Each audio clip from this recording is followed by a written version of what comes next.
Welcome, Pewter Report readers, viewers, and listeners to the Pewter Report live draft show, energized by Celsius, the official energy drink of PewterReport.com. This is not deja vu because this is night 2 of the NFL draft. We are covering rounds 2 and 3 to find out who your Tampa Bay Buccaneers will be selecting on this Friday night. I'm your host, Matt Matera. Joined with me is the face that runs the place at PewterReport.com, and we are live from the Bucs Advent Health Training Center. It is Scott Reynolds, and Scott, it's been a busy 12 hours, 24 hours. It's been a busy stretch, but a great stretch. I don't even think it's 2 days. I think it's just morphed into one giant day, right? Yeah. I don't know anybody on the PR staff that went to bed before like 3 a.m. where we're doing stories. I didn't get home until then. You guys. So hopefully you've enjoyed our coverage on PewterReport.com. By the numbers of our traffic on our website, you have, and we appreciate that. The article I'm going to drop in just a minute here is the day 2 preview. Did that this afternoon. It's going to take a look at some of the names that you might be seeing the Buccaneers draft or in the second and third round here on day 2. But I think we should start off by talking about Calijah Kancey because now we've had some conversations with Todd Bowles, Jason Licht. Calijah Kancey had the press conference today. And I don't want anybody to mistake the surprise that we had last night for any type of deflation or any type of negativity towards the pick. I actually think it's a really good pick. I've got no problems with it. It was just such a surprise because with the size of Calijah Kancey at 6'1", 281, he's an outlier, right? He's not Logan Hall, 6'6", 285. And last year we heard Todd Bowles and Casey Rogers rave about his size and how they like to have big, long defensive tackles. So when they made this pick, it's just a complete dichotomy of defensive linemen here from one draft to the next. It bucked the trend of what no pun intended, but it bucked the trend of what the Tampa Bay Buccaneers really like to do. And I just think with drafts in general, you try to pinpoint and put on your radar a couple different positions. And that's why you've heard us talk so much about offensive tackle and safety and edge rusher as well. So when they went with defensive tackle, especially because they just drafted one in technically the second round last season with their first pick, it came as a little bit of as a surprise for sure. We've been using that word a lot. But then you start watching the tape and you get into the nitty gritty and you start reading about Calijah Kancey. And the first thing that really stood out to me outside of just being explosive off the ball and what he can do as a defensive tackle. And as we learned from Todd Bowles, he's going to be moving around everywhere. I don't think he's going to be just placed in one spot. You're right. But the consistency, I love. Matt. He's a chess piece that Todd Bowles can move all around the board. I mean, we have a picture here. He's going up against Darnell Wright from Tennessee. He's lining up. That was in the intro video. Got to give a shout out to Matthew Perry, aka Chandler, for making that video. But we knew Calijah Kancey Calijah Kancey the whole time was coming to the Bucs. So that's why we put him in the intro video. Yeah, and this pick is a great illustration of him lining up on the edge on sometimes. Listen, the Buccaneers were super stealthy with this selection. They did not let anybody know. I didn't see any mock draft. He didn't have a top 30 visit. Didn't have a top 30 visit. Yeah, I didn't see any mock draft that had Calijah Kancey going to the Buccaneers. Not one. And so credit to the Buccaneers for disguising their pick. If you look at some of the more, reputable draft people, organizations, Pro Football Focus, Dan Brugler, they had him as a first-round pick. He's a legit first-round pick, consensus All-American, ACC Defensive Player of the Year, big-time sack and tackle for loss production guy. The agility, the speed, off the charts. To me, I think that Todd Bowles is smart enough to figure out how to protect him and really always deliver those one-on-ones for him as that 3 technique rusher more often than not. But then to maybe line it up at edge and maybe rush him at nose in a nickel defense and really keep teams guessing. If if Calijah Kancey, and I just talked to Casey Rogers, the Bucs defensive line coach, about this just a couple minutes ago. If Calijah Kancey doesn't get the sack, he is probably the lone guy on this defense with his get off, with his quickness, that has the ability to set something up for another player. Now, we've seen Vita Vea bull rush the center and drive him back into the quarterback's lap where he has to go left or right, whatever. I was just thinking that, like Shaq Barrett, really paid dividends from Vita Vea pushing the pocket back. This is a completely different way to affect the pocket. It's with quick initial penetration, beating a guard one-on-one in the B gap, and really causing some pressure there that's going to flush that quarterback to one of those outside linebackers. It's exactly what Tampa Bay has been looking for a couple of years, like to go back to Ndamukong Suh. And the Bucs thought they found it with Logan Hall, but now it kind of looks a little bit more like Logan Hall is going to play that Will Golston kind of defensive end type of role. But at the same time, I still think as far as the defensive line goes, the end result and the end goal is, if teams are going to focus on Vita Vea and double team Vita, which you have to by default. I mean, he was still able to lead the team in sacks despite all the matchups that he has to deal with. You got to find that other defensive tackle that's going to be the game breaker, the guy that can get into the backfield. So in a sense, the Bucs are kind of going back to what their game plan was the year before when Todd Bowles first became the head coach of the Bucs, and just get that quick pass rush from up the middle, not always rely on the outside linebacker, because as we learned last season, outside linebackers weren't really able to get the job done for the Bucs last year. So I wouldn't call this like an insurance policy type of thing where they're trying to cover all bets, but the depth got stronger at defensive tackle, and they are certainly piling up with the speed and the power along that defensive front. Yeah. Question here from Mark Fisher. We appreciate the donations. Thank you, Mark. Mark, and your longtime support. Sincere question. Is it not true that Bowles has not done much with JTS or Logan Hall? What makes things different with Kancey? I think with Logan Hall, it takes defensive tackles a while to develop. It just does. I talked about this yesterday. I'm not going to spend more than 15 seconds on it, but Warren Sapp in 95, only 3 sacks. Booger McFarland in 1999, 1 sack. Gerald McCoy as a rookie, 3 sacks. Vita Vea, 3 sacks. Logan Hall, 2.5 sacks. That's not an uncommon production in terms of just sacks. Now, there's more to playing defensive tackle than just sacks. Sacks are just individual plays. There's pressures, there's tackles for loss, there's freeing up the linebackers behind you to make plays. There's penetration that forces quarterbacks to run into other players for sacks. So there's a lot that goes to it, but it's way too early to judge Logan Hall. He didn't get a lot of playing time on purpose last year, Matt. They paid Akeem Hicks a lot of money. They had a Pro Bowler in Vita Vea, and Will Golston was still on the team making $4.5 million. So to me, it was kind of a learn on the job training for Logan Hall last year. Get his feet wet. He needs to get bigger and stronger. I'm not saying it was a redshirt year, but it was a freshman year. It was, hey, you just stepped on campus. You get to hit the training table and add some weight. We like your frame. You can grow into 300 pounds. And when you are 300 pounds and stronger, you're going to be an even better player. So I give it's not Todd Bowles' job necessarily to make Logan Hall a better player. That's up to the strength staff. That's up to the assistant coaches. That's up to Logan Hall as well. It's not all on the head coach. And I think with JTS, I'll just say this. The outside linebackers coach last year, Matt, was hired by Bruce Arians. He was a friend of Bruce Arians and Bob Sanders.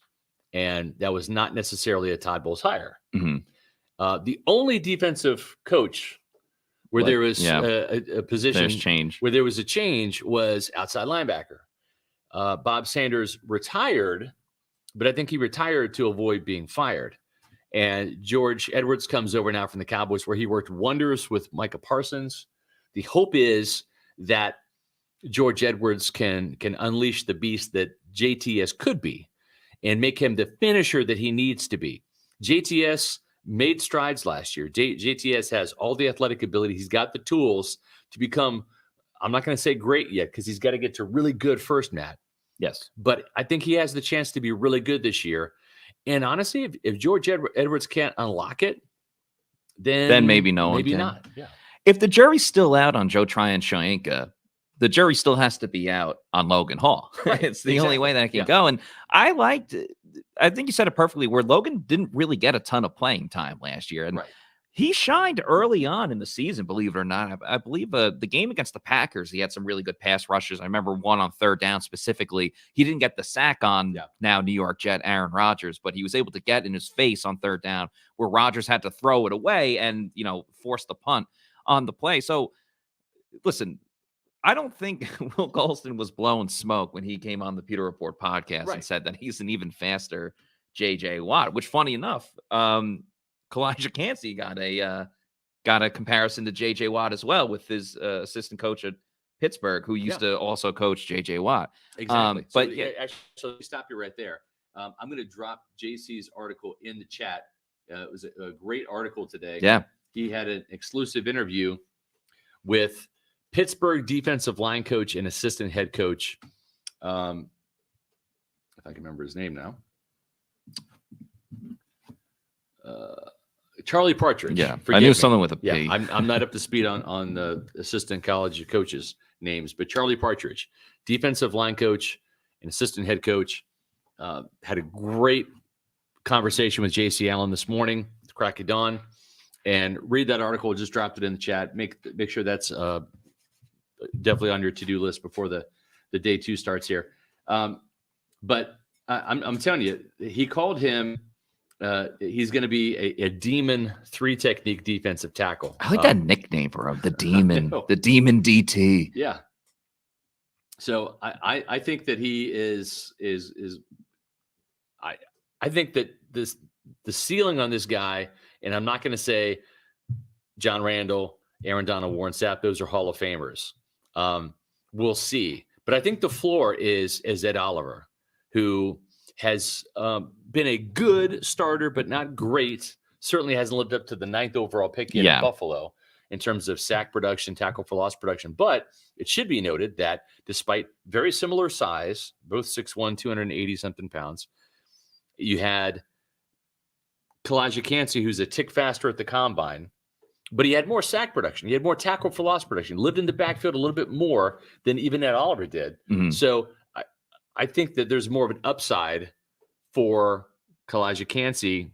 I think he can be a better version of Ed Oliver, but I think the floor is Ed Oliver, and that's okay. Yeah, that's fine, especially with the talent the Bucs have on defense and the guy calling the plays with Todd Bowles, even though he hasn't said he's going to call the plays again this year. But as long as it's his structure, and I just love the consistency of Kancey. The amount of tackles for loss he had 2 years in a row. Same with the sacks. Like, it was consistent production. It wasn't just like he burst onto the scene and wow, oh my God, one hit wonder. No, he's been doing this year in and year out. So it's really cool to see. Callie Bucks had a question. Talk about his shoulder.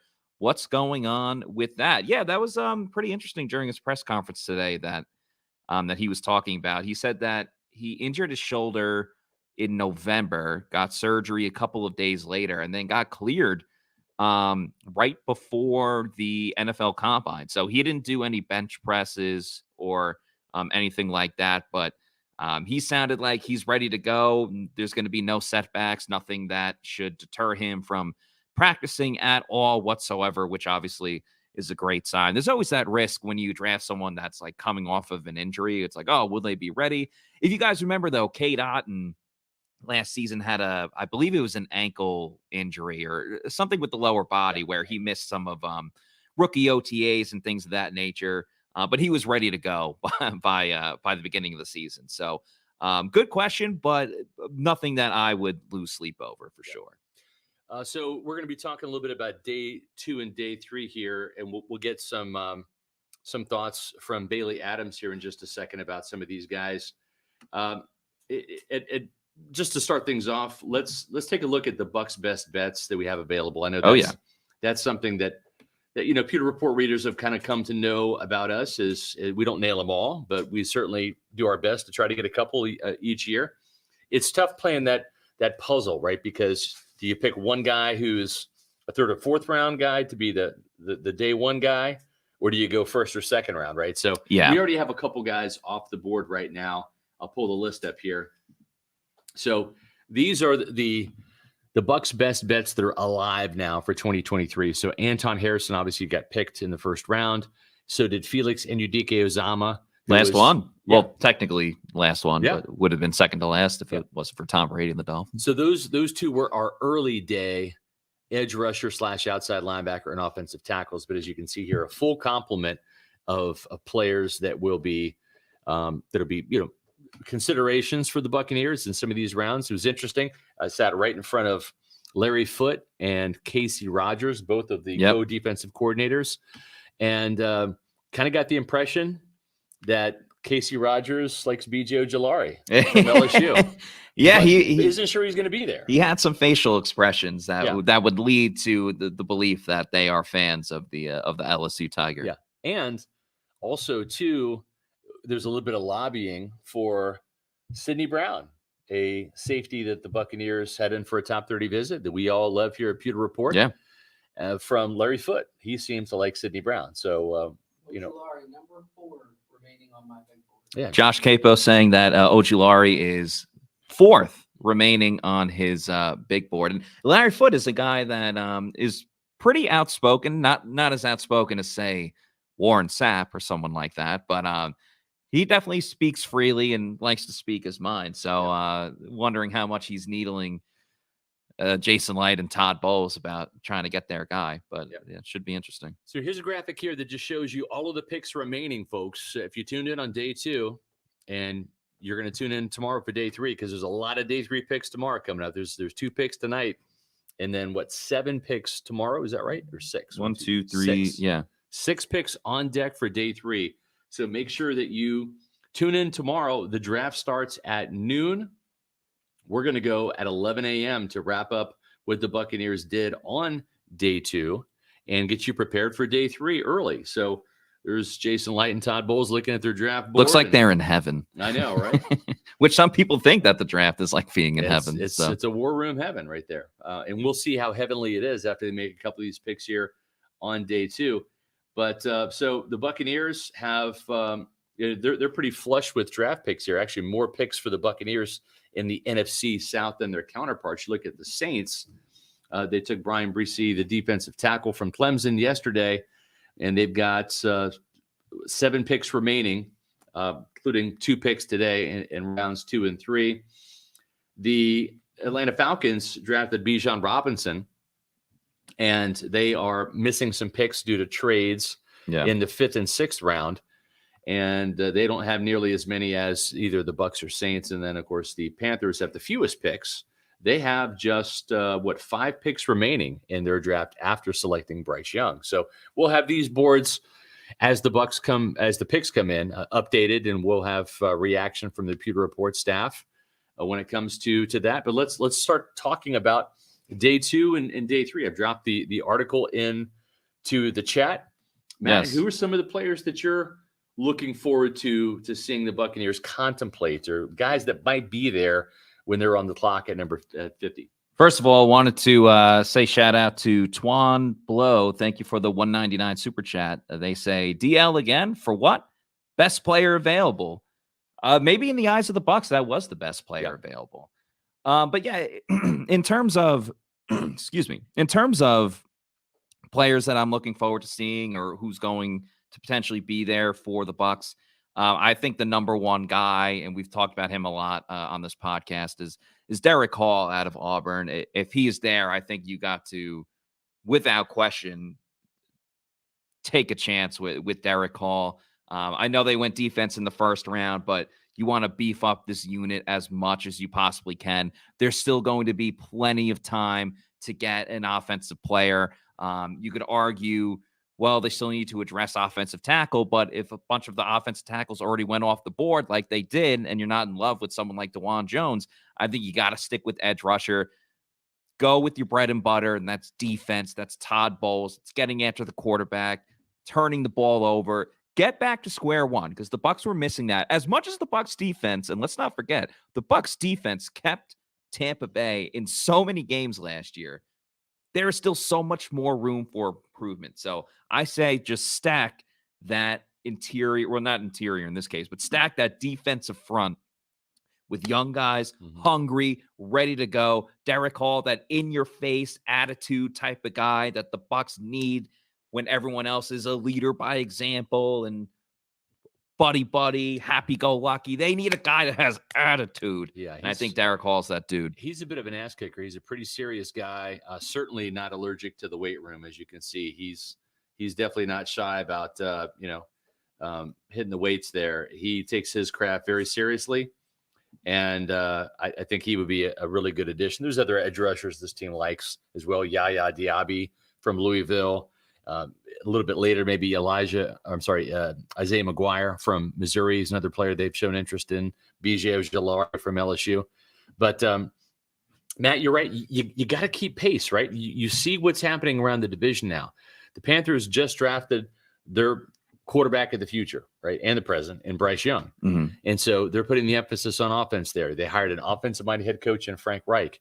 You look at what the Falcons have done on the offensive side of the ball there, re-signing some of their key pieces on the offensive line, drafting Bijan Robinson to go along with Kyle Pitts. They've got another 1,000-yard rusher in Tyler Algier. So you got it. Yeah, Drake London, you got to keep pace. You look at the Saints; they made the big splash with Derek Carr at quarterback. Yeah. So it doesn't hurt to match fire with fire. When they stack the offense, you got to stack your defense to make sure that you can rush the passer, get to the quarterback, affect the quarterback, intercept the quarterback, stuff the run, hold teams to field goals rather than touchdowns. It's critical. And I applaud the Buccaneers for as many defensive players as they're going to draft. They have to neutralize the opponent. The problem is their conference or division rivals.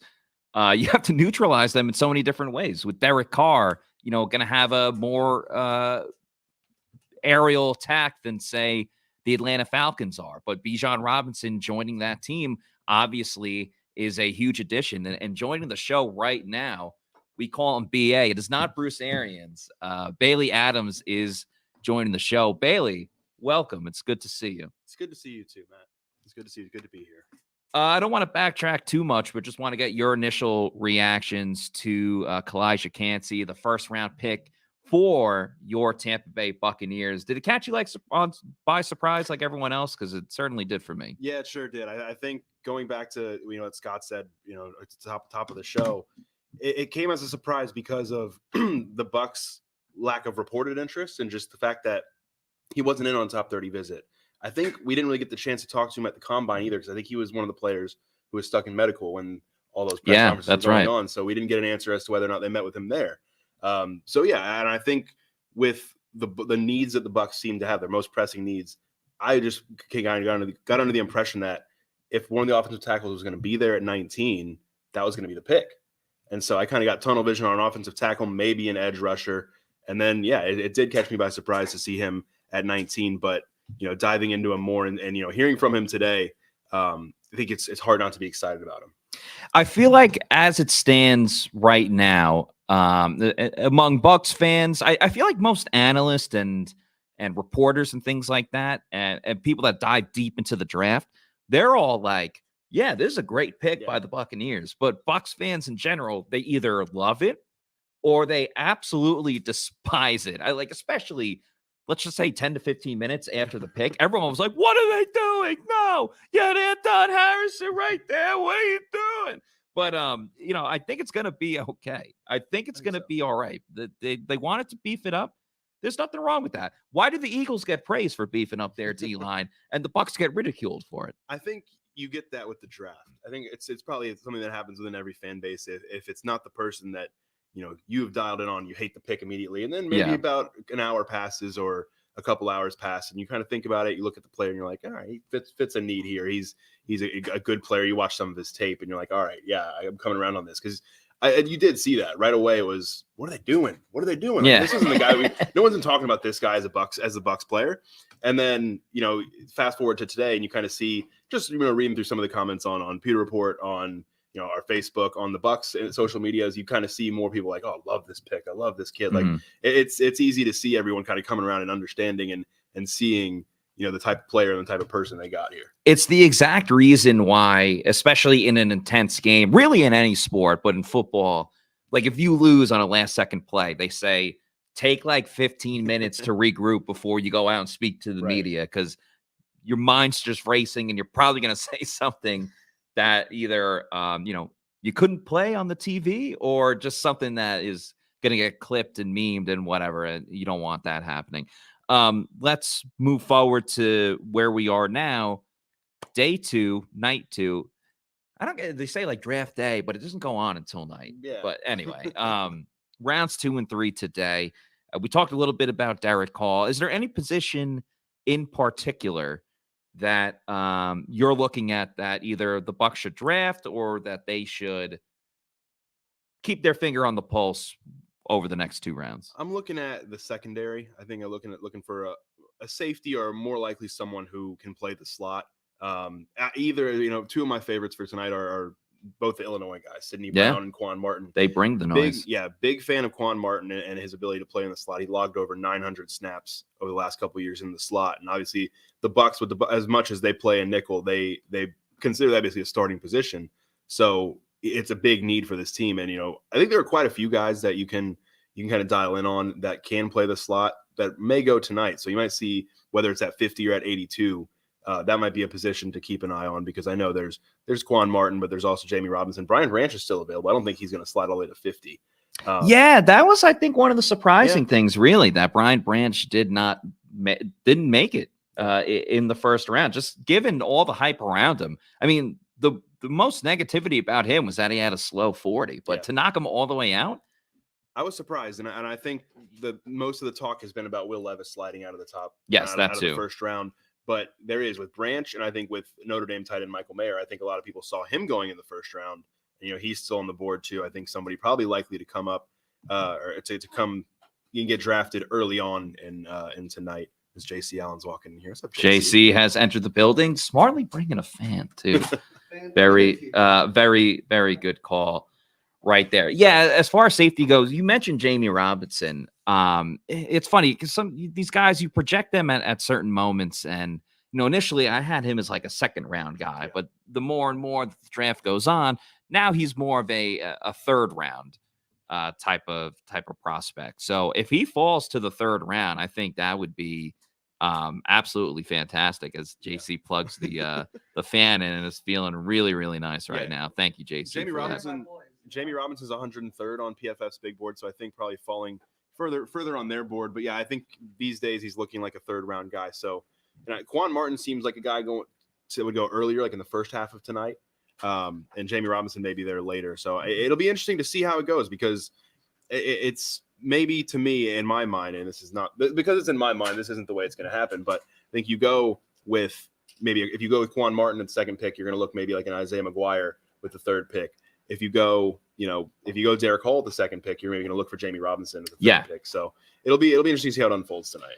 I'm very curious. Just one last thing about Jamie Robinson. Loved what he did at the Senior Bowl. I think his ability to cover tight ends and have enough speed to really hang with anyone, I think is really exciting.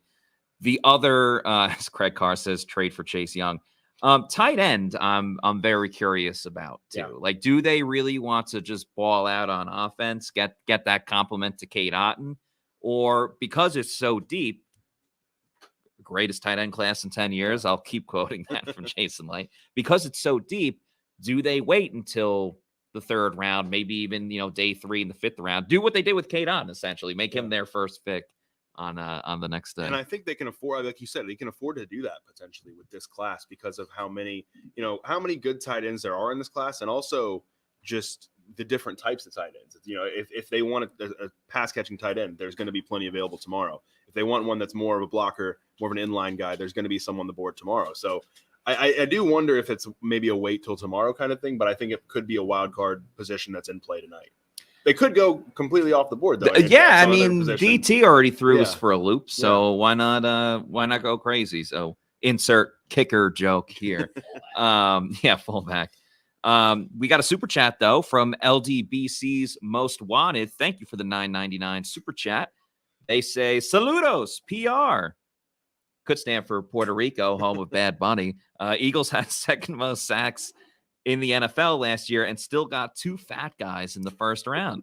Would love Jason Licht double dipping trenches and add more fat guys, preferably O-line. Well, it's funny, going back to the NFL Combine, which you and I, Bailey, along with Scott Reynolds, were all at. Jason said, if I could, I would draft like multiple guys in the trenches. Like, I wish I had 10 picks that could all go for defensive line and offensive line. So That's going to be the first time in the history of the world that somebody's called Nolan Smith a fat guy. yeah, he's getting wrongfully. He's talking about Jordan Davis and Jalen Carter. Could be. Okay, Yeah. well, LDBC's yeah. most wanted. Please specify who you're talking about. Yeah, because skinny guy could get lumped in with all the fat guys just because they play the same position.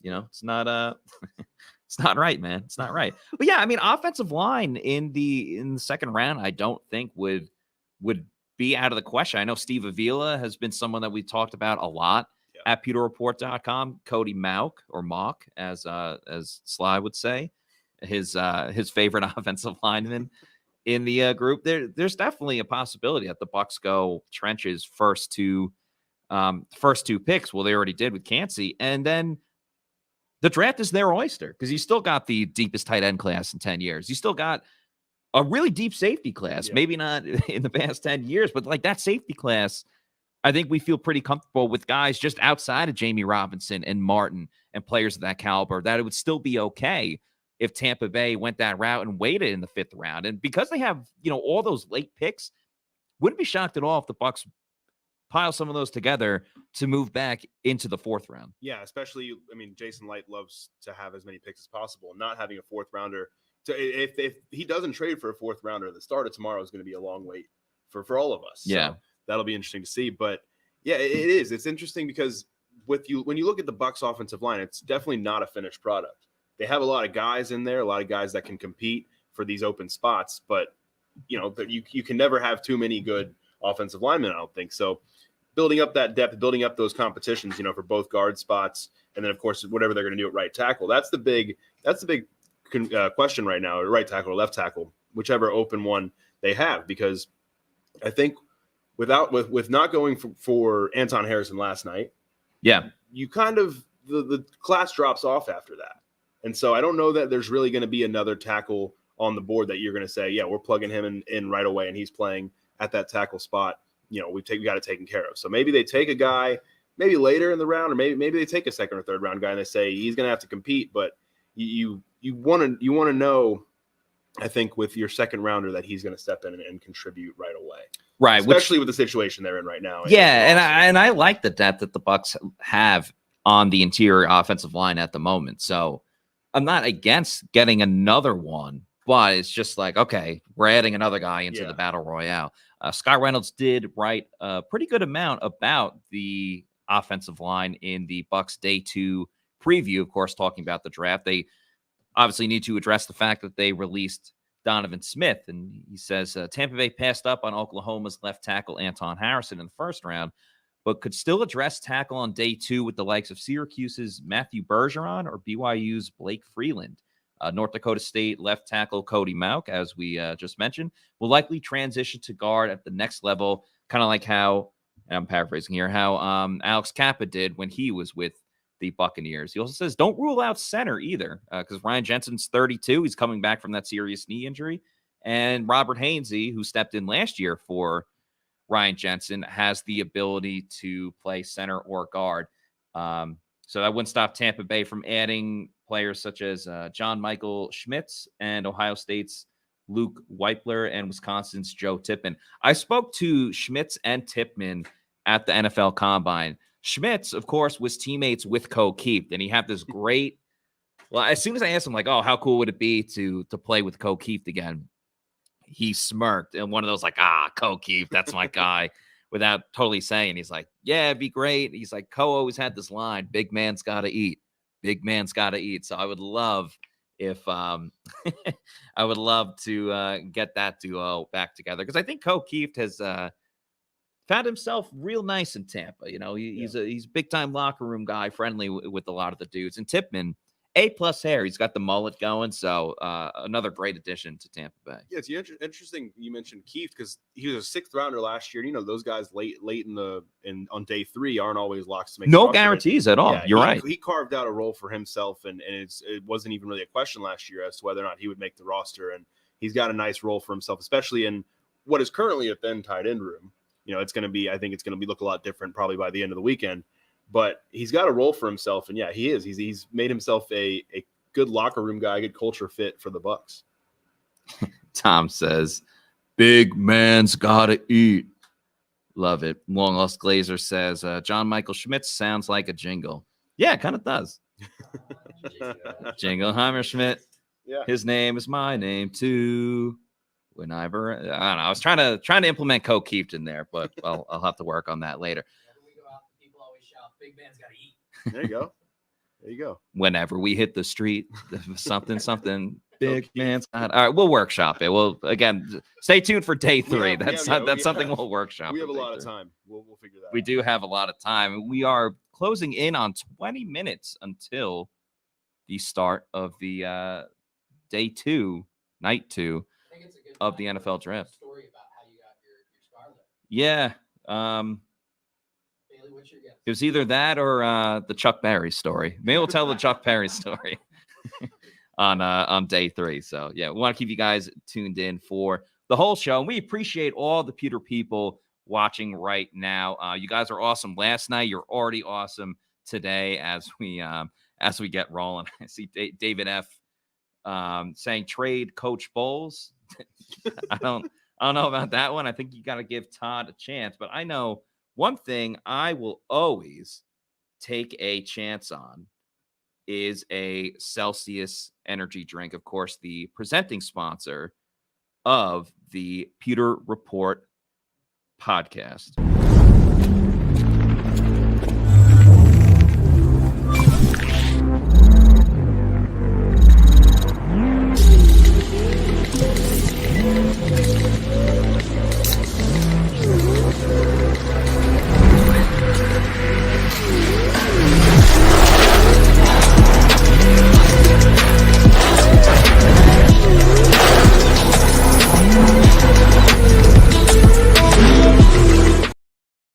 No, the Bucs have not made a trade. That was my fat fingers hitting the key wrong. And I used those fat fingers to wrap my hand around a Celsius energy drink. We love Celsius for a number of reasons. I mean, check out all the flavors they have. You have a new Oasis vibe, sparkling lemon lime. You can't go wrong with. The original orange is great as well. I'm a huge fan of the Arctic vibe. No crash, no post energy drink jitters that you might get with some other brands. It is the healthy version of an energy drink. So many flavors, a myriad of flavors. If you want to find out where to get Celsius energy drinks, go to the store locator on the Celsius website, punch in your address, and you can find one literally at your closest convenience, whether it's a Walmart, Target, 7-Eleven, or Bodega. There you go, Bailey. Nice job, Bodega. And then once you go to your bodega and you're like, man, I love all of these Celsius, these Celsius so much that I need to have more. I need to have a bundle. That's when you go to Amazon, click on the subscribe and save, and have a pack of Celsius sent to your house or apartment every week, month, quarterly, yearly. I recommend getting a variety pack. Why, Bailey? Variety is the spice of life, I think. Some That- wise yeah. man once said. Yeah. Or Paul often said. Heyman once said it. Yeah. So yeah, just make sure you're drinking Celsius energy drinks, the official sponsor of the Pewter Report podcast. And yeah, we did a vote throughout the past couple of weeks what everyone's favorite Celsius energy drink is, and I'm proud to say that my personal favorite Celsius energy drink, the Arctic Vibe, won. So I know how to pick winners. I should be drafted for the Bucs. Rigged? That or you're really good at reading. This is the That too. my top picks here. Yes, Bailey, your top 7. I feel like I have some explaining to do because I mentioned in the Pewter Report group chat the other day that these are my top 7 that day, the day that I sent these in. and there's like the bottom 5, 6. Oh, so your feelings on Celsius flavors change from day to They day. do. You're It like a feels that way. chameleon. Yeah, maybe so. My top 2 are clear. It's sparkling lemon lime has taken the number 1 spot for me. Peach Vibe was always number 1 until the lemon lime came out. Still up there. Peach Vibe number 2. Fuji apple pear is one that is an often favorite. That's one of my go-tos, I'd say. And then the sparkling, or no, not the sparkling, the acai green tea, the raspberry one of the non-sparkling, Celsius, and then peach mango green tea, both non-sparkling. Sometimes they just want something a little different. And I like having those there in the top 7. Sparkling watermelon, sparkling orange, 2 classics. But just right outside that top 7, you have Arctic Vibe, Tropical Vibe, and I'm not really set yet on what's the new one with the green apple cherry. I think it is. I've had that one a couple times, and that one's probably gonna like launch itself up my board. But really enjoying that one. I actually have one of those for later tonight because it will be a 2 Celsius day given everything that's going on here at the draft. Yeah, I haven't had one yet today, but I'm going to crack one open soon. We have a couple Celsius in front of us, but we got some off camera as well. I'm going to be like Stone Cold, be like Celsius, put together. Yeah, shout out a lot of people putting their favorite flavors in the yeah, as I was getting to. Grace Point says, is Celsius sugar free? Yes, it is. So no worries there. Make sure you check it out. We saw a couple. Adam said Celsius. Yep. Love it. The plural of Celsius, Justin, as everyone knows. Justin says the Arctic Vibe kicks ace. I would agree. Obviously, great flavor there. My personal favorite. Let's get back to some Buccaneers content, though. Shout out to Celsius. Mark says, so what do you feel the odds are that Harrison from Oklahoma is free at 50, and would you trade up if he's free at pick 40? So he went 27th. Yeah, he got picked already, Mark, but appreciate the question. Ended up in Florida, but just not in Tampa. Yeah, just not the Tampa area. Tom Bucs fan says, I would take Orange as a round 2 pick of Celsius behind Arctic Vibe. Yeah, Orange is in the top trajectory for me as well. It's just a classic. It's one of those classic ones, I think. Alexander O. Patrick Kane says, fingers crossed for Keon White or BJ Ojulari. Classic day 2 pick. Not very high on Keon White, just for the fact that he's not a scheme fit for the Buccaneers. Would not really fit there in any capacity. But BJ Ojulari, as we talked about before, Casey Rogers and Larry Foote are big fans of it. And you're an LSU guy, babe. Well, you're a Knight at heart, but then So went to just a Knight, or how does that work? Went to UCF. You're a Golden Knight. No, not anymore. You're no longer a Golden Knight. You're just a Knight. Yeah, you downgraded. No, they dropped the Golden Knights. This is a big sticking point in the UCF community. They dropped Golden Knights in like 2007 or something like that. But yeah, went to UCF, but grew up an LSU fan. So I know I've seen a lot of BJ Ojulari. I know a lot of Bucs coaches, as we've mentioned, are fans of Ojulari. So it would be an interesting one to pick. I know Jason Light does like his LSU players, like some of those SEC West guys. So could be interesting to see if he's on the board when the Bucs pick at 50.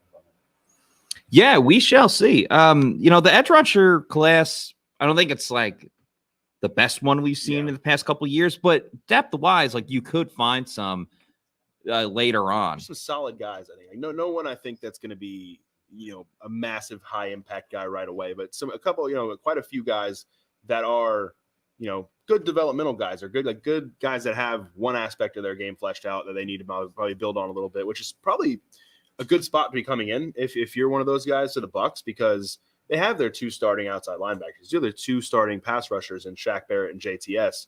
And so as a rookie, you're going to want to offer a lot because, they have Anthony Nelson too. But the future of that position looks a little murky right now because of Shaq Barrett's age and injury status and JTS's, lack of development up to this point. So you're a guy that's probably going to come in, not play a ton of snaps right away in the first one. Yeah, let Cam Gill cook. Cam Gill is a guy. I'm over Cam Gill. I liked him 2 years ago when he got the half sack in the Super Bowl. I'm over Cam Gill. We have a reader. Yeah, we have one reader. Shout out to who it is. That is like the all-time Cam Gill fan. Yeah. So shout out to that reader. let's talk about the quarterback position a little bit. Oh boy, Will Levis. Are you shocked that he didn't go in the first round? I'm pretty surprised. Yeah, I mean, I think especially with the whatever, it's one of those don't listen to Reddit moments. Yeah. I think 'cause everyone. I think maybe some people got suckered into believing that he was going to be the number 1 overall pick, or at least a top 5, top 10 pick, and then he falls completely out of the first round. I don't know. It'll be interesting to see how the board kind of falls, because you probably look at him now and yeah, maybe there's a reason he fell out of the first round, but if you're a team picking here near the top of the second round and you need a quarterback, you might kind of take a hard look at Will Levis, because it's still clearly a lot there to work with. I know another guy that will probably go in the early part of tonight is Hendon Hooker, who's coming off that knee injury, the Tennessee quarterback. But yeah, Levis still being there, that's probably one of the top things to continue to watch tonight, as see how quickly he goes. If he continues to plummet, there will be a lot of questions, I think. Yeah, just looking, obviously we are a couple more minutes away from starting night 2 of the NFL draft. The Steelers are the ones on the clock. They have the 32nd overall pick, the first pick of the second round. Then it's the Cardinals, Lions, Colts, Rams, and Seahawks, just to name a few, and then the Raiders. Let me ask you, though, between Levis and Hendon Hooker, who do you think gets picked first? I'd still lean Levis, Yeah, I think, but I could see the merit in taking Hooker first. I do like Hendon Hooker a lot. Obviously, it has to be the right situation for him this year, because he's not going to be figuring into anyone's plans, I don't think, this season. I think by the time he's fully recovered from that knee injury, it'll be probably well into training camp, or maybe well into the season, depending on how that's going for him. But somebody for the future. I know he is a little bit older of a prospect too, but clearly a lot of upside. Played really, really well at Tennessee. A really quarterback-friendly scheme, I think. And, there's some schemes, I think, around the NFL where he'd be a great fit, where it kind of makes things, simple for him, because he's able to be – he's a very high-efficiency passer. He took what the defense gave him, especially in Josh Heupel's system. And I think he threw 5 interceptions last year to like 40-something. So like he was – the ratio was off the charts. Takes care of the ball really well. So, yeah, a lot of efficiency out of Hooker. And I think if he falls into the right spot, he might end up being one of those steals, I think. I'm pretty high on Hendon Hooker. Obviously, the injury plays a huge factor into all of this. But again, just looking at some of these teams, like the Steelers obviously got Kenny Pickett last year, so they're not looking at him. The Cardinals are locked in with Kyler Murray. Detroit, though, Detroit is a possibility. The Colts obviously know.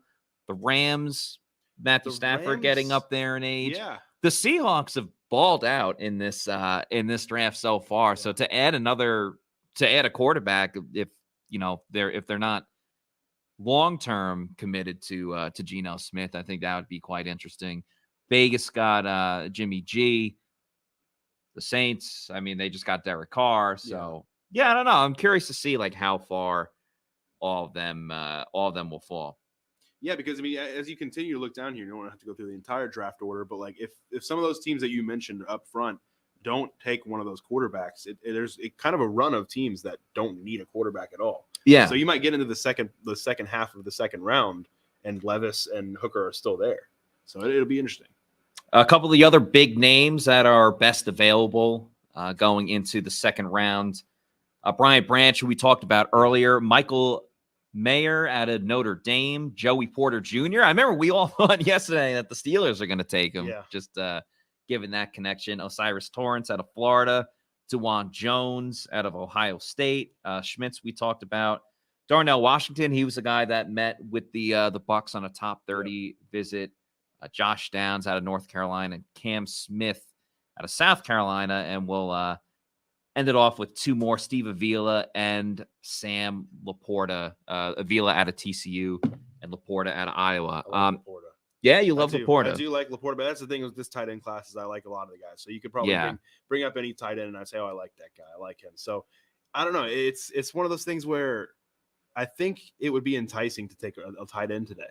I think it would, but I don't think the Bucs have to. And I think they probably would be comfortable waiting until tomorrow, because you have guys like Josh Wiley, you have Will Mallory from Miami, like later on Payne Durham from Purdue. Yeah. Some of those guys who I think will be there 5th round. And I know they don't have a 4th round pick, maybe 5th, 6th round. So they might be able to wait, but if they do like Laporta, they like one of these guys enough, maybe it's a pick tonight.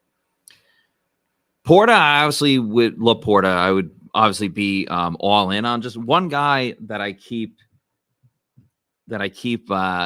going back to. And again, like early on, like around the combine time, I was like, okay, this guy's going to be there, 5th round, whatever. But he's quickly moved up the draft charts, and that's Tucker Kraft from South Dakota. He is a very interesting guy, interesting personality. I thought it was so funny. I was talking to him at the combine. Very laid back personality, and I think sometimes that gets a bad rep. Not necessarily the guy doesn't care, but it's like, oh, he doesn't have that mean streak when he's on the field. Obviously, like Tristan Wirfs, I think kind of comes to mind with that situation, or at least debunking it. But I was asking about, oh, how cool would it be to play in Tampa? And he's like, honestly, if I could just get out of South Dakota and get to Tampa. It's a fair answer. So that was awesome. We got a super chat from Meats McGee. Thanks, Meaty.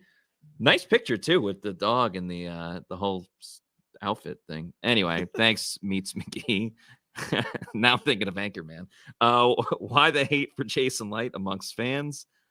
He never had control of the roster when Lovey was there, and he only hired one coach since being here. I think in general, fan is short for fanatic, so you're going to feel some type of way, one way or another. I think you can look at it in two different ways. One, how was Jason Licht able to withstand like all the coaching changes, not hitting on a quarterback? But two, like Jason Licht is responsible for bringing in Tom Brady, for hiring Bruce Arians as the head coach. So, and a lot of these draft picks that we all love, Tristan Wirfs, Antoine Winfield Jr., just to name a couple. Jason Licht, Mike Evans, ever hear of him? Yeah. He's only the greatest offensive player of all time in Tampa.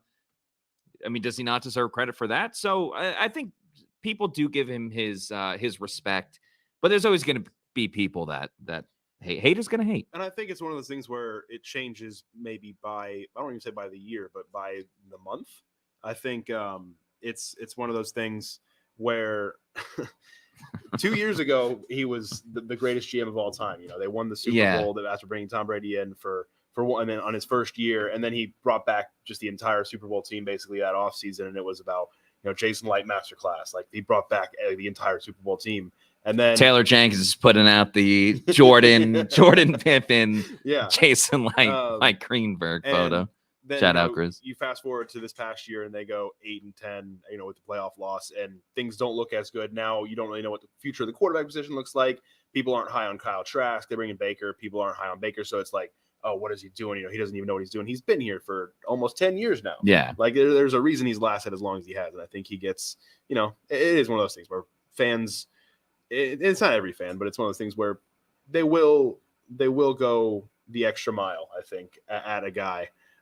When I think they probably even themselves, if they were honest with themselves, could look at it more objectively and say, done a pretty good job. But and I like to say, you look at any GM, there's going to be picks that did not pan out. So Jason Licht is no different. A little bit of news here in terms of fifth-year option pickups across the league. One in the NFC South, the Falcons have picked up the fifth-year option on AJ Terrell. 49ers have done so for Brandon Ayuk, and then the Chargers, unsurprisingly, with Justin Herbert. You're kidding. Yeah, no way. You're kidding. So, yeah, he's not going to be available next offseason. So, damn. Sorry to report.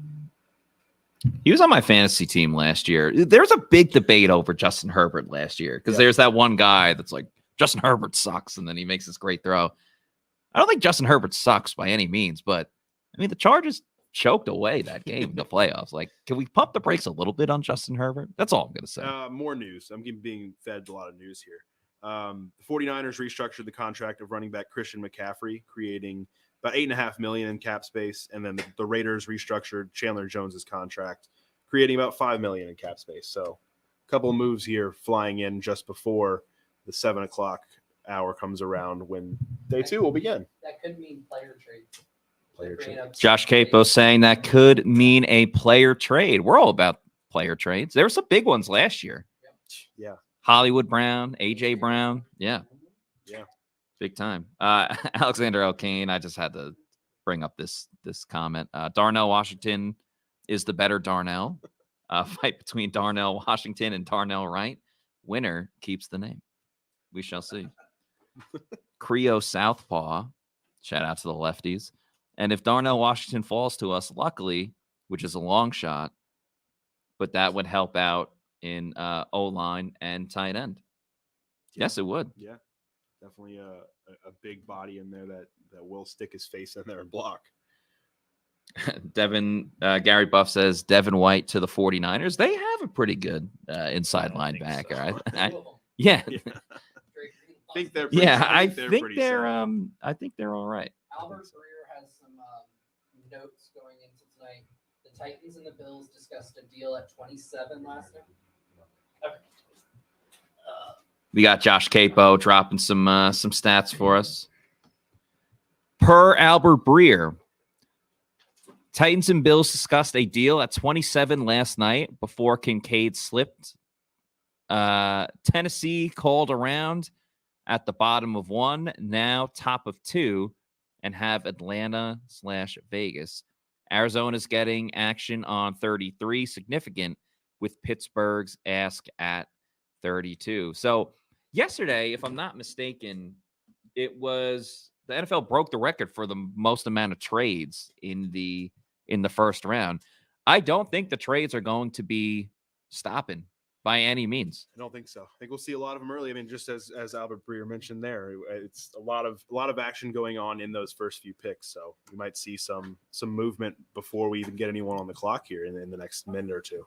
Now the question is, will it be Trader Jason that's on the phone making those trades? I mean, they've moved back before. I feel like Jason's move, what he likes to do is move back in the first round to then trade up in like the second and the third round. Now the first round has already gone by.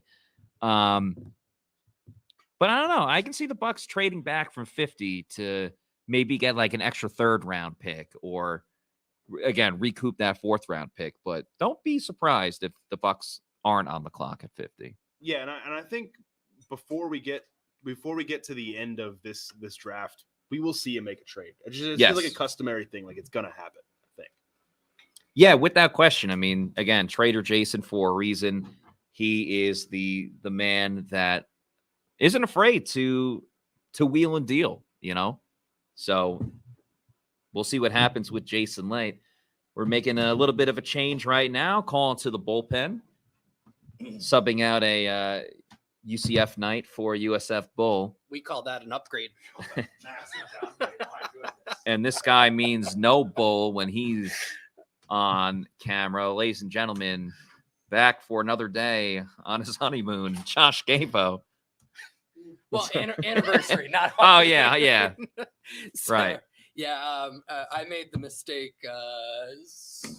14 years ago of getting married on draft weekend, and I suffer every year for it.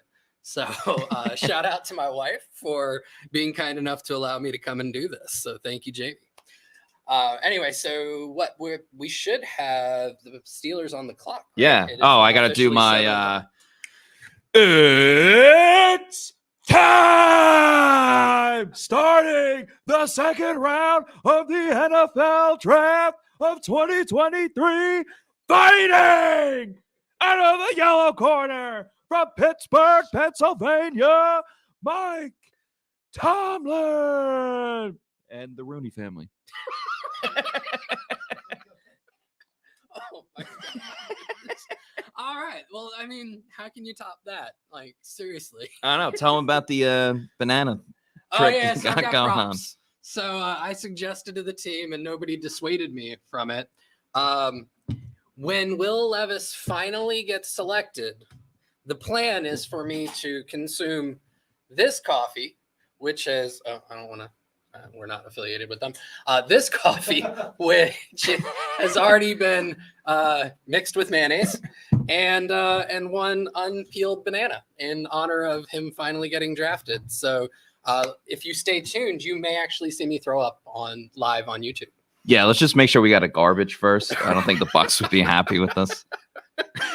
It'll be interesting. So with the Steelers on the clock here, I just figured I'll kind of go through my top players left on my big board. Yeah, do it up. So Brian Branch, safety out of Alabama, is number 1 remaining. Joey Porter Jr., cornerback out of Penn State, and definitely could be a Steelers fit. Adetomiwa Adebaware. Nailed it. Tommy boy. Tommy, yep. BJ Ojulari would be number 4. Will Levis is number 5 on my big board remaining. Roshan Johnson, I am much higher on him than almost everybody else out there. Osiris Torrance, guard out of Florida. Steve Avila, another guard. Quan Martin would be 9. And Tajay Spears, running back out of Tulane, would be number 10 as far as my top big board. So Yeah, Tajay Spears was a guy we were all a big fan of at the Senior Bowl. I think he was he lit really it up. yeah, he was really the standout running back when it came to that whole that whole unit out there. So would be interesting. There were 2 running backs that went off the board in the first round. Top 12. Not only picks. in the first round, but the top 12, which was absolutely insane. If you want to see our reactions of it, check out our social media. It's on our Twitter. It's on our Facebook. It's all over the place on our social media of just us freaking out about having 2 running backs in the I first think it was round. you and me, and you were like blowing up. You were like, "Oh my!" And I'm sitting there trying to keep like a straight face, trying to give measured analysis, and you're just like losing your mind. Dichotomy of like Dr. Jekyll, Mr. Hyde. Yeah, I mean, So I think the words I said was, "That's crazy, crazy," something along those lines. I mean, you got to be out of your mind taking a running back 12. Yep. Now, do you think the Steelers move out of this pick? Do you think that they find a trade partner? No, I think they're going to stay put. Stay put? Do you think it becomes Porter then? I think it does. I think it's Stays again. Kenny Pickett last year played at Pitt. Now they can do the whole Pennsylvania route. Yep. Yeah, staying in state. His dad played for them. Where do you think Levis falls to? Like, Yeah, I mean, right now. Yeah, we were looking up the picks early on. Let's see, round 2. I got a hunch. Nah, Detroit went linebacker and running back yesterday. The natural evolution of that. Long snapper, fullback, kicker is probably what they're aiming Well, for. that's the here on thing day is 2. like Detroit. That's what I was thinking is Seattle. Jim Irsay was trying to get fans to That was so funny. back him So up. funny. on taking Levis after picking up Anthony Richardson. Yep. You want to talk about a devalued position, tight end? Tight end. So They don't- J.C. Allen thinking that tight end may be in play for Detroit at pick 34 there.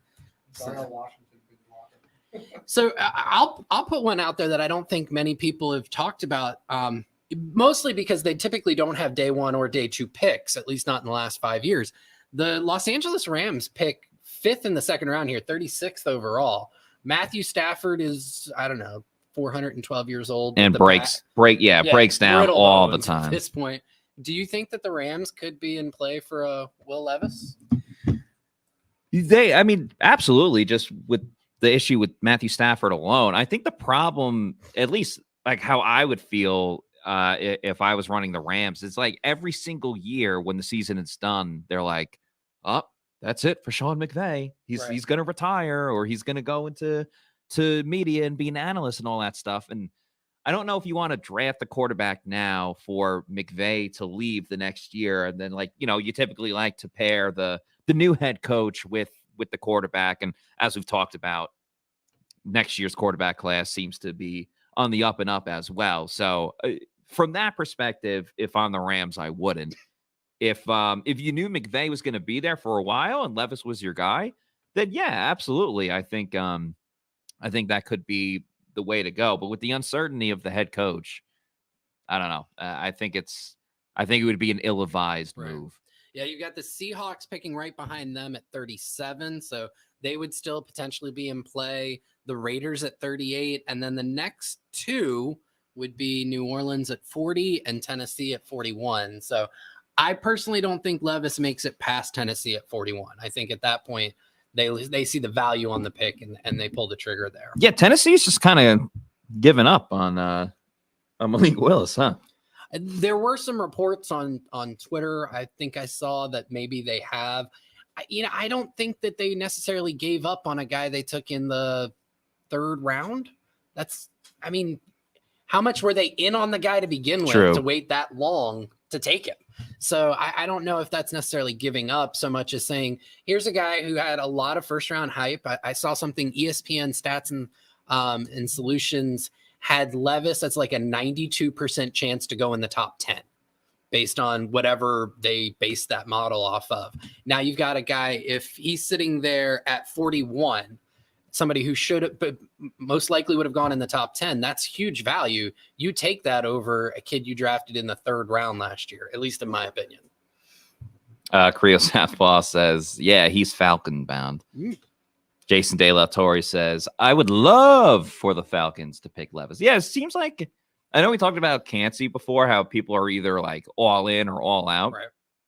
Seems to be a very big divide with the Will Levis. You're either like big fan, oh my God, he's a top 10 pick, or man, I want my bitter rival to draft him because he sucks. Something we mentioned yesterday, I think Greg Allman of Fox Sports tweeted it out, that the Bucs are going to face all 3 of the quarterbacks that have already been selected in this upcoming 2023 season. If Levis goes to the Falcons, there's a chance that they end up, getting all of them. And then Hendon Hooker to the Saints, and it's just like murderer's row of rookie quarterbacks, which we all know Todd Bowles does very well with. Yeah, but up until then, he had a good track. I mean, it was more when he was defensive coordinator, but he had a good track record against rookie quarterbacks. There was, oh man, I want to say it was the 2020 or 2021 season. They ended up playing like a ton of rookie quarterbacks, either rookie quarterbacks or 1st-year quarterbacks or QBs that were veterans, but they moved to a new team. So it's like, all right, they're finding their footing with the new organization that they're with. So you're kind of seeing that type of situation again when it comes to the Bucs opponents. I like this comment from Grizz. It says Malik Willis is Tennessee's Kyle Trask. That's a pretty good one. So have we asked the chat who they're hoping the Bucs might get at 50? Yeah, let us know. Let us know who you want the Bucs to pick, whether it's position or if you want to go with a specific player. We're down with that as well. Yep. I'm personally, probably selfishly, not that he's the top of my board, but I just love his game, and that's Quan Martin. Yeah, that's what Bailey was talking about too. Absolutely. I think he could step into what really is a starting position in the NFL these days, which is nickel corner. And I think that he could help elevate the Bucs defense. And I really like him. I'm trying to see who else. And then if they decide to go offense, I've put myself on record a few times. I hope they take the next Texas running back, which is Roschon Johnson. I think you want that in the 2nd round, though. You know what? You're probably right about that. I'd be fine with him in the 3rd. I just really, really love his game. I really do. Like, I hope he ends up on the Bucs. That would be the way that I should put it. Yeah, I think running. I mean, you obviously heard me talking about the 2 running backs in the 1st round. I just think going with the running back anywhere before the 4th round, which I know the Bucs don't have a pick there. I don't know. It's just so dicey. You just see everyone who has success in later rounds finding other areas. Like, even look at Detroit. Like, their best running back isn't even on the team anymore, Jamal Williams. He went somewhere else. So true. I don't know. Is he going to be an absolute game changer for the Bucs on offense? I think that he can bring a consistency and take pressure off of whoever wins the starting quarterback battle. And I think that he would be a fantastic complement to Rachaad White. So I think that he elevates what was a very, very disappointing running back room or run game from last year. Mark Fisher said, yeah, I mean, you can't get any worse. Really, I guess you could technically get worse, like stats wise and stuff, but I don't like that. Rankings wise. I really don't. It was pretty depressing last year. Well, it's another thing you can lose sleep over.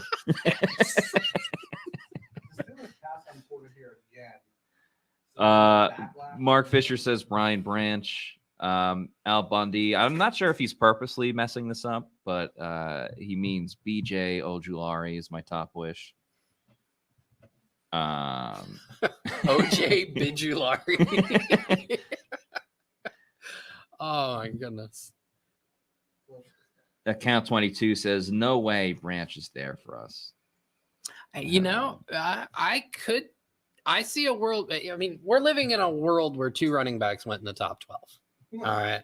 So I don't Jalen Carter I drops. don't think the words "no way" should enter the lexicon for any player at any position at this point. How about linebacker in round 2?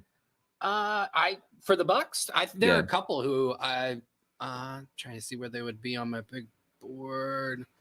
How big is your board? I did 200 players this year. Yeah, that's wild. Yeah, man. so Credit team. 10 more than last year. Drew Sanders is 34th available, or I'm sorry, I have Diane Henley at 31st overall among remaining players, and then Drew Sanders very close to him at 34th overall. So at 50, based off of that, it'd be a little bit of a reach. When you add in potential positional flexibility or positional need, I wouldn't be super angry with it. I still think that the Bucs probably need to address some of their more glaring issues. Their linebacker room for this year is technically set as of right now with Devin and Levante.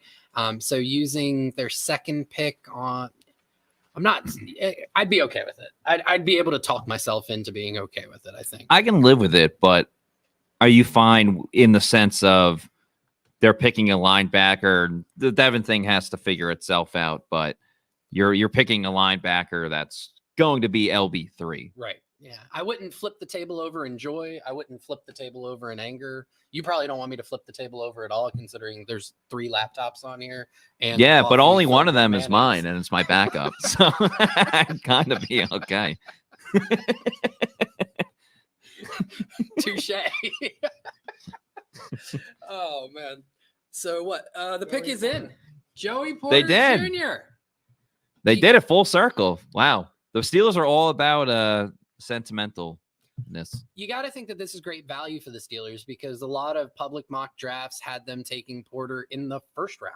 Yeah. So to be able to pull out, they went with tackle Broderick Jones out of Georgia, I want to say, in the first, and now getting Porter, who could probably step in as a starter right away on day 2. You got to, if you're a Steelers fan, and we know a Steelers fan, don't we? Yeah. Yeah. I bet they're pretty happy with kind of how the draft is fallen to them, and they're getting some pretty good value here. Yeah. Circle draft day movie type. It is sort of. Yeah. Full circle draft day type of thing. Let's see here. Yeah. Let's see what former Pewter reporter John Ledyard has to say about the pick. He has some concerns about Porter's game, I think, if I remember. I wouldn't be shocked if he went negative. Yeah. Maybe he was watching highlights of the Suns game or something. Yeah. Oh, that was so funny. I said something the other day because I know nothing about basketball, right? And the only real exposure I have to basketball is watching John tweet about it. Yeah. And he's a Suns fan. And it's always negative about how they're terrible. So I checked the playoff standings just a few days ago, and I was shocked, I tell you, to find out that the Suns were up 3-1 on the Yeah. I was like, wait a second. Like I they thought lost the they're first terrible. game and that's it. So it was very interesting. All right. So the Arizona football Cardinals are on the clock. So Porter went 32 overall. Interesting. So Arizona was fielding calls about this pick. They've shown their new GM, and I'm not going to be able to pronounce his name correctly, Austin Fort, I think is his last name. He showed that he's not afraid to trade up or down. I mean, he did both yesterday. Yeah. He got a haul from the Texans for The Cardinals were a roller coaster yesterday. Yeah. There were a couple teams that were roller coasters. I would say the Cardinals, Texans, and Lions for sure were roller coasters. Just the way that they were wheeling and dealing. So it'll be interesting to see what they're going to go with here.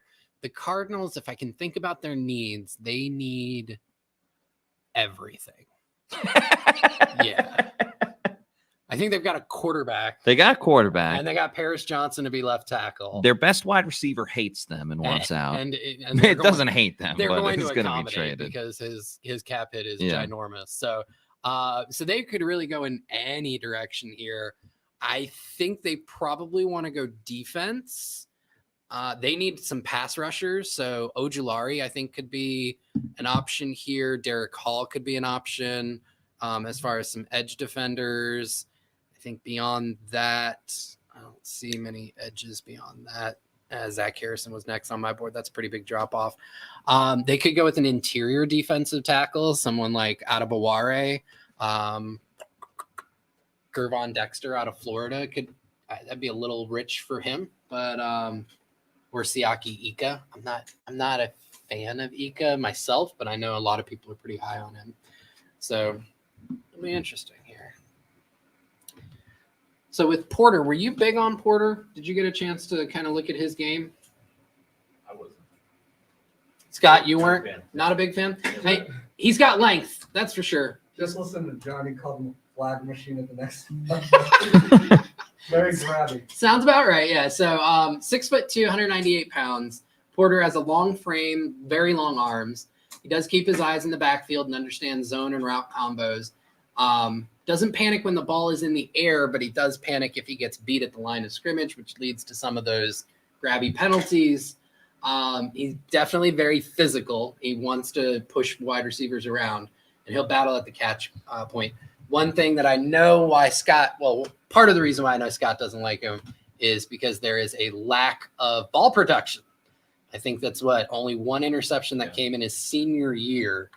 So many Bucs fans are probably saying right now he would have been a Bucs fit then for the lack of interceptions. Yeah, it would have been right at home. Yeah, so how do you look at? I mean, we all know the Bucs need a nickel corner, and I don't think in the second round they're gonna end up just drafting like a traditional CB. But Titans have moved to 33. Yeah. Titans moved to 33. Could it So be? they completed that trade? Could it be Will Levis? Selfishly, I hope not. More dialed in on him than Hooker. Ooh, okay. Mm, When I say that would spare you the banana. That would spare me the banana. That would spare the Titans moving costs. Oh my goodness, I want to be on money. Who's going to be the next teammate of Sean Murphy Bunting? Oh, there you go. We Way to all bring it back believe- to the Bucs. Yeah, got it. Trying to keep it relevant. It's like a sack. Yeah, good movie, Chuck and Larry. Good movie. Oh, goodness. But yeah, so corner, not like a nickel corner, but like, do you still feel that the Bucs need depth at that position? You got Zion McCollum going into year 2. Not exactly sure where the trust factor is there. D. Delaney, someone that can kind of be moved all over the place, Right. could play that nickel position. But with all the picks that the Bucs have late, in those 5th and 6th rounds, it feels like that could be the spot to get a corner. Yeah, I think a couple things there. Ladies and gentlemen, it is time for the male banana eating ceremony to begin. Will Okay. Levis. Will Levis going to the Titans. All right, let's preface this again. What is in this drink? This is a coffee. I hate coffee to begin with. I loathe it. All right. I don't understand why people drink coffee. And then Bailey witnessed me putting the mayonnaise in it earlier. I wish I had. So this is not a bit where like I'm pretending. There's real mayonnaise in this shit drink. Cheers. Mm. His eyes are closed as he's drinking it. Oh, it's so bad. It's so bad. Why would someone voluntarily do that to themselves? You're right. Should we get a garbage? Oh my God. And Jesus. I can smell the coffee. All right. Oh, you sick freak. The crunch. The crunch. Breakfast of champions. He's struggling. That is not nearly as bad as get the coffee away from me. Please go throw that away. It's unbelievable. Oh God. Taking it like a champ. Why do I do these things? You're going to to grow a myself? rocket arm next. If you can get me a second round contract, I'll do it again, but only for Oh, that. man. Only for that. All right, there you go. There you have it, ladies and gentlemen. Wow. Give this man a super chat for what he just did. And a Celsius. To get And a the taste Celsius. out of my mouth. Oh my You got no goodness. chaser over there? I did not have a chaser. I didn't think this through. I just got a text from Celsius. Yeah. They have what's called banana mayonnaise Oh. vibe coming out next.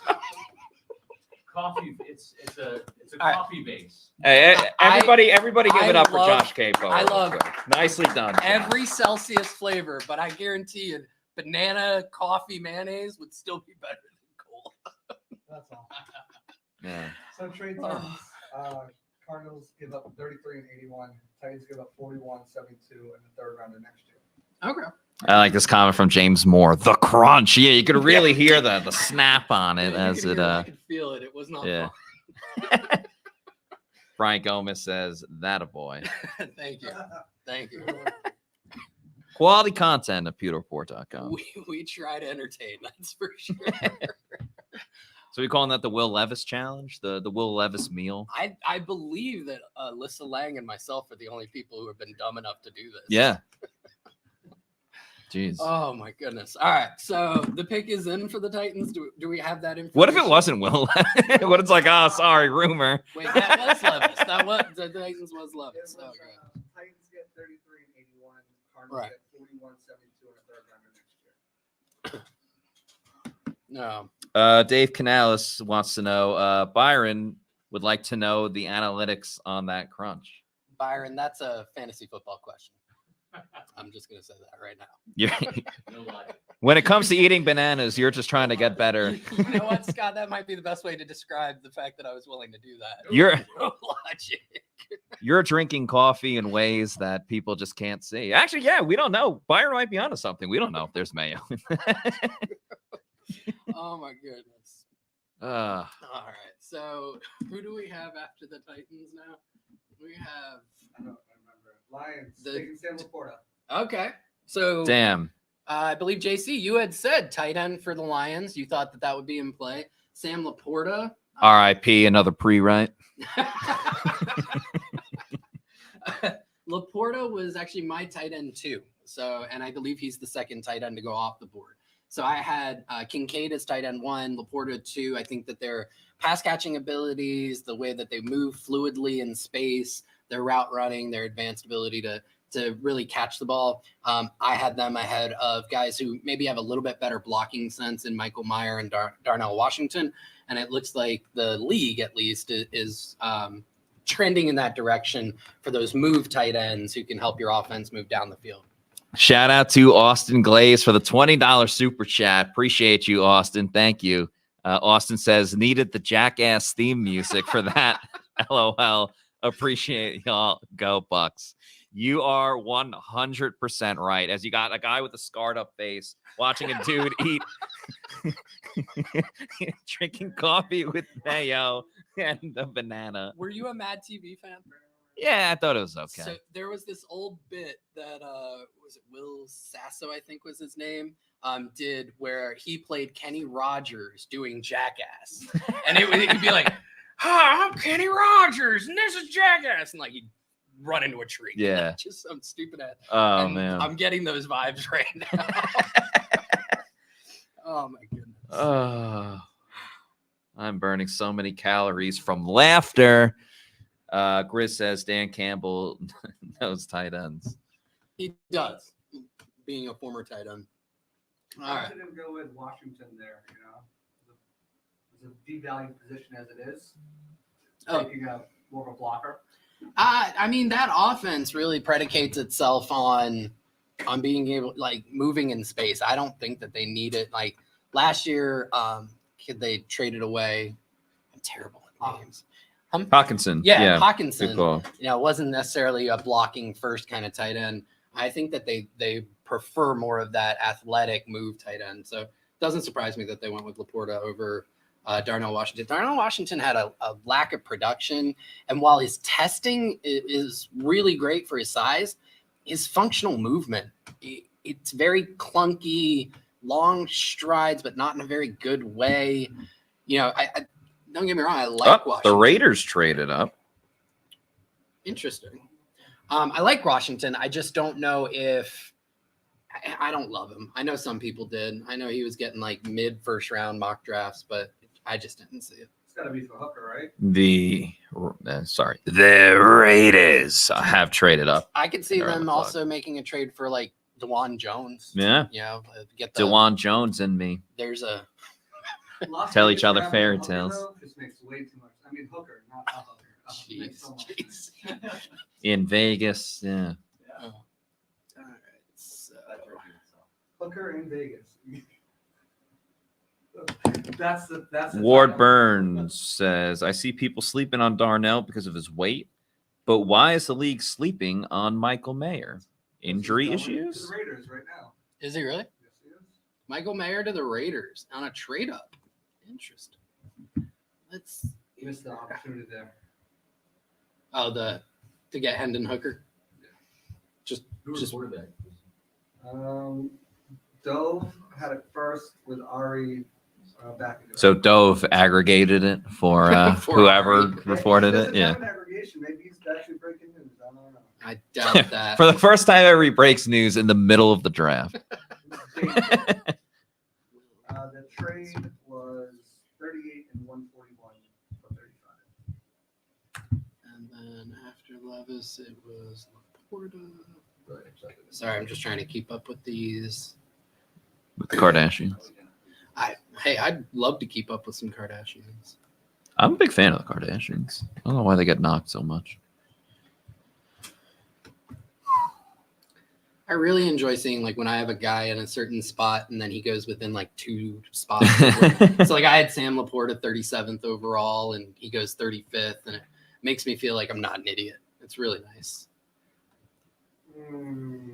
And then JC makes that noise and reminds me I am an idiot. So all is right in the world. Mr. Angle says, glad I'm not the only one that thinks Dove is a parrot. No, I think Dove is good at what he does. I don't get why people get mad at him. Like, he's just aggregating the news. It's, I think because he doesn't always give credit to where he gets the source. I feel like Most he of the- does, though. Most of the time, Yeah, he does for us. He's aggregated stuff for us before. Most of the time he does, but not always. Hmm.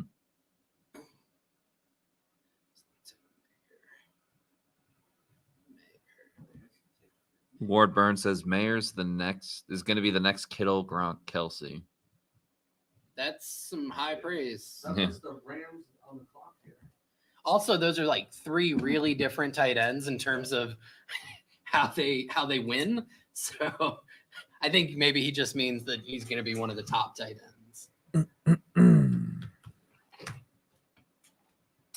We are on pick 36. Rams. 36. Well, the Rams will not be getting Will Levis like I thought they might be targeting him because he's off the board. All right. This has got to be like really strange for Les Snead, just having to do something on day 2 of the draft. Yeah. Like, I feel like Yeah, I think Coach Canales is awesome. to the time until Saturdays. Well, if there's something that you need to do, you should go on over to Age Rejuvenation. As we age, our hormones decrease, both for men and women. I was tired all the time, had no sex drive. I was groggy. I felt like I was 80 years old because everything hurt. I came to Age Rejuvenation because I was tired all the time. Bioidentical hormones has really made such an impact in people's lives. I actually enjoy shopping now. Got all my energy back. Mind is sharp. I feel like I'm 18 again. It was perfect for me. Get with Age Rejuvenation. Do it now. Don't wait. Call Age Rejuvenation today. If your testosterone is low, your energy is low, the best place to go is Age Rejuvenation. Our very own Scott Reynolds has been going there and has seen an amazing improvement in his lifestyle, as well as one of our good friends and friends of the show during the season, former tight end John Gilmore also goes there. So there are 5 locations in the Tampa area. Sign up for your free consultation. Look good, feel good, and increase your performance with testosterone therapy. Definitely check out Age Rejuvenation if you're in the Tampa area to give yourself that boost of energy, boost of life, defy aging, and restore your vitality. Again, 5 Tampa locations to check out here. And Age Rejuvenation, I've got a consultation that I need to set up. I've already put in all the paperwork. They keep trying to reach out to me, and I got to keep rescheduling, but I'm definitely going to check it out now sooner rather than later. I thought you were already going and that was a picture of you. Yeah. Yes. Yes. That was my assumption. So anyway, but kind of getting back to the draft now, the Rams are on the clock with the Seahawks behind them. Any surprises for you, JC, in terms of players who you thought would have been off the board at this point. I know you had a kind of a sneaking suspicion that the Bucs were going to take Brian Branch at 19. So Right. I'm assuming he's one player where you're a little surprised that he's still on the board. Yeah, I think Brian Branch he's got first round talent, doesn't have first round athleticism. He's a football player. And there's been situations too where you see Branch fall into the second round. Could that have happened? It apparently has happened. I don't think he's there for long. He's just too good of a football player to last that long. But other than that, I think Michael Mayer was a bit of surprise. Obviously, Will Levis and Hendon Hooker had a lot of talk there too. Still not on the board, but one guy who just went off the board, Rams finally making a second round pick, is TCU guard Steve Avila, who Scott loves. And would have been a good upgrade for the Buccaneers at guard to throw in that competition there. Yep. Now off the board. Yeah, first pure interior offensive lineman to go. You may say second overall because Peter Skoronski out of Northwestern. He went to Tennessee, and Tennessee could throw him into, I want to say 4 out of the 5 offensive line positions that they have. But assuming Skoronski, I think they announced him as a tackle. It is still a tackle come the regular season. Avila becomes the first interior offensive lineman to go off the board. I was pretty high on Avila. He was 8th overall for the remaining players after day 1 for me. I'm trying to see my notes on him. I know you've got. Yeah, he's a plug and play starter. I mean, he can play zone, he can play gap. He's got the strength, he's got some athleticism to him. I really like Steve Avila. If the Bucs were going to draft an interior offensive lineman, I don't know if they do early. But if they were going to take a look at him, he was one of the guys that I really liked to go. I liked him over Osiris Torrance. I liked him over him. Cody Mock, who you guys talked about a little earlier, is another guy that I liked. But Steve Avila for me was one of the top interior players, and I think it would fit this scheme, this system nicely. But he's off the board to the Rams, and I don't really know if they'd go guard 2 years in a row, even though it looks like Derick potentially could play tackle this season. Yeah, I don't see the Bucs necessarily going interior offensive line here in the second round. So I don't think he was necessarily a target for them just based on where he is projected to go. I know you mentioned that you had Avila over Osiris Torrance. You liked him a little bit more. I had Osiris Torrance 26th on my board, Avila 31st, so very, very close to each other. Right. And then just kind of going over it, Avila's got great footwork, advanced pass protection skills. One of the things that most people love about an offensive lineman is he's got a finisher's mentality, uses his hands really well. And one of the things that I really liked about him is just a really good feel for a pass rush. He could pass off stunts and twists very well. Not the most agile player in the world. He's not too explosive. Yeah, he did. I saw he struggled as a puller, just getting to his landmarks on time and hitting his targets with consistency, and just kind of a bit of a clunky mover in run protection. Yeah, and he doesn't have the largest wingspan. It's kind of as Brugler would put it, a modest wingspan too. That arm length can get beat up sometimes by longer armed rushers, speed to power rushers that come in on the interior and stunts and twists and stuff. You can have trouble picking those up because of that athleticism and that arm length. But I think he's a good player, plug and play starting day 1, I think, for the Rams, especially if you look at that Rams offensive line from last season. He's very, very rough. Definitely going to be a starter day 1 and gives Matthew Stafford a little bit of help to be able to get that ball distributed to guys like Cooper Kupp and such like that. But we got another pick off the board too. And our guy's gone to Seattle. Derick Hall, edge rusher from Auburn. Woo. He's off the board. Another Bucs best bet. We also had him in the we had him in our final 2 mocks, right? I want to say. I believe we did, yeah. Yeah. So I've been high on him since the beginning of this. He was actually in my Bucs battle plan. He's not a speed guy at all. He's an old school edge rusher. He's going to beat you with power. He's not going to beat you with. He's going to beat you with technique. He's not a guy who's going to has overall flashy athleticism. He's the opposite of Nolan. He's the opposite of Nolan Smith. He's a pretty athletic dude. I think the big thing is he's not tall and long, but he brings natural leverage. Right? He's only 6'3", 254 pounds. He is explosive off the line. I think he's got a really good hand swipe, which helps to counter the fact that he's got a lack of bend. And I think that's what you're talking about in terms of the athleticism. Right, his bend. He doesn't have those really loose ankles and hips to really create a parallel lineage against the ground to really get around the arc that way. So, but he's able to swipe that tackle's hands off of him and then kind of turn the corner real quick. Rocked up dude, just a punishing mentality. Right.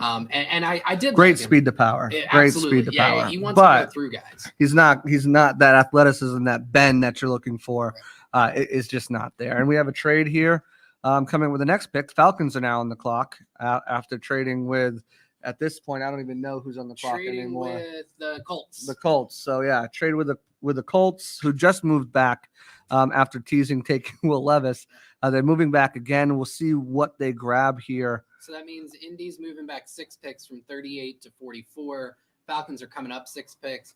You know, what's really interesting while we're waiting for the trade details and while we're waiting to see who the pick is, Derick Hall represents, if I'm not mistaken, the 8th edge rusher off the board in what is now the first 37 picks.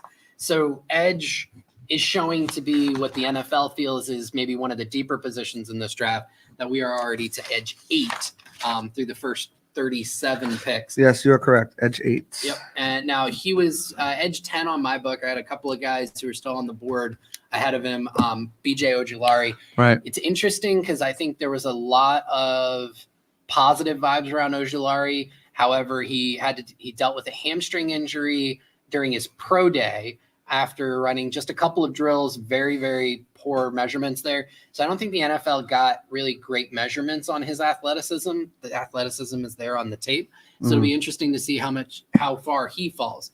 The other one, we did kind of Will Levis watch earlier, right? Levis is now off the board, thankfully for me. But Adetomiwa Adebawore. Yeah. Tommy. Yeah, I mean, he got first round hype after having one of the all-time greatest combines in history. Right. A little bit of a lack of production at Northwestern. It looks like the NFL maybe tweener too. Yeah. Big tweener. Where do you put him? Is he going to lose 10 pounds and be a big edge? Is he going to gain a few pounds and still be a very small tackle? Interesting to see how far he falls. Do you think, is he still there after the second round, or do you think he goes somewhere here in the second round? Someone's going to fall in with the trades. Someone's going to fall in love. Even they'll find a spot. You find ways to get good players on the field, and I think someone will find a way to get him. I mean, you look at the NFL, 3-4, 4-3, throw it out the window. Most teams are playing nickel and dime a lot of the time anyways, especially in such a passing league. You can find a role for him on the field. Now, is he going to be a 3-down player ever? I don't think so. But I think that he'll find a role, in a guy with that type of athleticism, speed, burst. They'll be able to find a role for him. So we have the trade details, and we have the pick is in 38. Colts trade 38 to 44 with the Falcons. They pick up 110 in the process, and thank the Lord, Matthew Bergeron is the pick. I did not want to see him drafted by the Buccaneers at all. I do not like him as a tackle. I know that's where he played in college. I think he kicks into a guard at the next level. And if you're going to play him at a tackle, Marshall Newhouse vibes. Just a turnstile at a theme park, just letting guys through. I did not like what I saw of him. I did not like what I read of him.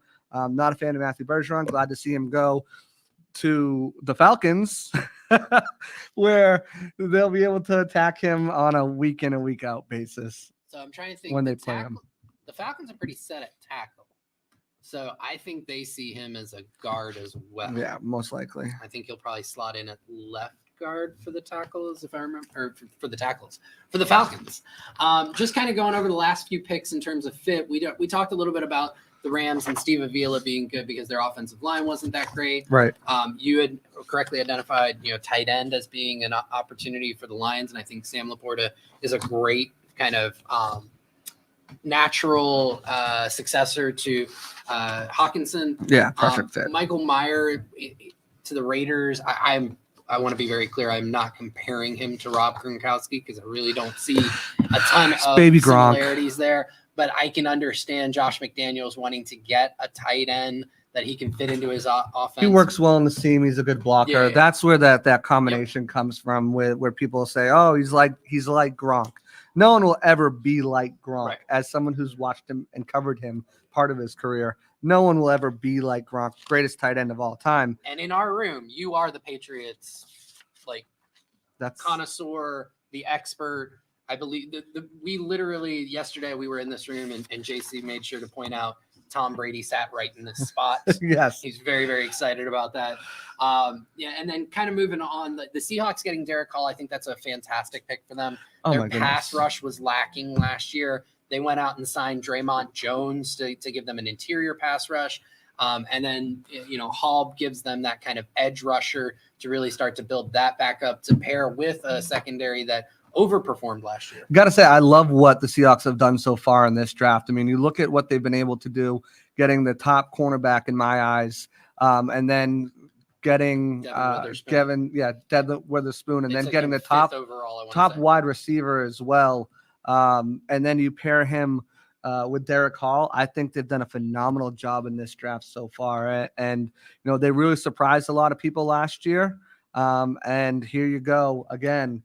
Carolina Panthers. Carolina Panthers, yes, they are they drafting wide receiver Jonathan Mingo. I think this is a little early for him, Yeah. but they need a weapon for the midget quarterback they drafted. I can't remember, Bryce Young. So in a draft, I'm gonna toot my own horn a little bit here. In a draft where you saw so many wide receiver rankings that were all over the place. All right. The first 5 wide receivers to go have been Jackson Smith-Njigba, 1. Quentin Johnson went 2nd out of the wide receiver group. Zay Flowers was 3rd with Addison 4th. Yes. I believe. And now Jonathan Mingo. 5th. JC, would you do me a favor and just read off my top 5 wide receivers in order? Jackson Smith-Njigba, 1, Jordan Addison, 2, Zay Flowers, Quentin Johnston, and Jonathan Mingo. Now, I didn't have it 100% in order, but ladies and gentlemen, We're going to take that's a W. I'm taking that as a W. That's a W. In a wide receiver class where it's kind of pick your flavor and it could go so many different ways. I'm pretty proud that my top 5 were the top 5 drafted.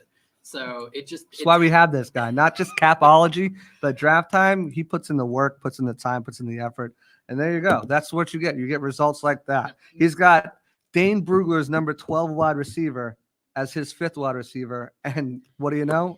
He's the 5th wide receiver off the board. So, I think what the Panthers, what they're looking for is an X receiver, and those are at a premium in this draft. You just don't have a lot of tall, big-bodied wide receivers who can win on the outside, win with power at the catch point. And Mingo brings that. He's 6'2", 220 pounds. He's got a large frame with a big catch radius. He's got good speed for his size. I'm sure you can get me the 40 time in just a second here. 4.38. 4.38 for Mingo? No, I'm sorry, that was I think it was low 4.46. 4.46. Okay. Plays through contact well. He had a 40% contested catch rate last year with some really amazing highlight reel catches. If you go on YouTube, you look up his highlights. Some of those catches are absolutely amazing. And for his size, he's a good yak guy. He can get you yards after the catch. Now, I think he has an underdeveloped route tree. I think that Ole Miss seemed to scheme him away from press coverage. So it'd be interesting to see how he handles that at the next level. He did have a lack of production and some injury concerns, but I loved Mingo's game. I was team Mingo. Yeah, just kind of reading up a little bit on Dane, what Dane has to say. We'll start with his weaknesses because I always start with weaknesses whenever I do draft profiles for whatever reason. But lacks some noticeable twitch out of his breaks, faces a lot of contested windows. He'll allow the football to come into his body. But the good thing is, as you said, well-built, strong athlete, big hands, uses his frame to block out defenders on the catch point, tracks the ball well. He's got explosive plays. And one of the big thing is he's not going to complain about catches or anything like that. He's a very team-first, humble-oriented guy. So you got to like that situation. They need a wide receiver. They have Terrence Mitchell that they drafted 2 years ago from LSU. Not really. I know they traded DJ Moore. Not really sure how that rounds out. Terrace room. is similar in size. I want to say he's a bigger guy, 6'3". I want to say over 200 pounds. Just really hasn't developed as much as I'm sure the Panthers would have wanted. Something that's interesting that I just noticed, JC, I'm not sure if you did. The NFC South is going back to back on picks. Yes. So the Falcons took offensive tackle Matthew Bergeron out of Syracuse. The Panthers have now taken Jonathan Mingo out of Ole Miss, and now the Saints are on the clock.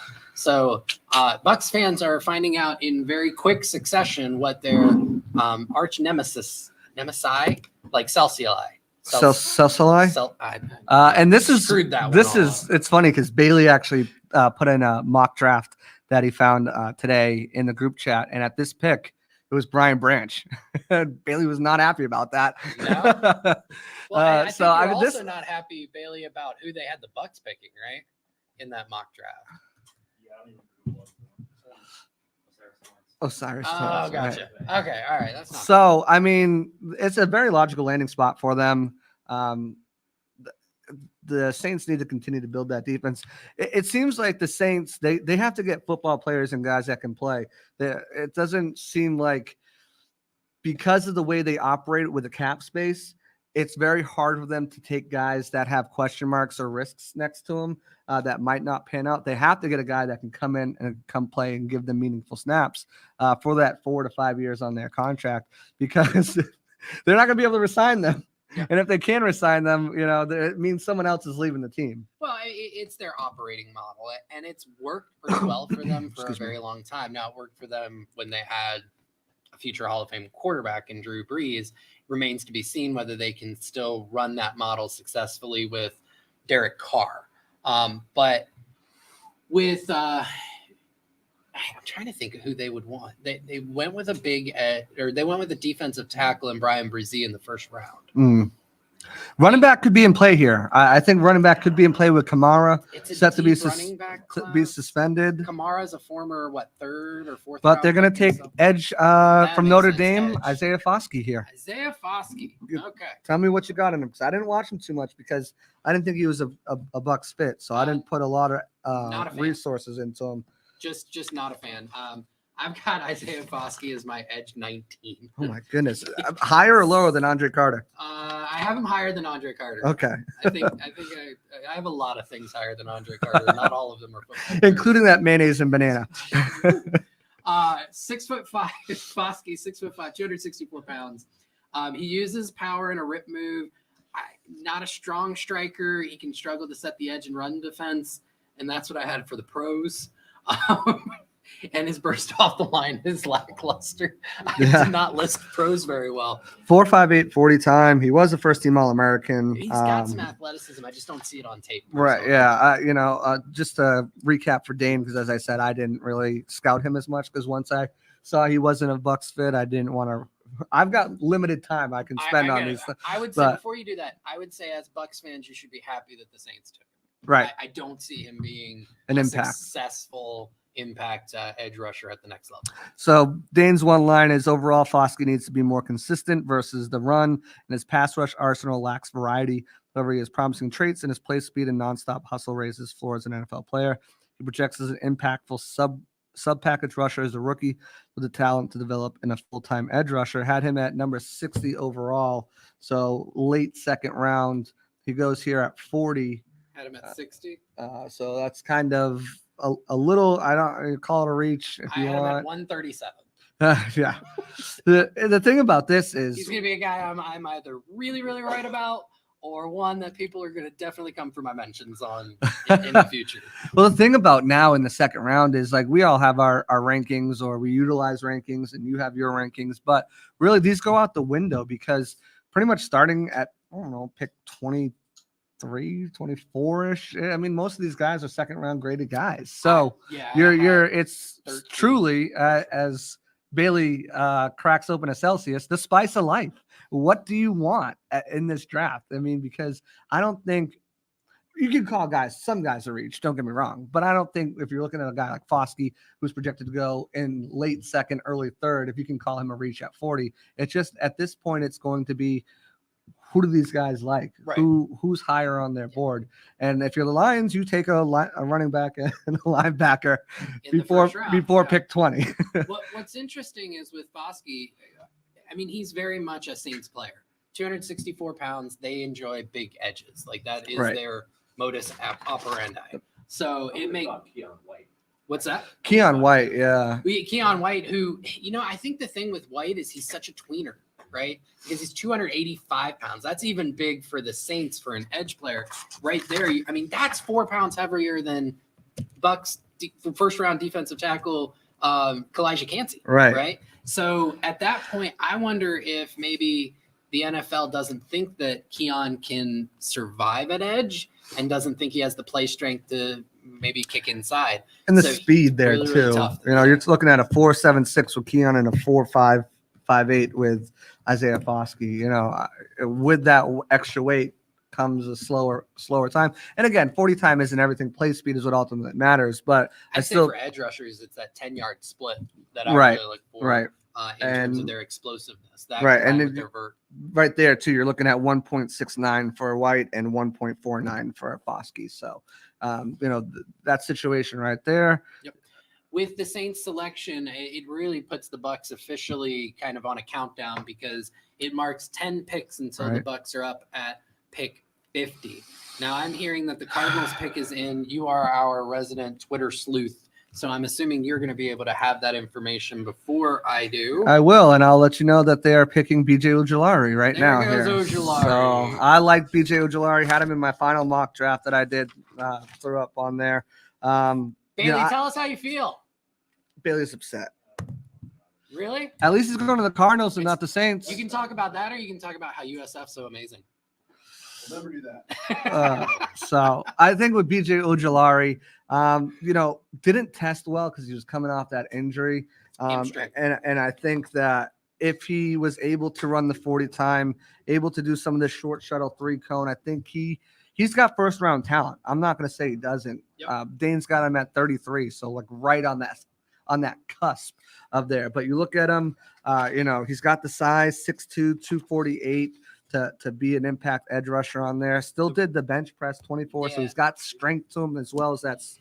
Yeah, the thing with Ojulari that I really liked, he was my top edge left on the board. I had him as my 4th edge overall. He's not afraid to try multiple pass rush moves. Now, I won't say he's mastered any of them, but he certainly put a bunch of them on tape, which bodes well for him potentially developing into a quality edge rusher. His brother was just drafted, I want to say last year, right? To the Giants. Yep. Yeah. And he had a pretty good rookie season. And I have high hopes for Ojulari. I think that he's going to do well. Arizona definitely needed edge help. I think we talked about them before they traded back here. I think I had identified, I think that's probably where they go is to try and get an edge there. And so Ojulari makes a ton of sense. Bailey, I'm assuming you wanted him at pick 50, correct? Yeah, an option. An option. An option. I had him there. In my final mock. Of course, I had Anton Harrison there and then moving back for him. But I think, too, with Ojulari is, as you mentioned, he's put different pass rush moves on film. So he has them in his repertoire. Now, does he know how to actually use them and set them up over a course of the game? I think that's where he's got the mastery from. Once he masters how to set them up and get defenders thinking he's going to do one thing and then switch it up and able to really utilize that technique within a game, that game within a game, that chess match, that game plan within a game plan to set up those moves for later in the game. I think he can be really destructive. I liked him better than Derick Hall as a pure athlete standpoint. I had him higher than Hall. But I liked Hall's fit better in this team. So it's going to be interesting. The interesting thing here, JC, is where obviously the NFL sees edge as a really deep position, right? Ojulari now marks the 2, 4. We got a new pick in if you want to. 6, 7. Yeah. So Zava is not happy about this. The Packers select Luke Musgrave. So Luke Musgrave, tight end out of Oregon State. So he's going to the Packers, who lost Tunyon this season to the Bears. So another weapon for them there. So They have- Musgrave is 6'6", 253 pounds, athletic. He's got the speed to get vertical. He plays the seam very well. Sound route runner. He does have a history of drop issues, below average blocker. For me, I didn't think he was great at forcing missed tackles or creating yards after the catch. Not a great contested catch guy. Didn't have much college production. The traits are there with Musgrave, so the Packers are definitely betting on their being able to develop him. He was some people's tight end 3, tight end 4. What little high-end tape he shows is very, very high-end. For me, he was tight end 8. One thing real quick, we'll talk about tight end was the position we've talked about maybe the Bucs targeting here on day 2. So with Meyer going, Laporta going, and Musgrave going today, with Dalton Kincaid going yesterday, kind of the top options are Darnell Washington, who they had for a top 30 visit. Yep. Tucker Kraft, who Matt Matera spoke about earlier, said he's just a great interview at the Senior Bowl. Just really wants to get away from South Dakota, right? And Who can blame him? Corn. And it's corn. Luke Schoonmaker out of Michigan, the guy I would love to see maybe the Bucs target this day, maybe Say his name. in round 2. Zach Kuntz, Yes. out of Old Dominion. Yes. Listen to the profile on this kid. 6'7", 255 pounds. He's got size. He's got length. He creates separation at the top of his route. He's got amazing route running. He's definitely athletic. He scored at a 10.00 on the relative athletic score scale. He's got great hands. He definitely needs some development. He put together some really great tape at Old Dominion in 2021. Suffered an injury, I want to say, in week 3 of 2022, and really didn't get to kind of, I think if he had had a full season, you would have been hearing his name as a potential first rounder. And then just kind of going back to the edge with Foskey going off the board. While the edge class was very deep, JC, so thank you, Adam, for telling me to speak into the mic. While the edge class was very deep, it's thinning out very quickly. Yes. For my board, the top guy left is Byron Young, edge out of Tennessee, not defensive tackle out of Alabama. He's a twitched-up athlete, but he's on the older side, right? I think he's 24, going to be 25 by the end of this year, if I remember correctly. Then beyond that, Zach Harrison out of Ohio State, who's got a lot of physical traits, but wasn't able to really translate them into production in college. And then KJ Henry out of Clemson are kind of the top 3 guys on my board, followed by Tuli Tuipulotu out of USC. Good one. Scott's big on Yaya Diaby, but I think as a second rounder, that's a huge stretch. Yeah. So I think don't even know less it's and a third less like rounder. the Bucs may go edge in the second. Yeah, and the Jets are up now, and please take DeJuan Jones because fans have been clamoring for him. Other media outlets have been clamoring for DeJuan Jones. Not a scheme fit. Well, for talking about him for the Jets, it would be very interesting if the Jets took DeJuan Jones because DeJuan Jones is massive, right? Giant human being.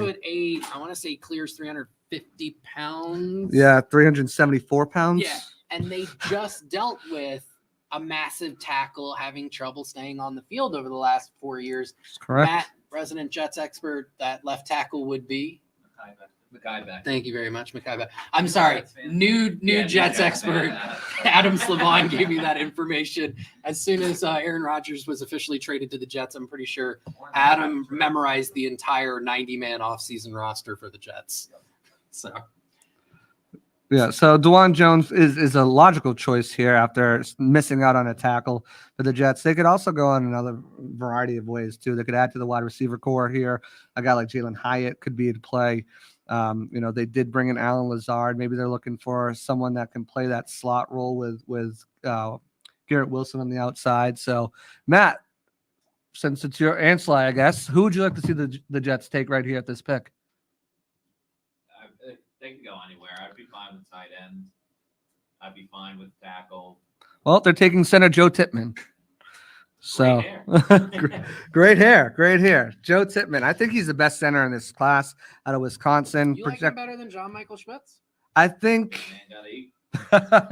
I think as a technical athlete, I think John Michael Schmitz is the best technician in this draft. I actually did center, so I know a little bit about this. Yeah, I know. I think he's I think he's the best technician, but I think as a pound for pound player, I like Joe Tippmann a little bit more. And I think he's a guy who's going to be able to come in and start right away, and give the Bucs, the Jets, I'm sorry, a solid addition to that offensive line and help open up holes in the run game and also help protect Zava. Sorry. Interesting thing. I'm going to try and create kind of a reverse parallel, so I guess a perpendicular to the Bucs. Bucs took Calijah Kancey, an undersized defensive tackle, 6'1", definitely on the shorter side for that position. Tippmann is the exact opposite for centers, right? Tippmann is 6'6". You don't see a lot of 6'6" centers. I want to say Ryan Jensen's 6'4", 6'5", and he's one of the taller centers in the NFL. So I have some concerns with Tippmann with regards to him being able to keep his pad level low enough and play with enough leverage that's required of that center position. I did like a lot of his tape. Don't get me wrong. He was my second center overall, but I absolutely love John Michael Schmitz quite a bit more than Tippmann. Right. Yeah. I it was a toss up for me. I think they both have issues where they can get better at. I think when you look at Schmitz, he is probably the best run blocker in this draft. Yep. But I leaned more Tippmann in this role, but looking at the way the draft is falling, you start to see could this be the run on interior lineman here? You have Bergeron go, you have Avila go, you have Tippmann go. Michael Schmitz is right there.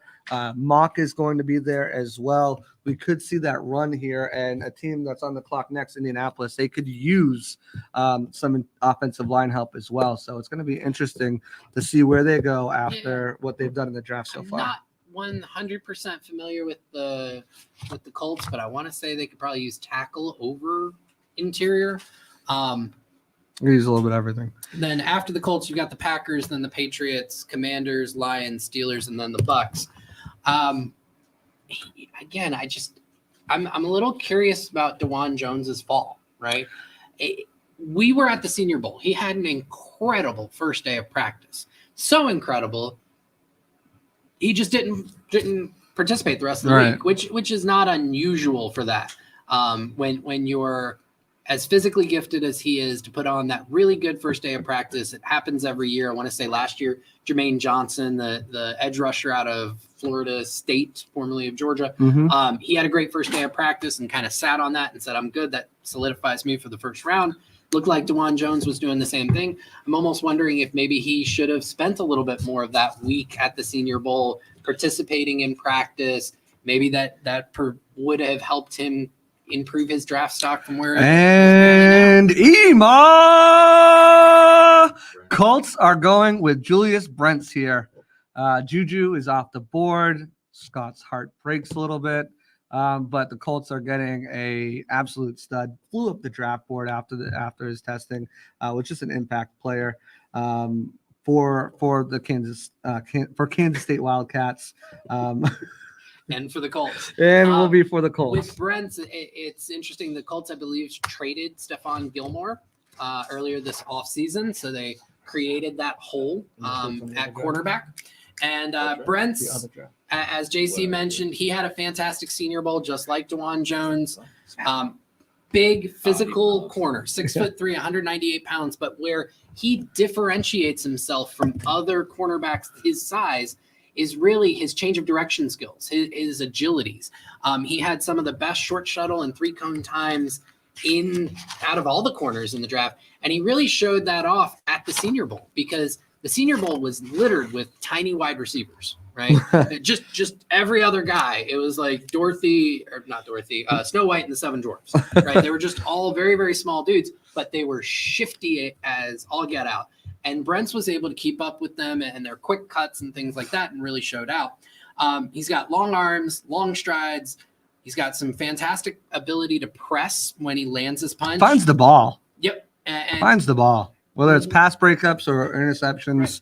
Not the fastest in terms of his long speed, and that's really where he comes into trouble, is if he gets beat early in a rep, he knows that he can't keep up with the speedier wide receivers, and he can get grabby. I mean, he can really draw some flags. So, and there's some panic when he starts to get beat. Right system, I think he can do a fantastic job. I thought that Seattle would be the perfect fit for him. I thought that the way that they play, he could be kind of like a Tariq Woolen, not quite as athletic, but they would allow him to really press, really get his hands on receivers early in the route and be able to win that way. So it'll be interesting to see with Indy, because I want to say they're replicating the Eagles defense, which isn't press heavy, how Brents is able to develop in that system. Yeah, he'll fit in. With Sly coming through, Brents is an Indy native. He was at the local pro day. Scott with the assist there. So yeah, I mean, you look at, I think he's going to be a solid fit there. We have a trade. Lions have moved up and are on the clock. Enter a very rare interdivision trade here between Green Bay and the Lions. Could there be hookers in Detroit? We'll find out coming up next year. I wanted a hooker in Vegas, but we'll take a hooker in Detroit. Yeah. We're beating a dead horse. So with the Lions moving up, their roster is rounding out so well. I do think it could be for quarterback. I think that you might be onto something there, JC, because they don't have a lot of holes on their roster at this point. Trying to think through, so they got Campbell earlier. They got Jahmyr Gibbs earlier. Take Drew Sanders right here. Yeah, another inside linebacker. Although they could make him an edge rusher. I mean, I think he might actually be better as an edge rusher than he is as an inside linebacker. And that's kind of one of the things that's a theme among this inside linebacker class, is that they're all really fantastic pass rushers. And that tends to be their standout skill for most of them.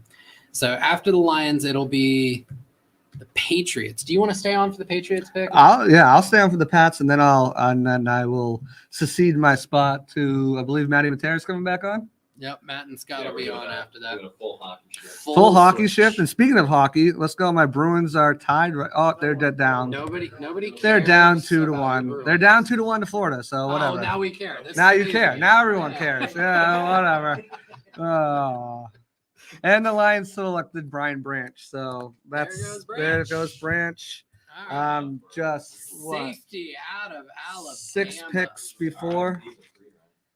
RIP the pre-ride again. Brian Branch, safety out of Alabama, 6 foot, 194 pounds, twitchy, instinctual, and he uses those instincts to overcome a bit of an average athletic profile.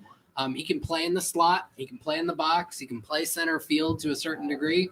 He's good in zone coverage, solid in run support. He's got pretty solid burst and short area quickness. He's a solid blitzer. I mean, he just kind of does it all. I think that's what enamored him to just about everybody on Pewter Report. We all had a fairly high opinion of Brian Branch. Scott, I know you were very high on him. You watched a lot of Alabama football. You're a Big 12 guy, but you watch a lot of SEC football, especially because Ashley, your wife, is a huge fan of the Georgia Bulldogs. For me, things that I worried about was some of the athleticism, his strength in terms of how hard he hits, and I wasn't quite enamored with his man coverage abilities. With that said, he's a good football player. Yeah, and Detroit, we made fun of them, and they'll get a lot of slack, but I really like what they've done so far. Patriots pick is in. Yeah, Keon White. I don't know if I love that pick. I love it as somebody who doesn't love the Patriots. But no, I was just saying, I really like so far what the Lions have done. Yeah, they might have reached on some guys, but I think when you look at it at the end of the day, all of these guys are going to be able to come in, start right away, and make impact plays for the Lions. So I really like what they did. That being said, we're going to make this little hockey switch right here, and then come Maddie and Scott. Yeah, so with the Lions taking him, so this gives them 3 non-premium positions: safety, running back, inside linebacker. So they are certainly kind of shirking the analytics view of how you roster. You must hate that. I don't hate it because I'm not a Lions fan. True. So I think it's interesting. I think it's something that's going to be fun to study. So Matt, what about you? Nothing about the Lions in general is traditional. Everything's off the cuff when it comes to the Detroit Lions, formerly a divisional opponent of the Tampa Bay Buccaneers, which to this day I still think is one of the dumbest things that the NFL has done. Just Back in the NFC yeah, North division. The NFC North, where you have Green Bay, Detroit, Chicago, Well, it was and called- Tampa. It was called the Central, but there. The Bucs have Chris won the Berman, Central. Chris Berman called it the NFC Norris division. Right. Because it's like a hockey Yeah. kind of rough and tumble thing. Interesting. All right, folks. We got 4 more picks until. I think you need to tell everyone that Josh just took another bite out of that unpeeled banana. There was a big crunch. He was just showing off. That's all. I think he's a little unhinged. Yeah. It's just a sweet release after getting off air. He did say that wasn't the worst part between the two. So No one asked him to do that either. That wasn't he did it for the love of the game. He did it for the content. That's right, for the content. Can't hate on that. All right, Bucs fans, we are getting much, much closer to the Bucs making their second round pick at number 50. If they do make the pick, then I'm still not holding out like I'm rooting for it, but I still have in the back of my head that a trade could be coming sooner rather than later. Trade down, right? Is that what you're thinking? Trade down to get more picks, or trade up to get the second? Yeah, pick? I'm saying get more picks. Okay, yeah. I say trade back because when I think trade down, you're like, okay, you're moving from 50 to like trade 47. back. Yeah. Yes. Fall back, spring forward if we're doing that. Daylight savings time. But yeah, Bucs fans, let us know who you want. I know we were just chatting about it before, Scott and I. I'm an advocate of Sidney Brown. I think Sidney Brown going with the 50 pick would be a lot of fun. I wouldn't hate interior offensive line with Schmitz still on the board. Here's a look at our Bucs best bets as they stand now. Just took Julius Brents off the board. And so you look at the safety position, you look at nickelback. We've seen that run on edge rushers. Yaya Diaby, probably a little too early to get him in the second round, I think. But he might be in play in the third round. That's why, Matt, I think you could go here with the safeties. I think the wild card might be Drew Sanders. I was actually just thinking about him because you know what? I obviously know Drew Sanders. What's up, Bailey? Quan Martin is off the board going to the Commodores. He will not be coming to Tampa Bay. And that was someone that we've talked about a ton. Yeah. But again, can't fall in love with the draft. Either the Jersey Shore and the draft, you cannot fall in love there because, people are moving the whole time. But yeah, Martin off the board. Who were we just talking about? Sidney Brown. We were talking about Quan Martin. Yeah. And I think a couple other names that we could throw in there. Cody Mock from North Dakota State, if they want to go with the player who, again, Jason Light likes to take left tackles and move them inside. He did with Alex Kappa. That's who it was. Not to cut you off. Drew Sanders was the one I was thinking about where, seeing him, it's like, okay, I like this player. I like what he can do. But I truly just never thought that he would fall to the Bucs. Right. Which is, my own mistake. But had a ton of tackles as a linebacker over at Arkansas. Had a position change too. He had been moving around a little bit. So might take a little bit more just to get through the whole feeling out process of being an inside linebacker at the NFL level. But, who better to learn from than Levante David? Yeah. Is this a situation we talked about, how Todd Bowles and Jason Light want to get faster on defense? Yeah. It would be quite the move, but Adebaware is still there. Would he run a 4.49? Yeah, you want to talk about speed. Yeah, he's even faster than Calijah Kancey, and he can play. He could be your edge rusher. He's about 20 or so pounds heavier than Shaq Barrett, right? He's kind of in that mold, just a bigger, faster version of Shaq Barrett. Mm-hmm. I think teams have looked at playing him inside. He could be a chess piece. I don't know that. What's that? Jason said the Bucs traded up. The Bucs are apparently the Bucs have traded up or out. Up. The Bucs have traded up. That's what Jason just said. They are moving up. Trying to confirm. Haven't seen anything just yet. Tom Pelissero 44 seconds ago said trade. Bucs are on the clock. All right, folks, we're going to find out sooner rather than later. This is a page right out of the Jason Light book of we want someone, we're going to go get them right now. So we shall patiently wait Who's it gonna be? Who's it gonna be, Bucs fans? 2 slot corners just went. I'm thinking. Yeah, I am all in. I would say That's the Sidney pick. Brown, Darnell Washington, Cody Mock. Those are the 3 players that I would say right here would be good value. But Sidney Brown, I think, is a player that they're definitely interested in. For those just tuning in, the Bucs made a trade. They are now on the clock and will be picking next. Very, very exciting times. Let us know in the chat who you want them to pick.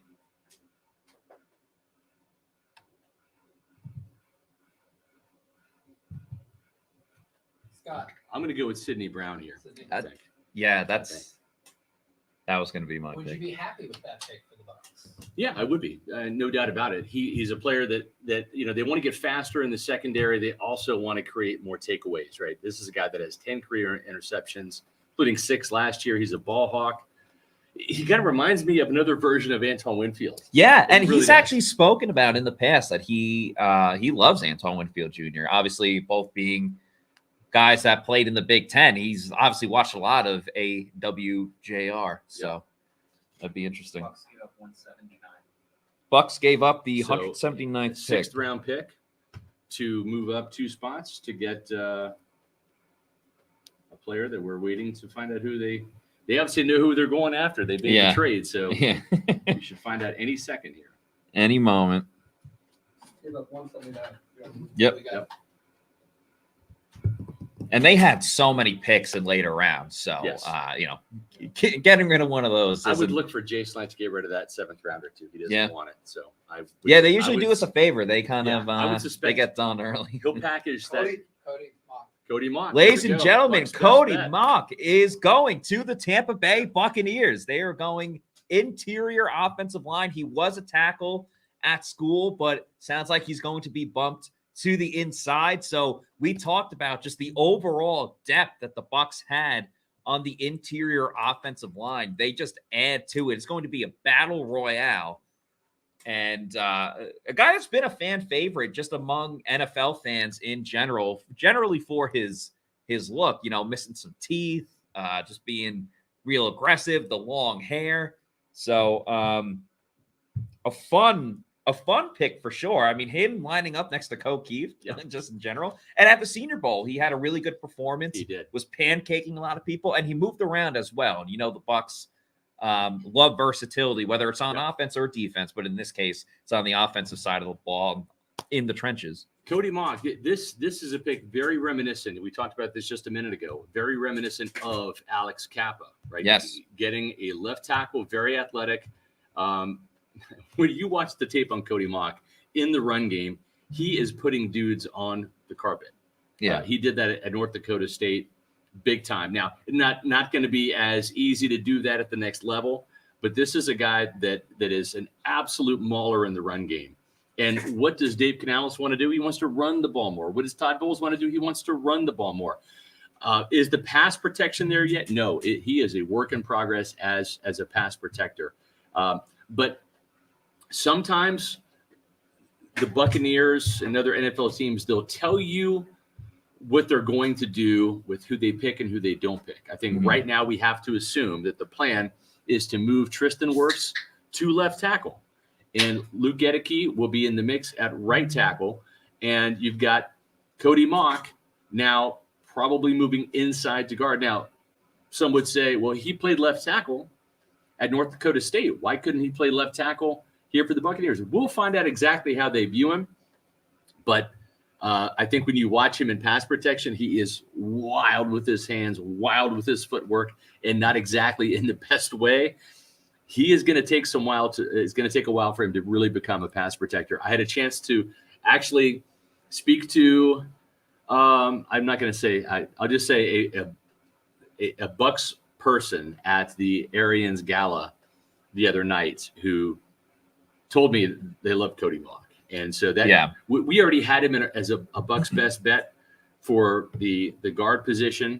And so we already knew that they liked him, but that just solidified to me that they liked him. I have to refine the pass blocking skills a little bit, but yeah, as a run blocker, you mentioned Dave Canales. One thing Canales talked about with the run game in general is that he likes defense. He likes running backs that are violent runners. Yeah. And he said Rashad White is like that. But I don't think that stops with just running backs. I think with offensive linemen as well, they like the nastiness. I mean, last year, Luke Gedeke, his nickname was a glass eater at Central Michigan. That kind of went away a little bit. But I think you're bringing in another guy that kind of encapsulates that in-your-face attitude that began with Ryan Jensen. And obviously, Jensen wasn't around a ton last year because he got injured on the second day of training camp. But Cody Mock, a lot to be excited about in terms of the Bucs reestablishing the ground game again. It's been far too long since the Bucs were able to really move the ball on the ground. And between Dave Canales, Rashad White, and Cody Mock getting in the mix as well, going to be a very fun training camp in terms of just the battle for interior offensive line, because you're adding another one into the mix with Mock, Robert Hainsey, Nick Leverett, obviously, Aaron Stinney, Matt Filer as well. So I'm loving the depth that the Bucs have on the offensive line, at least on the interior offensive line. I think tackle will figure itself out. I think the thing too, here's the thing about Mock. Jason Licht, during his pre-draft press conference, he kind of tipped his hand a little bit. Yeah. If you remember, he said, if I asked the question or somebody else asked the question, I was thinking about asking the question. Maybe I did. But what do you look for in offensive linemen? Like, hey, how do you really evaluate the position? And he said, we like guys that when we watch film, we can't wait to watch it. Sometimes offensive linemen, they're technical, they're mechanical. They get the job done, but they're not as exciting to watch. Cody Mock is a guy, when you put the film on, it's a highlight reel. Like, you can't, you're waiting for him to just go out there and just level some dude, and he does. He's very mobile, does a great job pulling. I think he's going to be a great fit in the run game. We'll see about pass protection. But in the run game, he's going to be a very good fit. The other thing, too, is you look at the fact that he is a ginger. That bodes well. He's got long hair. These are factors that the Bucs have liked. And Ryan Jensen, who has both of those, he's missing a couple of front teeth. Yeah. He hasn't had those replaced. I think, Jason Licht, John Spytek, they like dudes. This guy's a dude. Yeah, they're just guys being Tough dudes. Guy. That's Ryan Jensen. That's Alex Kappa. That's Ali Marpet. Just dudes, guys that like to get in there and just mix it up. Tristan Wirfs is a dude. He started his press conference the other day. Howdy. Yeah, there he is. Just Cody Mock right there. Too. Yep. They did announce him as a tackle. Wow, very interesting. I think the thing is he played left tackle. You give him the opportunity to see what he can do at tackle, right? And right now the Buccaneers, they've got some versatile players. They've got guys in Matt Filer, in Luke Gedeke, and Cody Mock that have a chance to play inside or out. Even Robert Hainsey, right? Yeah, exactly. He was a right tackle at Notre Dame. So, he's a flexible athlete. He really showed up at the Senior Bowl. 6'5". He's got some size to him. So I think this is a really good pick. Now, does this count as, another thing that is claim to fame for Jason Licht is picking these small school offensive linemen? North Dakota State really isn't. It's a powerhouse of the of these small schools, I guess, if you want to say. North Dakota State is the Alabama of the FCS. Absolutely. And I know that because Kansas State's head coach, Chris Kleiman, was up there and won, I think, 4 national championships with the Bison. So I know all about North Dakota State. It's a hell of a program. They do pump out some real quality players. We liked the wide receiver last year from North Dakota Christian State. Watson. Christian Watson, who's from Tampa. Tampa native. Yeah, went to Plant High School. So they're a legit program. Matter of fact, gosh, this is when Chris Lyman was back there, and was when Bill Snyder was at Kansas State. North Dakota State came down and punked K-State in Manhattan. That doesn't happen very often, but they've been known to beat some schools that are Power 5 schools because they are a powerhouse in the FCS, and they will put out some good players, usually 1, 2, 3 guys every draft. It's a good program. Yeah. So again, I just go back to like the versatility when it comes to not even like I go back to Robert Hainsey moving around at the Senior Bowl, and the Bucs just fell in love with that. And now Mock goes into a very similar situation where he moved around. He wasn't afraid to play everywhere and just get his face in front of like anyone that tried to really step up at him. As Creo Southpaw says, Cody Mock is a dog. I think he's going to be another fan favorite. Like I could see him last year. The big thing Co Keefe was having garage beers after the draft or when he got called. Like I can kind of see that with Cody Mock as well. I mean, they showed him on the TV before, so he's a little bit busy at the moment. But the Bucs offensive line, there's going to be real grit when it comes to it. They are, without question, I think, in my opinion, going to right the wrongs of all the mistakes that went on in the run game last year. Very interesting that 2 years in a row they traded up for an offensive lineman. So I believe they did that with Luke Gedeke. Now they do it with Cody Mock. And they've done it also in the second round back in 2015 with Ali Marpet. Jason Licht, listen, I'm telling you right now, folks, say what you want about Luke Gedeke. Give him a chance. Give him a chance. I trust Jason Licht implicitly with offensive linemen. He knows this position. He has built a Super Bowl caliber offensive line that attracted Tom Brady. Wasn't just Mike Evans and Chris Godwin, folks. Yeah. It was that offensive line. Okay. So when you've got every single one of his premium picks, first, second, and third rounder, have become starters in Tampa Bay. And we'll see how Gedeke progresses in year two. And I don't think it's going to be at left guard. I think it's either going to be right guard or right tackle. But Donovan Smith, second round pick, starter. Ali Marpet, second round pick, starter. You got Alex Kappa, third round pick, starter. Tristan Wirfs, first round pick, starter. Robert Hainsey, third round pick, starter. Luke Gedeke, second round pick, starter. Every single offensive lineman he's drafted, and they've had varying degrees of success, mind you, Wirfs being the best. But I'm just saying, this guy knows offensive line. He made Ryan Jensen the highest paid center, not just once, but twice. And this was a guy that was a left tackle at Colorado Pueblo. Yep. That goes to Baltimore, languished as kind of a backup. Is he a guard? Is he a tackle? Finally found a home at center for 1 year. And Jason Licht says, I like you, Big Red. Guy. You're a dude. You're going to come here and you're going to anchor our offensive line, and I'm going to make you the highest paid center.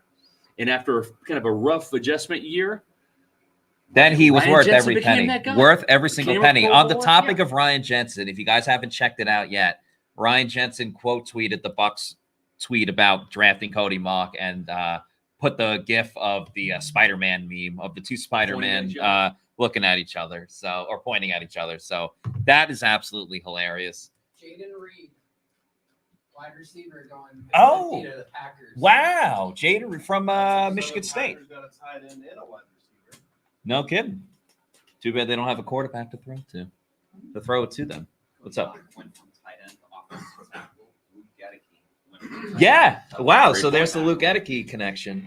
Cody Mock also went from tight end to offensive tackle, following in the Gedeke footsteps. So quite interesting. Quite interesting. What's going to be funny too is early on in for Bucs fans and specifically, like early on in Bucs rookie minicamp, OTAs, you want to see how the new draft picks do. And there's no shoulder pads and things of that nature. So you're not going to see too much from the defensive lineman and offensive lineman during OTAs and training camp, but that's okay. Or not training camp, mini camp, but they'll get around to it. Just retweeted on our Pewter Report account a tweet from Brandon Thorne, who is the offensive line expert. He's the guru on Twitter. So make sure you're checking that out.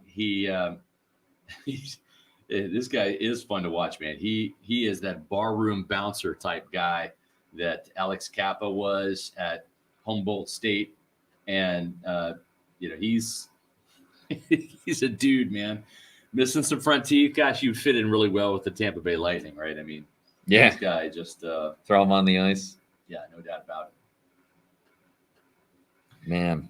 All right, so let's get people caught up on the picks now. Since the love affair with Cody Mock took place.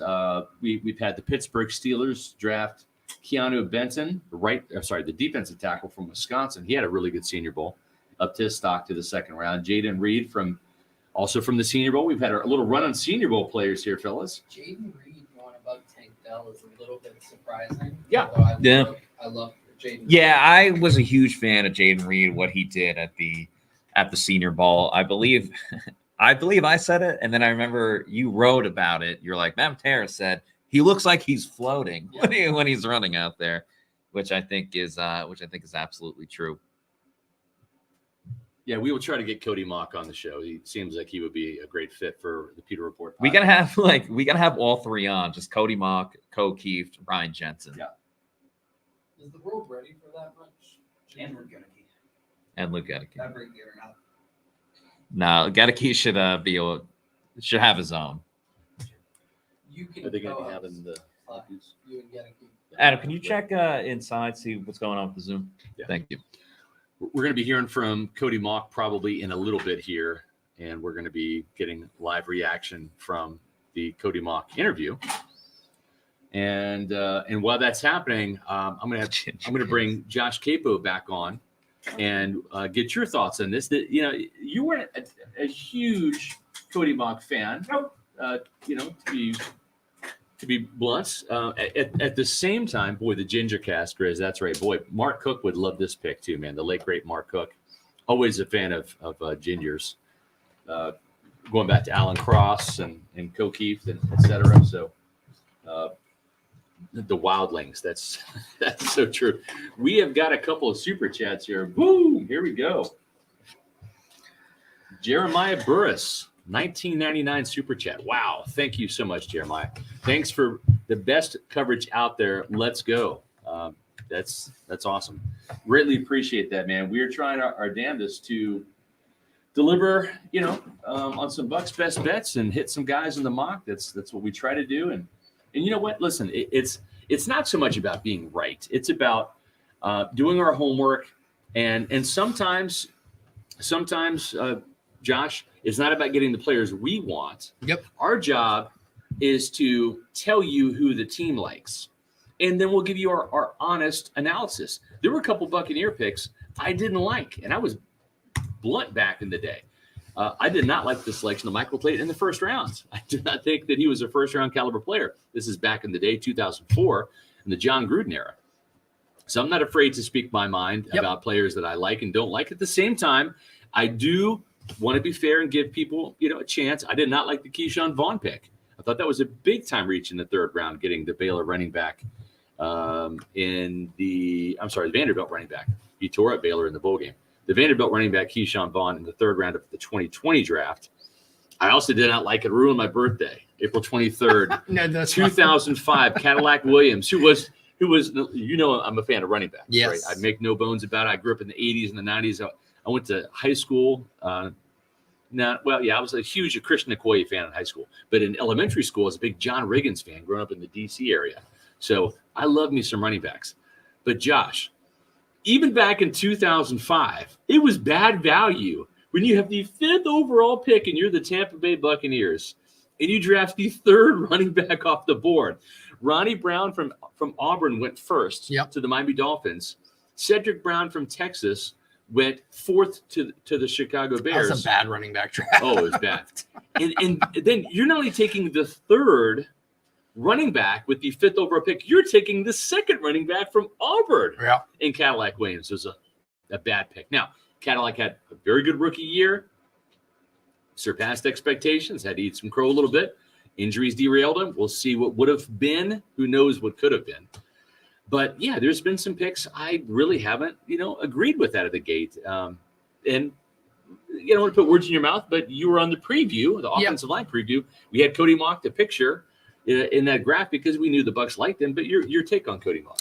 Yeah, I'm curious, and I want to come back to this. If he had been Viper Williams or Mustang Williams, would you have preferred him? Or are you just not a GM guy? But, yeah, with Mock. I'm telling you right now, if his nickname was not Cadillac, if it was just Carnell Williams, John Gruden wouldn't have taken it. I can see that. I can see that with John Gruden. John I could absolutely Gruden see was that. The Bucs had they were coaching the Senior Bowl that year. That they had a terrible year before, so they were one of the teams coaching the Senior Bowl that year. They coached the South, and you could just see the wheels turning in John Gruden's mind. He said, man, I'm going to drive this Cadillac all around Tampa, man. He loves SEC players. He loves SEC players, but he loved that Cadillac nickname. Right. I get to drive this Cadillac all around town, man. Now, if his name was Carnell Brown or Carnell Williams, probably wouldn't have picked him. Right. But the Cadillac thing, I think, sold him. Yeah. So as far as Mock goes, I think it's very telling that he was announced as a tackle. And I think if that's where the Bucs want to place him, is that offensive tackle, I understand the pick a lot more, and I can get behind it a lot more. I'll start as I normally do in terms of just his relative athletic score. We'll talk about his measurements. 6'5", 302 pounds, so he's a bit leaner for an offensive lineman. 29 reps on the bench press, which was pretty good. His arm length is 32 3/8, so a little bit on the shorter side there. But here's where you start to understand where the Bucs may have really, really liked Mock. They are moving to a wide zone, outside zone offense. It's going to require movement skills. Mock graded out as elite in his speed and elite in his agility scores. 40-yard dash was 5.09 seconds. That is very good for an offensive tackle. 10-yard split, 1.73 seconds. So he gets out of his stance very quickly. Agility scores, his short shuttle was 4.55 seconds, and his three-cone time was 7.33. Both of those are really, really strong scores for an offensive tackle. So in that context, given that there was this upper echelon, upper tier offensive tackle class, and then a pretty big drop off to that second tier, I can understand Cody Mock there. And I'm not as disappointed in the pick as I was under my initial when I heard it. If he ends up being an interior offensive lineman, I'm out on it, to be honest, Scott. I thought that there were a lot of offensive guards who I would have placed higher than Cody Mock. Tyler Steen, Chandler Zavala out of NC State, Andrew Voorhees out of USC, Saidi So out of Eastern with Michigan. Voorhees, we got to clarify. He tore his ACL. Yeah, that's true. So he would have been redshirted, but I'm with you. Yep. I saw the tape at USC on Andrew Voorhees. He was great. He would have been a great. And along those lines, Chandler Zavala has some medical concerns with a back injury. So, but just looking at these players, on film, these were players I would have preferred at offensive guard. But if the Bucs truly see Mock potentially being a tackle, I get it. There's such a steep drop off to that next level of offensive tackles. He's got the movement skills. He would fit their run game really well. It makes sense to me. I probably would have gone in some different directions if I were making the pick, but they don't pay me to make the pick. The Bucs don't pay me at all. Pewter Report pays me to say what I think. And I think a lot of it, I'll reserve judgment until I really see how the Bucs see him fitting in this offensive line is probably the best way that I can describe it. The thing too is we've seen multiple players that Jason Licht has drafted go ahead and switch positions, right? They like athletic linemen, right? That's for sure. And so I think that you see Robert Hainsey was a right tackle in Notre Dame. He moves inside to center. We've seen Luke Gedeke, a right tackle, move inside to left guard. We've seen Alex Kappa, a left tackle, move inside to right guard. We've seen Ale Marpet, a left tackle, move inside to right guard, then center, then left guard. So I think that's one of the biggest things is looking at versatility. And you have all these guys and see where they can end up playing. And to me, I think that there's some excitement there because it's up to Harold Goodwin and Joe Gilbert and Dave Canales to kind of find out who's going to fit better where. And I believe they've got enough bodies now to kind of figure this out, right? And I wouldn't rule out him getting a shot at right tackle to see if he can play that. And I like that point that you just made, Scott. And I think it's a really, really fantastic one at that. There is something to be said that you throw a ton of reasonably priced assets at a particular position group and then see what comes out in the wash. Because if you throw enough, you're bound to find some good players, right? And it looks like the Bucs are doing at offensive line what they did a few years ago at corner. right? When Jason Licht drafted, Vernon Hargraves, then Carlton Davis, MJ Stewart, Jamel Dean, he just kept throwing resources. And then when you add in the safeties of guys like Jordan Whitehead and Justin Evans and Antoine Winfield Jr., all of these players drafted in the mid rounds in about I guess technically that would have been a 3-year stretch when you include Hargraves from 2016.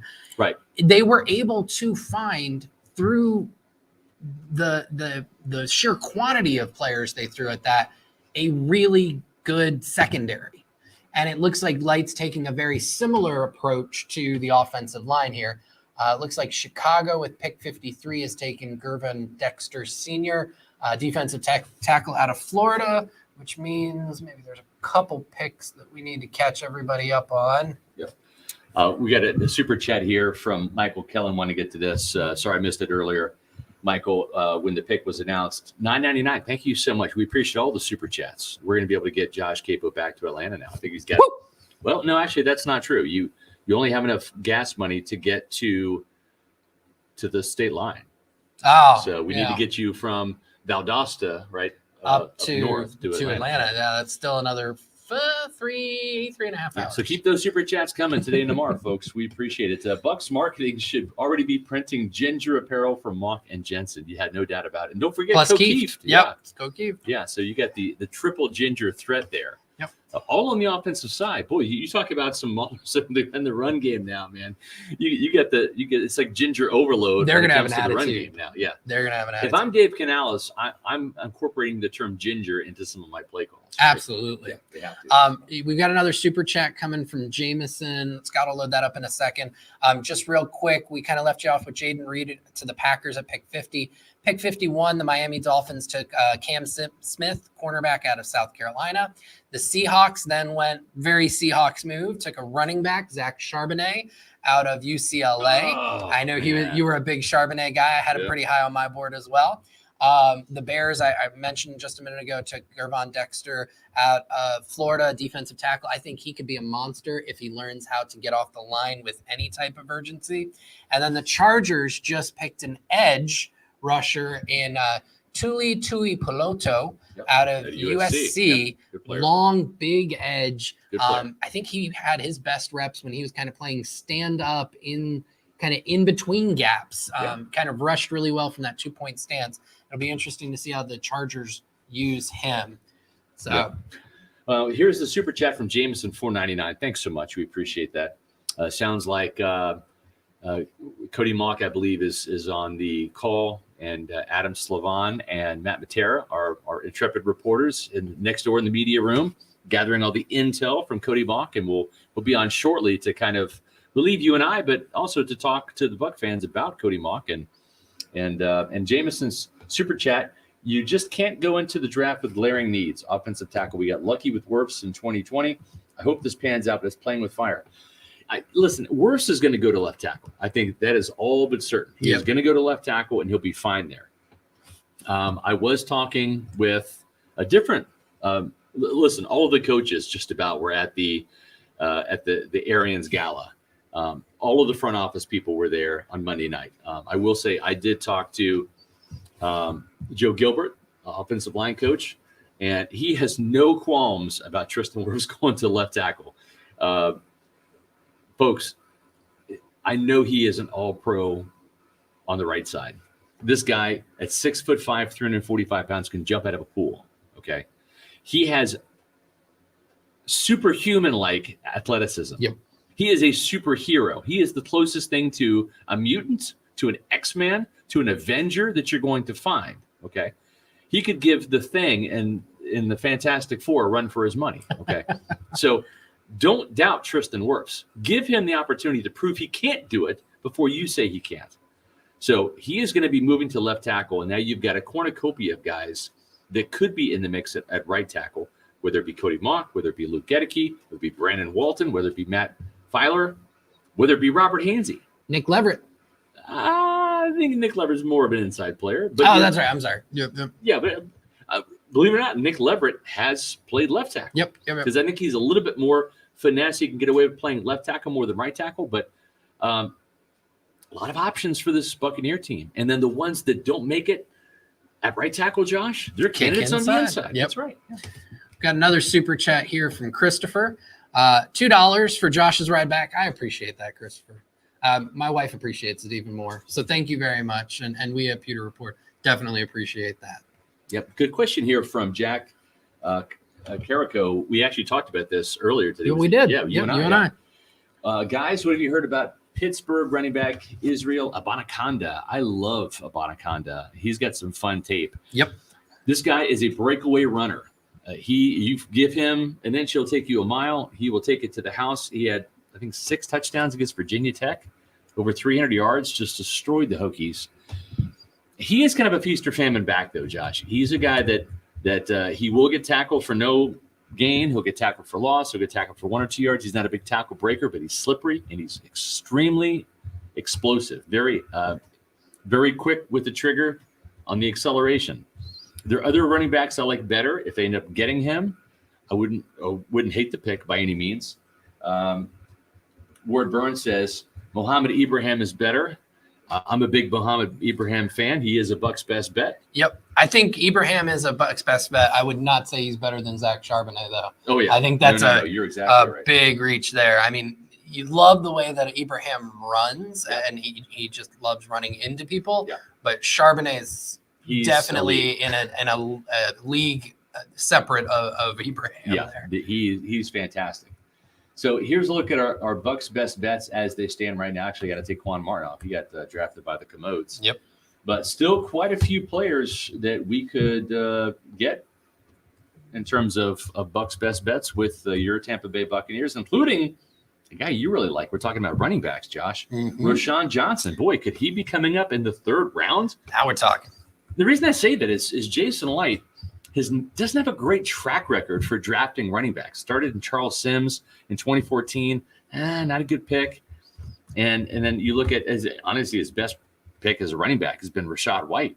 And he really hasn't had much of an opportunity to prove himself yet. But if there's a round, Josh, where Jason Licht just can't help himself. Yep. When it comes to drafting running backs, it is the 3rd round. Charles Sims in 2014. Keyshawn Sneak Vaughn in 2020. And then last year with Rachaad White. So I'm telling you, I wouldn't be surprised if they go there. I also wouldn't be surprised in the 3rd round. You look and you see Blake Freeland there. Yep.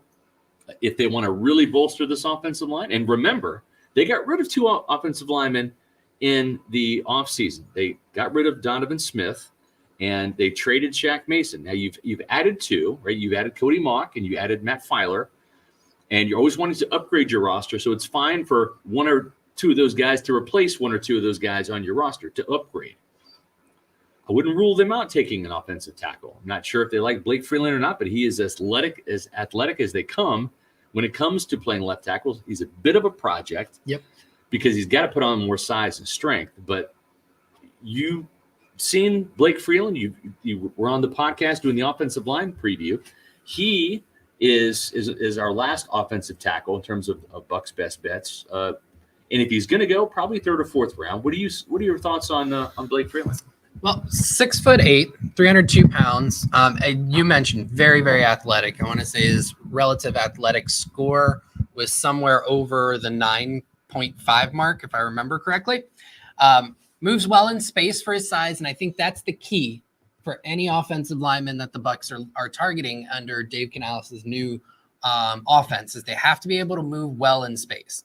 He uses his arms well, and he's got a strong latch. Now, he can get out over his skis, so there's a little bit of a lean to him sometimes. And for his size, he doesn't physically dominate like you would expect. Right. He's got trouble with some stunts and twists, just picking up guys coming around from an unexpected angle. And he struggles with smaller, agile rushers. That's going to happen when you're 6'8". If you don't get your arms out there, and he doesn't have a wingspan like a DeJuan Jones, right, or even a DeMar Dotson. Really. Yep, absolutely.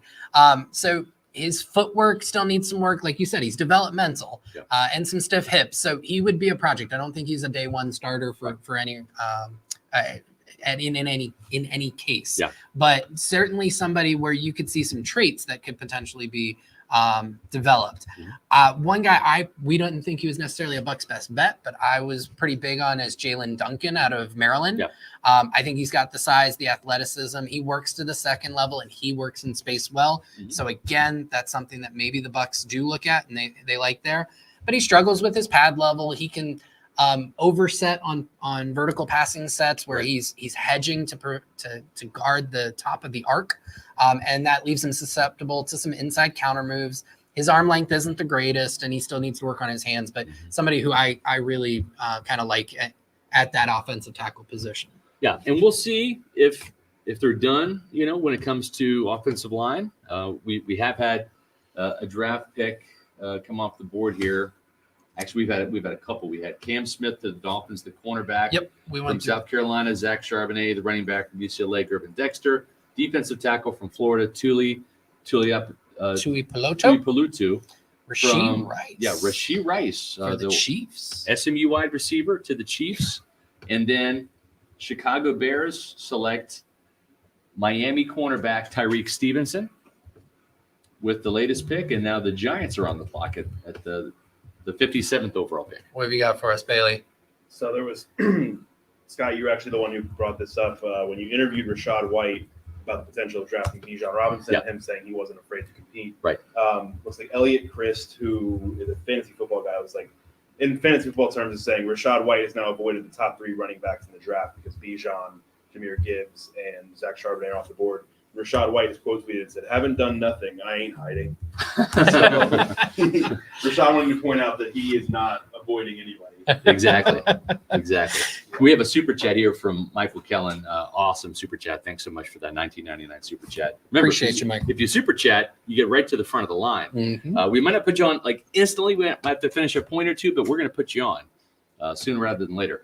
23-year Bucs fan from Iowa. What is the quarterback angle at this point? Hooker is still out there. We need another quarterback regardless. If Baker or Trask is a failure, we're in trouble unless it's so bad we get a top 3 or 5 pick next year. I've talked about this a little ad nauseum. I'm going to try to whittle it down to 15 seconds here. There's not enough reps to go around to have a viable 3-person quarterback race for the starting job. It can't happen, especially in a new offense when you have to find a starter and then mesh that starter with the offensive line and with the receivers and tight ends and backs he's going to be throwing to and running backs he's going to hand off to. It's tough to get a quarterback in. Now, the interesting thing is Hendon Hooker. Yep, that's what I was going to say. Is that makes perfect sense for why the Bucs maybe didn't target Will Levis as he fell into the second round. But Hooker, there's a good chance he's going to have to redshirt his rookie season because of an ACL tear very late in Tennessee's his senior season with Tennessee. And so with that, and we have another pick. The New York Giants are taking center number 1, John Michael Schmitz out of Minnesota. I think this is a fantastic Bucs pick best bet for the Giants, a Bucs best bet, absolutely. And I think I had him going to the Giants in my mock draft, but just 1 round earlier. So definitely a fit there for the Giants as they try and put together a better offensive line for Daniel Jones. And it says Dallas's pick is also in. See, while we wait for that to actually go, I just kind of finished my point on Hendon Hooker. With Hooker having to redshirt, it takes away that possibility of having to split those reps 3 ways. And so it really gives the Bucs an opportunity to say, okay, Hooker's our long-term opportunity. Baker Mayfield probably wins that quarterback battle. And I want to say Kyle Trask was entering his 3rd season, so he'd be going into year 4 next year, probably moving into that QB3 role if he's even on the roster at that point. So the more likely scenario, Scott, and I think you agree with me on this, is the Bucs probably go very late for their quarterback. I think we had Clayton Tune as our Bucs best bet. Yep, and they had Clayton Tune in for a top 30 visit. They also had Jaron Hall in from BYU. That's right. So those are 2 names to keep in mind for the Buccaneers, probably on day 3, like you said, Josh. Yep. So Dallas's selection is, Bailey, maybe you can help me out with this. Luke Schoonmaker, tight end out of Michigan. I was a big fan of him. This makes sense for Dallas as they lost Dalton Schultz, I believe, this offseason. and so he can immediately kind of step in and make and fill that role for them and for. I swear I'm terrible with names, especially on the spot. On who? Quarterback for the Dallas Cowboys. Dak Prescott. Dak Prescott. Thank Yeah. you. No, that's embarrassing. Another pick in. Yeah. The Bills are taking Osiris Torrance at 59. That's a bit of a surprise that he lasted that long. Yeah. Is it more of a surprise that Osiris Terrence has lasted that long, or that Darnell Washington has been is still available with other tight ends like Schoonmaker going ahead of him? Yeah, I think with when you look at like the public mock drafts, especially guys who are paid to do this for a living, and I'm not shading any of them. I'm one of them, and certainly there are a lot of guys going in much different spots than I would have had them. But in those what do we think teams would do? Darnell Washington was regularly mocked in the mid-teens to mid-20s, and so for him to still be on the board at, I want to say now, pick 59 is rather shocking. I would say even more so than Osiris Torrance. So both are a bit of a surprise. And I'll throw Adebaware in there. Scott, any thoughts on why each of these players may have been falling? I think Adebaware and Wright, you would probably say production, right? Lack of production for both of them during their college careers. Yeah, I think with Adebaware, he projects inside, but he spent all of his career playing on the edge, pretty much. And then it's the lack of production there, right? And he's new to football too, right? He doesn't have the Pop Warner, the Pee Wee, the high school. He doesn't have that the middle school football. Doesn't have that lineage there. And I remember I invited former Bucs legend Sabby Piscatelli out to one of my Pop Warner practices a long time ago when I coached. Wrestling star too, right? If I remember correctly. Yes, he is a professional wrestler. Sabatino Piscatelli now. But anyways, Sabby Piscatelli, body like a Greek god, looked the part, but didn't really play it. But and the funny thing is my son Logan was, I think, 6 at the time, maybe 7. He just loved saying the name Sabby Piscatelli. Like that was his favorite player just because of the name, Sabby Piscatelli. So I had Sabby come out to practice. Great guy. Sabby was a fantastic guy. And spoke to the kids. And, of course, he looked like the football player. He was on the Buccaneers, so the kids were all super excited.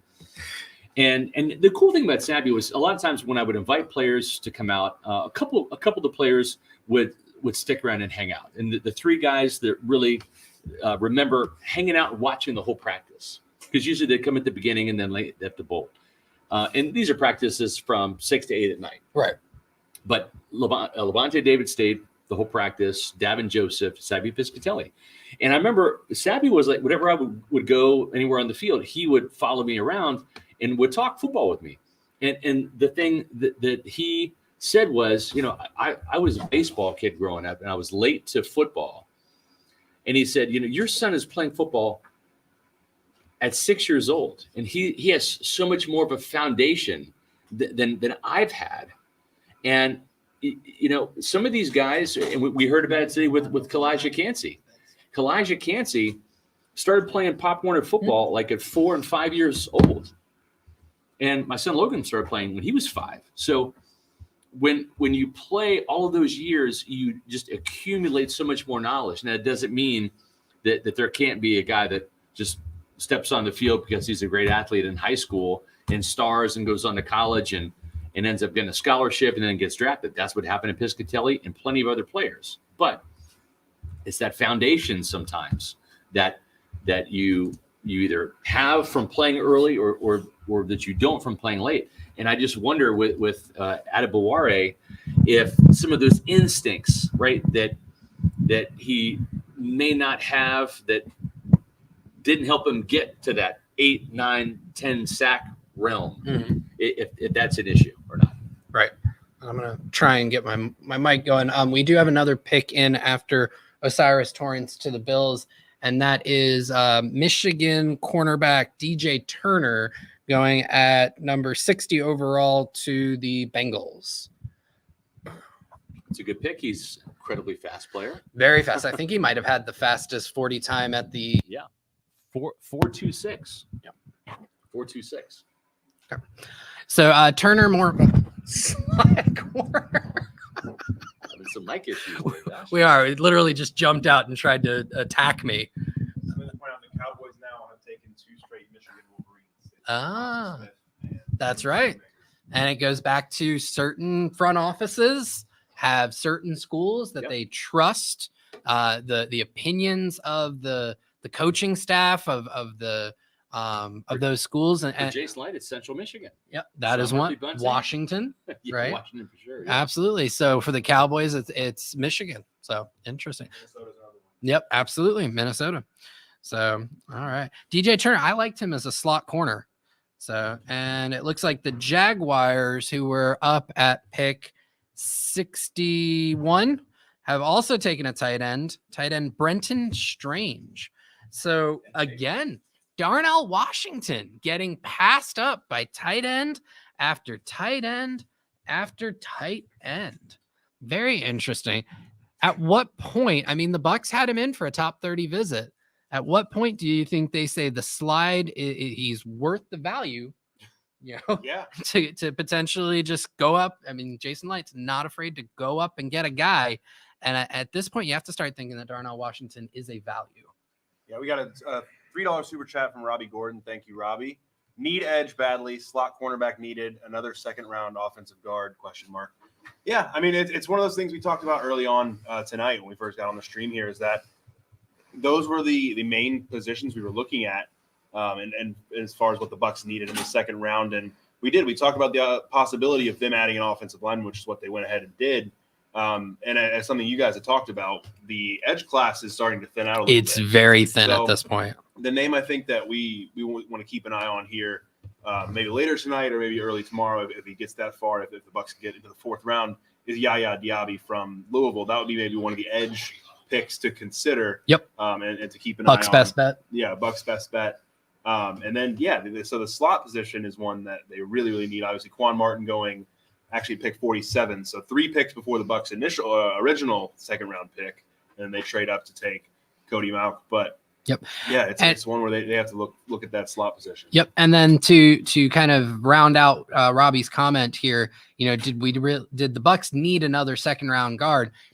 I think J.C. Allen even pointed it out. Cody Mauch was announced as a tackle. Yeah. And I kind of put that in terms of my personal analysis. If they try him at least a tackler, if they see him as a tackle, it totally makes sense now.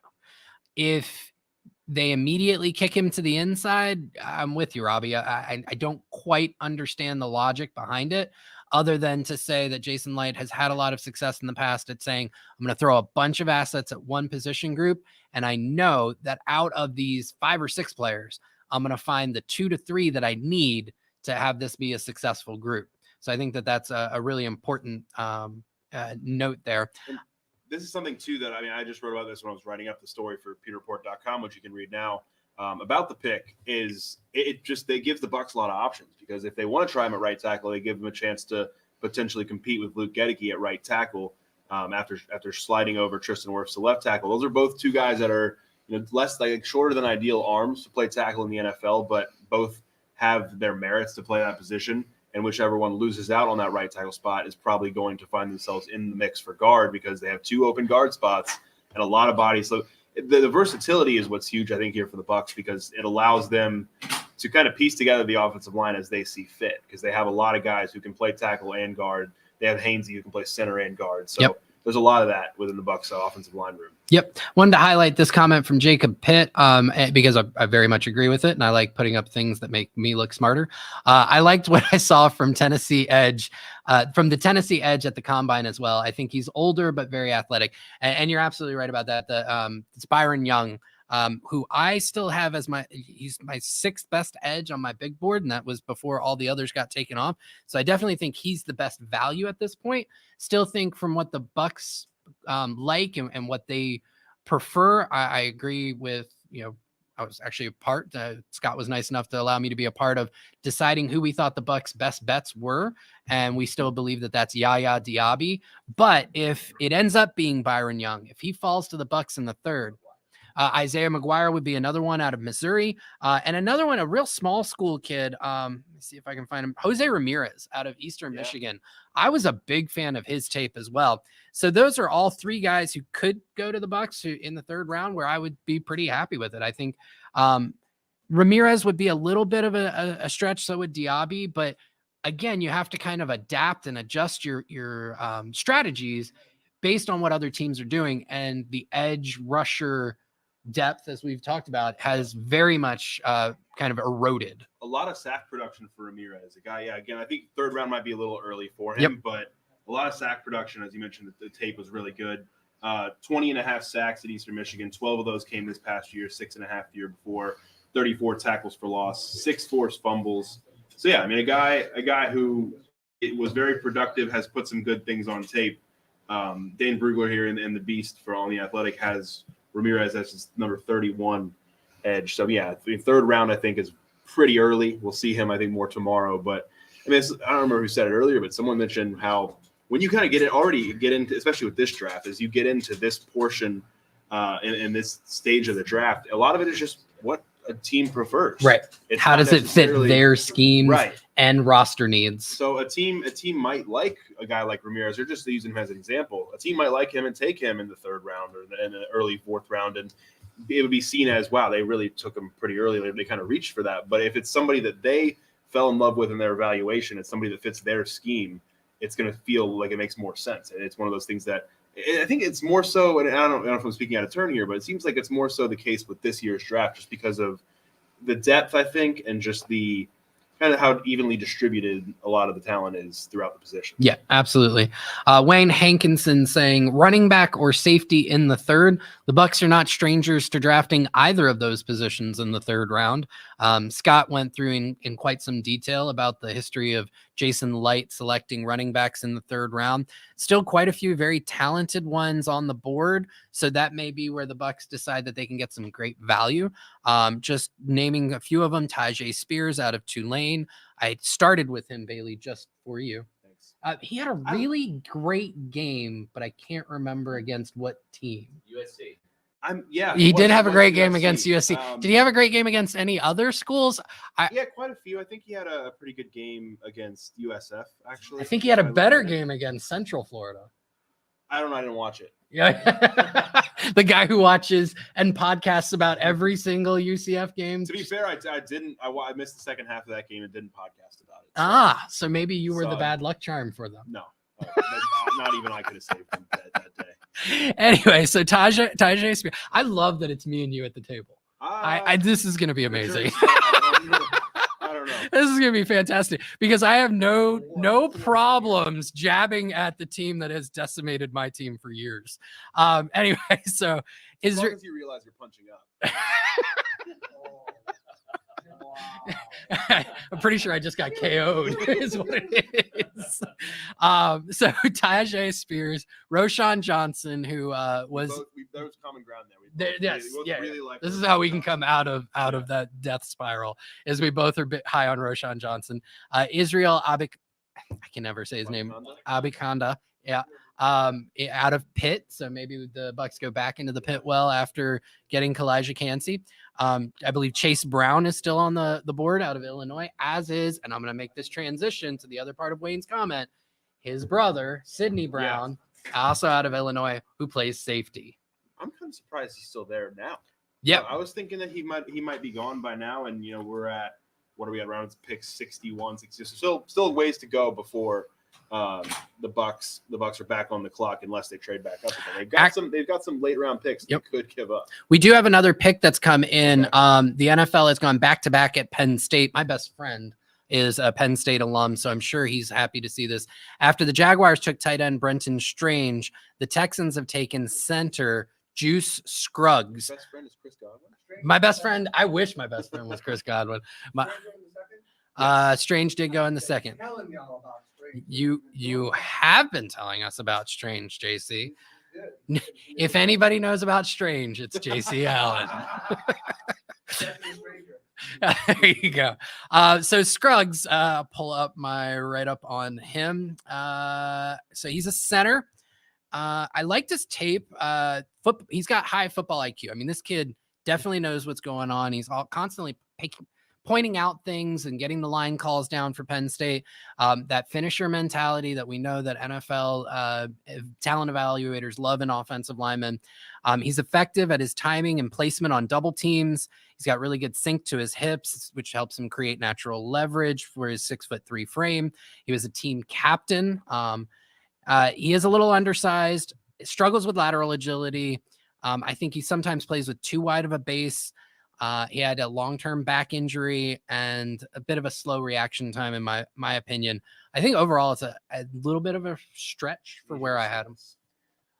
Someone who did this, Ryan Jensen just tweeted this. It says, people are so quick with these edits. Welcome to Tampa. And he tags Cody Mauch. And it's a Photoshop of Ryan Jensen with no teeth holding a picture of Cody Mauch. So just everyone go to Ryan Jensen's Twitter real quick. I'm gonna retweet. You're gonna enjoy this. Or go, better yet, since he's gonna retweet it, go to Bailey Adams' his Twitter. And if you're not already following him, give him a follow, and then you can watch him tweet about that terrible school in Orlando. So anyway, so we still have a while before the Bucs pick in the third. Marvin Mims Jr., wide receiver out of Oklahoma, just went 63rd overall to the Broncos. So that rounds out the second round. We are done with the second round. On to the third round. So as we kind of recollect, the Bucs took, I don't even remember at this point. Yesterday feels like it was 4 years ago. Calijah Kancey, defensive tackle out of Pitt in the first round. And they followed it up by solidifying the trenches on the offensive side of the ball in the second round, getting North Dakota State toothless wonder Cody Mauch. I think it's been interesting to see. They've been the first 2 rounds, as you just mentioned, both of them being, they're building the trenches. Yep. I know it gets talked about all the time how you build a team through the trenches, and I've seen people, not just in the chat the last 2 nights, but just throughout, different Pewter Report podcasts throughout our draft talk leading up to this weekend, talking about the trenches and how much they need to build the trenches. So it's very interesting to see them go with their first 2 picks, go with a defensive tackle and then an offensive lineman. So we'll see with what they need in the next round or so. It is safety, running back. They need somebody to take that starting slot position. Now they want to move Antoine Winfield Jr. back to safety primarily, as I think Todd Bowles talked about at the NFL Combine. So, that might be that's. Honestly, that's where I thought they might go the second round pick. I think that's where they'll go third round pick. But we're just gonna keep saying it until it happens. I'm gonna keep getting. Yeah, I think something interesting that we haven't considered to this point, and I'm gonna just bring it up. We know at Pewter Report that the Bucs, and especially Todd Bowles, is very high on last year's 5th round corner Zion McCollum. Yeah. Right. Now, McCollum's size would lead you to believe that he's probably more of an outside corner, a boundary corner. Yeah. However, his agility testing in last year's draft process was phenomenal. And if you'll remember, in the second half of last season, the Bucs they lost so many safeties that Antoine was potentially hurt. I can't remember exactly what it was, but it left an opportunity at the nickel corner position where most analysts thought Dee Delaney was going to start that game. And I can't remember the game right off the top of my head. I think it was the Saints game, actually. And Zion got the start there, right? And do the Bucs maybe think Zion McCollum is going to be their starting nickel corner here in 2023? If I'm not mistaken, I think it was last week or so when Jason Light met with the media. He had mentioned Zion McCollum and Anthony Chesley as 2 guys who were internal candidates for that slot corner position.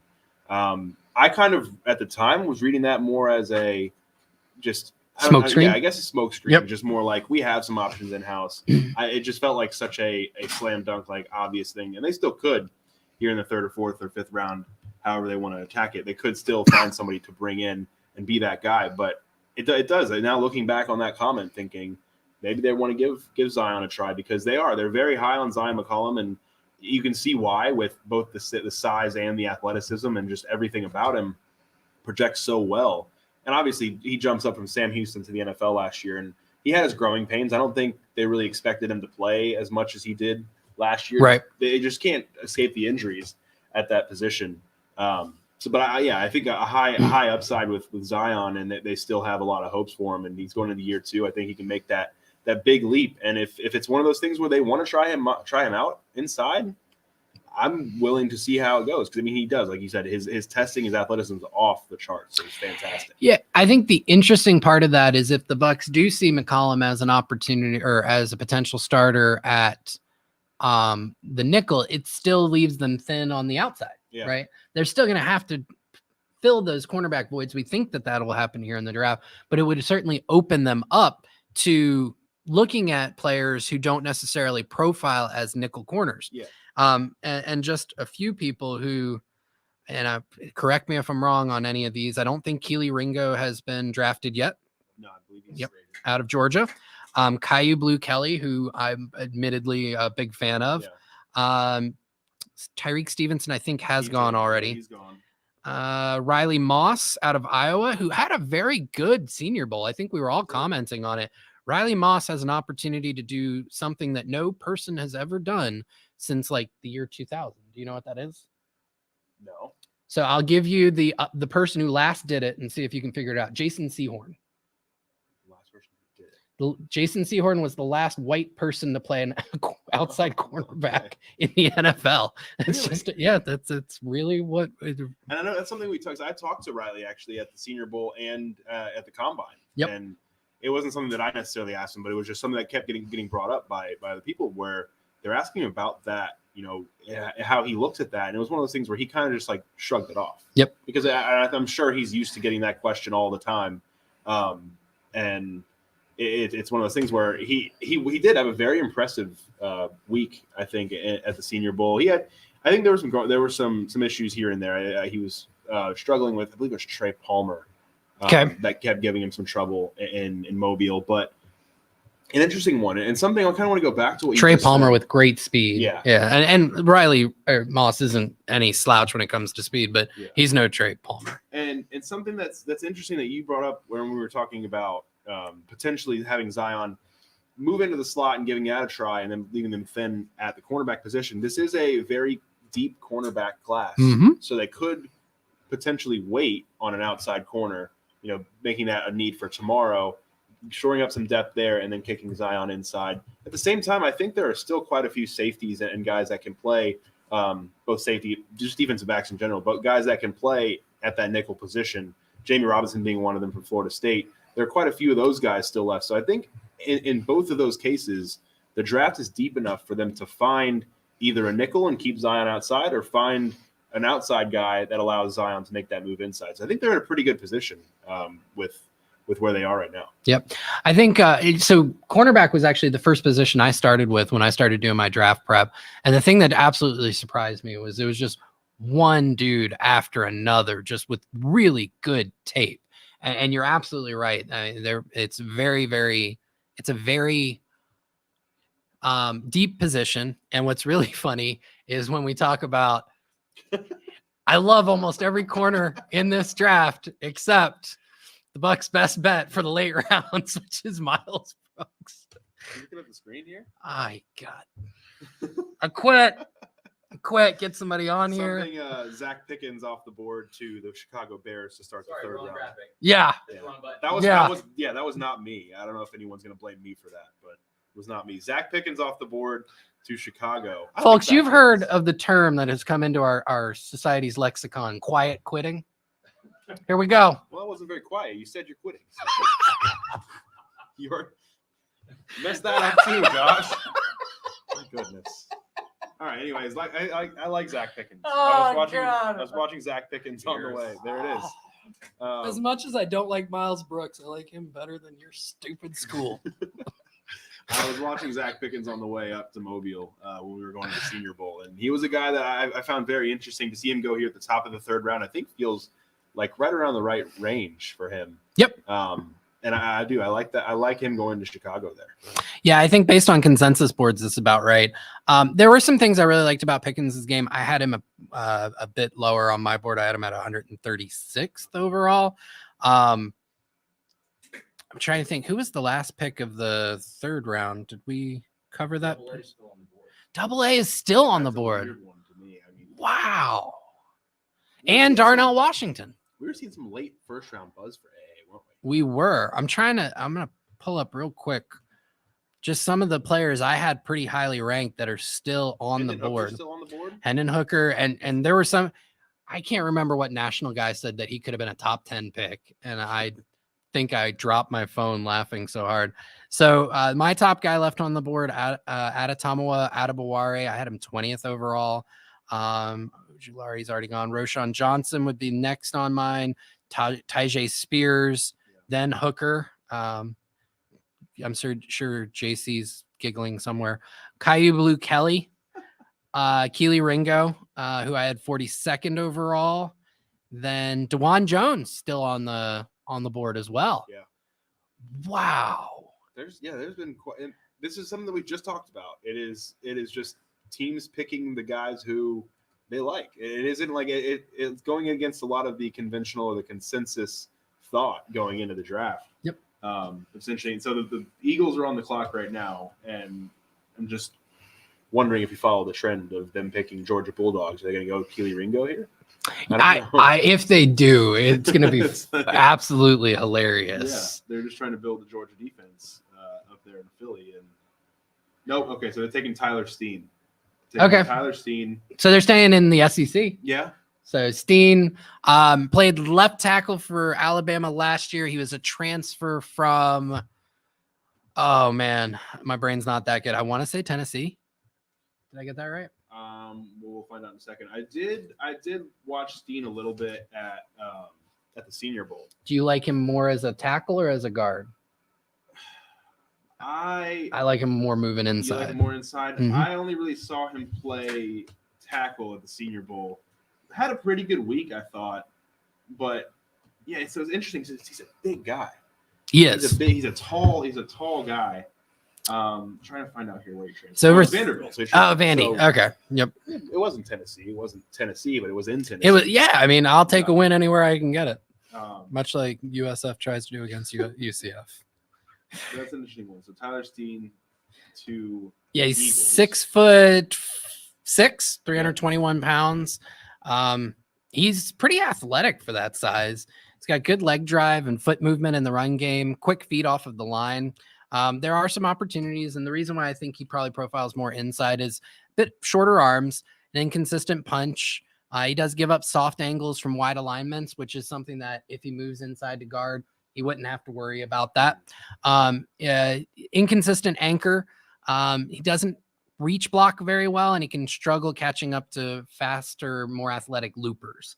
So, but I do very much like that pick, especially for where he's being taken, which was 65th overall. I had him. There goes Sidney Brown. Wait, hold on. Hold on. I had back-to-back picks there. I had Steen as 56th on my board, so for him to go 64th or 65th is perfect. So yeah, Dove's saying the Eagles are taking Sidney Brown there at 66. So they go Tyler Steen and Sidney Brown in back-to-back picks. The Eagles are crushing it. And I don't know. I trying to think just off the top of my head the landscape of the NFC right now. It's the Eagles and the 49ers and then everyone else. Let's say, is there anyone that's going to beat the Eagles and take the Super Bowl or represent the NFC in the Super Bowl other than the Eagles again? Because man, they're doing everything right this offseason. Yeah, they take Steen at 65. He was 56th on my board. And then they take Sidney Brown at 66. He was 52nd on my board. Both picks getting, kind of a plus, right around plus 10 to plus 15 value.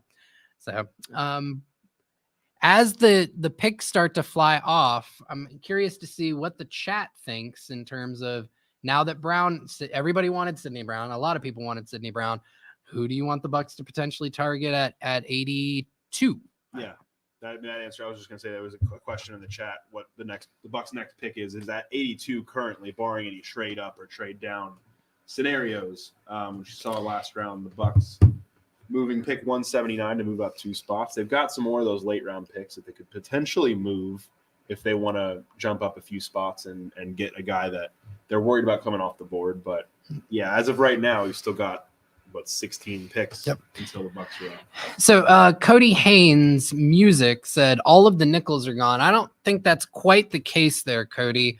Clark Phillips out of Utah is still available. He had some really fantastic tape. I'm trying to think who else. Jamie Robinson can play in the nickel position. He's listed as a safety. Definitely has played a lot of snaps in the slot at Florida State. Jacorian Bennett out of Maryland. I believe he hasn't been selected yet, so he would be a potential there. Trey Tomlinson from TCU is another one. Yeah, another one that got a lot of hype leading right up to the draft. He probably would have gone higher to go, even if he's the next pick. And I think he's got some slot versatility. Is Garrett Williams out of Syracuse? Williams coming off of a major knee injury, got to play, and he had some really great tape in 2021 before suffering that injury. And I think he has some slot versatility as well. So I think he could be a possibility there. If you like dwarves, Trey Tomlinson, 5'8". Are you a Keetrell Clark guy? Not as much. No. I'm not as high on him as a lot of people are. I've got Keetrell Clark. Oh, I've got him way down there. I think I have a stat on him, but I don't know for sure, so I don't want to saddle him with this stat if it's not. Yeah, I have him 147th overall. Okay. So it would need to go way later, 5th, 6th round before I say, hey, this may be good value there. Yeah. Yeah. So okay. So it was him. So I'm sorry. It's just Drew Sanders. Drew Sanders. Another guy. That's went kind of late. Yeah. So I want to say we're a few picks into the 3rd round, and Drew Sanders represents the 2nd inside linebacker taken. With the first going at what was it, 18, 17? Yeah. It was Jack Campbell in the mid-teens. So 3 days ago, it feels like. But yeah. The Keetrell Clark stat is the fact that he gave up 7 touchdowns last year. Yeah. Not exactly ideal. Part of the reason why I don't like him that 5 much. the year before, so 12 in the last 2 years. I did want to check that it was him before I just started saying he's. Sanders goes to the Broncos, and former New Orleans Saints coach Sean Payton. I can't believe the Eagles. I really can't. Yeah, they are killing it. It's a crazy thing right now. The Eagles. Who's okay? So we've got Drew Sanders to the Broncos at 67. And that will these are the ones I love. I had Drew Sanders 64th on my board. He goes 67th overall. Bring up the Lions.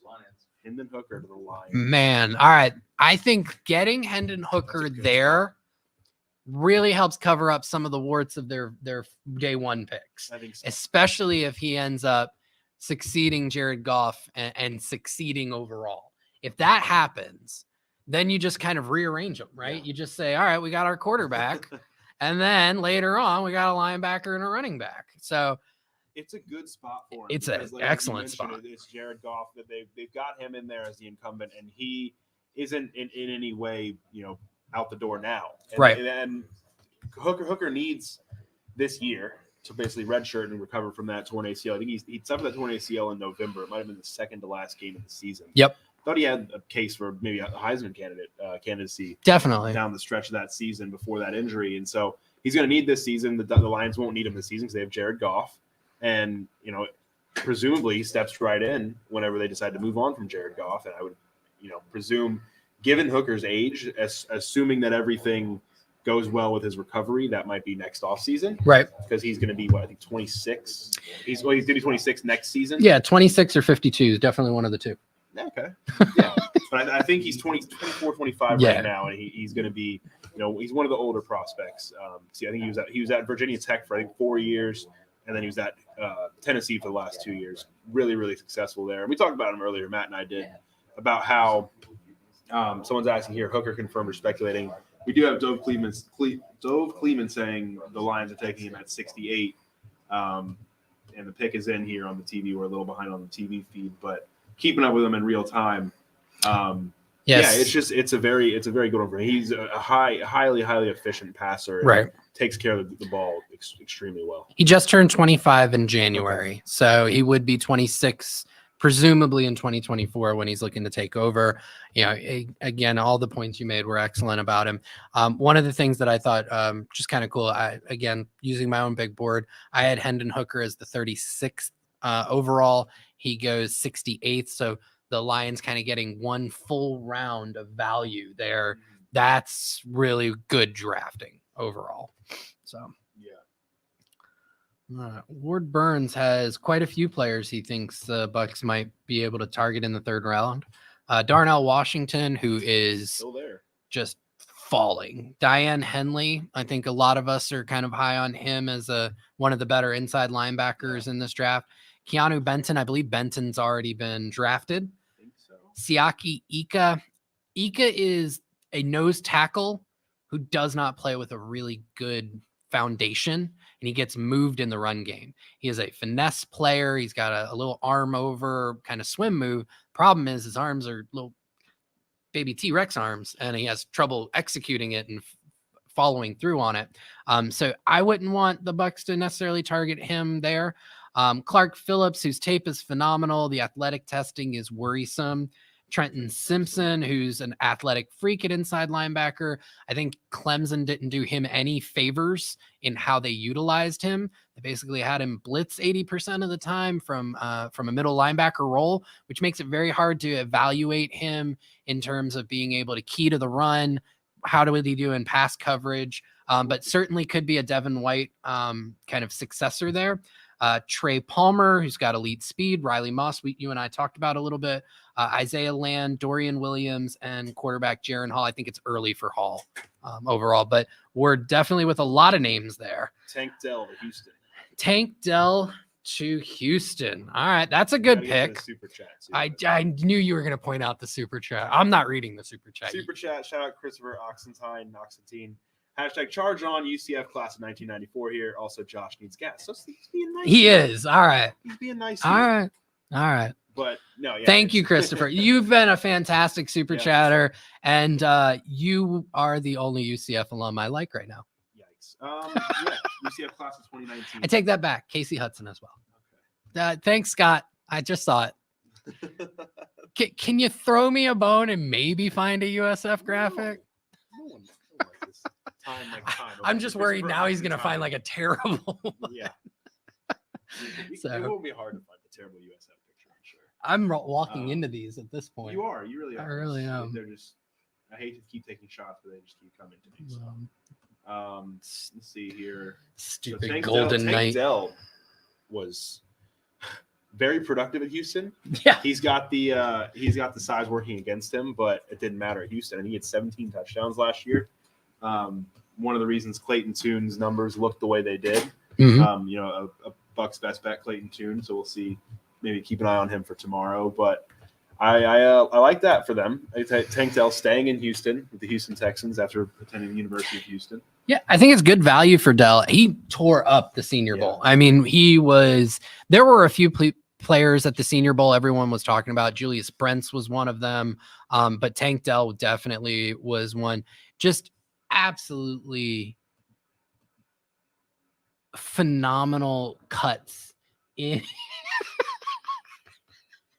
So we've got North Dakota State football posting just says meant to be, and it's Cody Mauch's face expertly photoshopped in the Buffalo Bruce logo. Scott, if there's any way you can grab that tweet and get North Dakota State football. University football. I also retweeted it.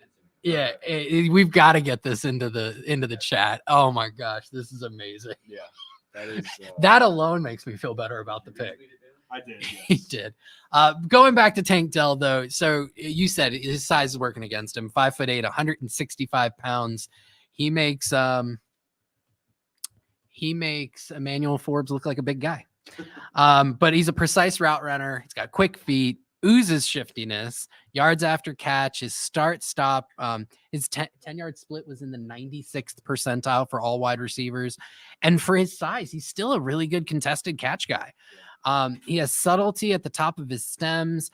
And really, the two things that you have to worry about with Tank Dell are his size and strength because of his diminutive size, and then his hand size, which is also very small. So, but if he can overcome those two things, he can be a really fun player for the Texans and somebody CJ Stroud is probably going to really enjoy throwing the ball to. So at pick pick number 70, the Raiders took Alabama defensive lineman Byron Young. So not Tennessee's Byron Young. Alabama's Byron Young. Interesting. Coming off the board. A little bit younger, a little bit bigger, playing the interior there. Grab my write up on him, and then I think we're going to do a switch out. Matt Matera is going to come back on and upgrade this broadcast. We're going to bring on Sly, too. Adam. All right. All right. Full line change. So we'll let somebody swap in for Bailey while I talk about Alabama's Byron Young, 6'4", 294 pounds. He's got a really good swim move, which makes him a pretty effective pass rusher.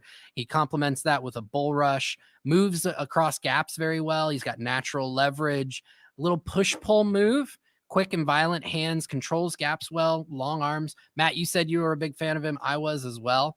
The athleticism is a little bit of a concern, and he is lighter weight for an interior defensive lineman. Adam, Sly, welcome to the broadcast. I think this is your first time on for this weekend, right? Yes, it is. Well, we're glad to have you on. Did you get a chance to see Byron Young? Was he somebody that you were a fan of? Young specifically, no. I did not see him. But one guy we did have a chance to see was Cody Mock. I say Mock, but I know you say Mauk. Either way is fine. But yeah, getting to talk to him for the first time, I feel like a lot of people already knew about him strictly just because no teeth, long red hair, the ginger. I think everyone liked him because of that. And then you get a chance to actually speak to him, Adam, and he's going to be fun in Tampa. I mean, it remains to be seen how he'll be on the field, but in terms of like personalities and different types of that, we know he'll fit in with Ko Kieft and Ryan Jensen, but it was just exciting getting to pick his brain and see what type of person that he is. Just a really genuine dude. That's one of the biggest takeaways that you get when just hearing him talk. And he's such an energetic guy. He brings a lot of personality and toughness, I think, to not only North Dakota State in college, but to the Bucs and the pros. I feel even though he played at an FCS program where maybe the transition would be hard for a lot of players to make, it's not going to be hard for him to make. No, it's not. And by the way, some news. Well, a new pick came out. The Saints drafted running back Kendre Miller. So another running back going to the NFC South. But yeah, getting back to Cody, I thought he did a great job in this Zoom press conference of towing the line between just fun-loving guy, having a good time, which he expressed up like that's the type of player he is. But he gave a there it is, the Bucko Bruce for people that were wondering.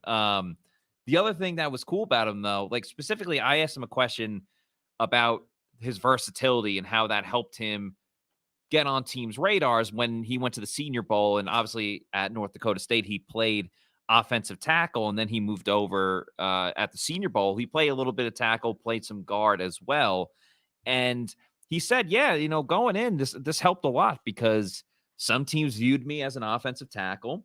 Other teams viewed me as a guard. And then I went in there and I proved that I could play a little bit of both. So I thought that went a really long way with Cody Mauk, and was just really exciting to see. And he added to that versatility. He might have. Yeah, he added to that versatility. He played center during the Senior Bowl game. Did he play center during the Senior Bowl? Yeah. And obviously, like the fun parts of it too, gave us the full-blown story about how he lost his teeth in a basketball game. Just forehead to the mouth was tough. And for a while, it seems like he's going to keep that. So some potential marketing there. And every time he smiles, maybe a T-shirt will come out. And just another great story. And it seems like he's going to be a fan favorite right away. I think so. A lot of stuff to like. Very interesting. Some connections to Luke Gedeke, of course. The fact that he played tight end and then moved to tackle, and then obviously now playing guard as well. Just overall, just being able to, I think you just learn more about the game. You just understand a lot more. All right, seems like we're having some technical difficulties with one of the microphones. We apologize about that. Let me know if you could hear me, though.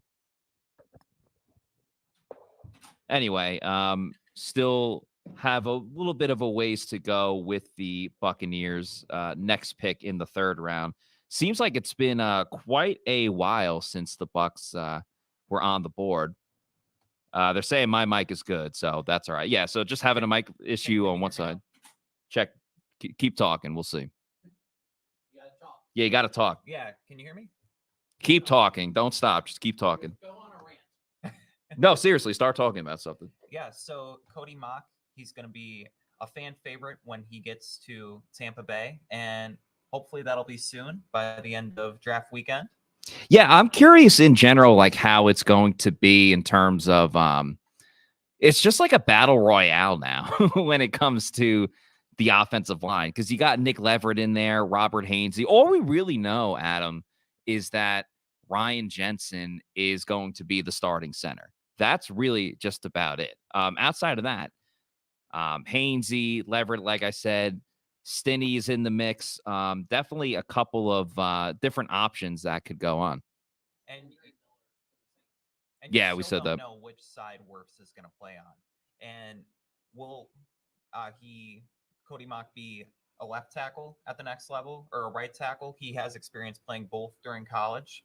So yeah, that is true. Like everyone's just already pinpointing him to, move to the inside part. I don't know if like maybe he'll just stay on the outside, because we kind of talked about that with Luke Gedeke, where he played a little bit of tackle. Obviously, that last game of the season for the Buccaneers, he played tackle in that game. So it's definitely something that the Bucs will consider for next season. By the way, obviously, we've been doing this show for quite a while, and part of that that's getting us through it is the fact that we are drinking delicious Celsius energy drinks. So let's hear a message from our favorite sponsor. Me and my wife decided we'll have.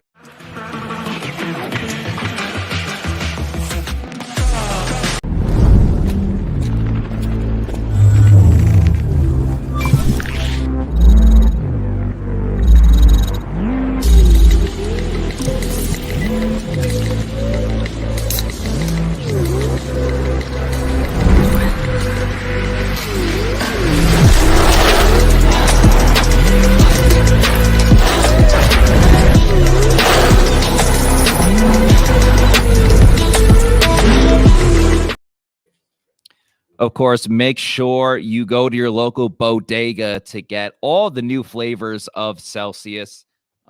Zero crash or post-energy drink jitters like you get from other products out there. We've been going through the top 7 Celsius flavors and the favorites from everyone at pewterreport.com. And Adam's picks are up. You started off with sparkling lemon lime as your number 1. I just want to say, if this was a 7-round draft class, I'd be very happy with the picks here. Yeah, you get an A+.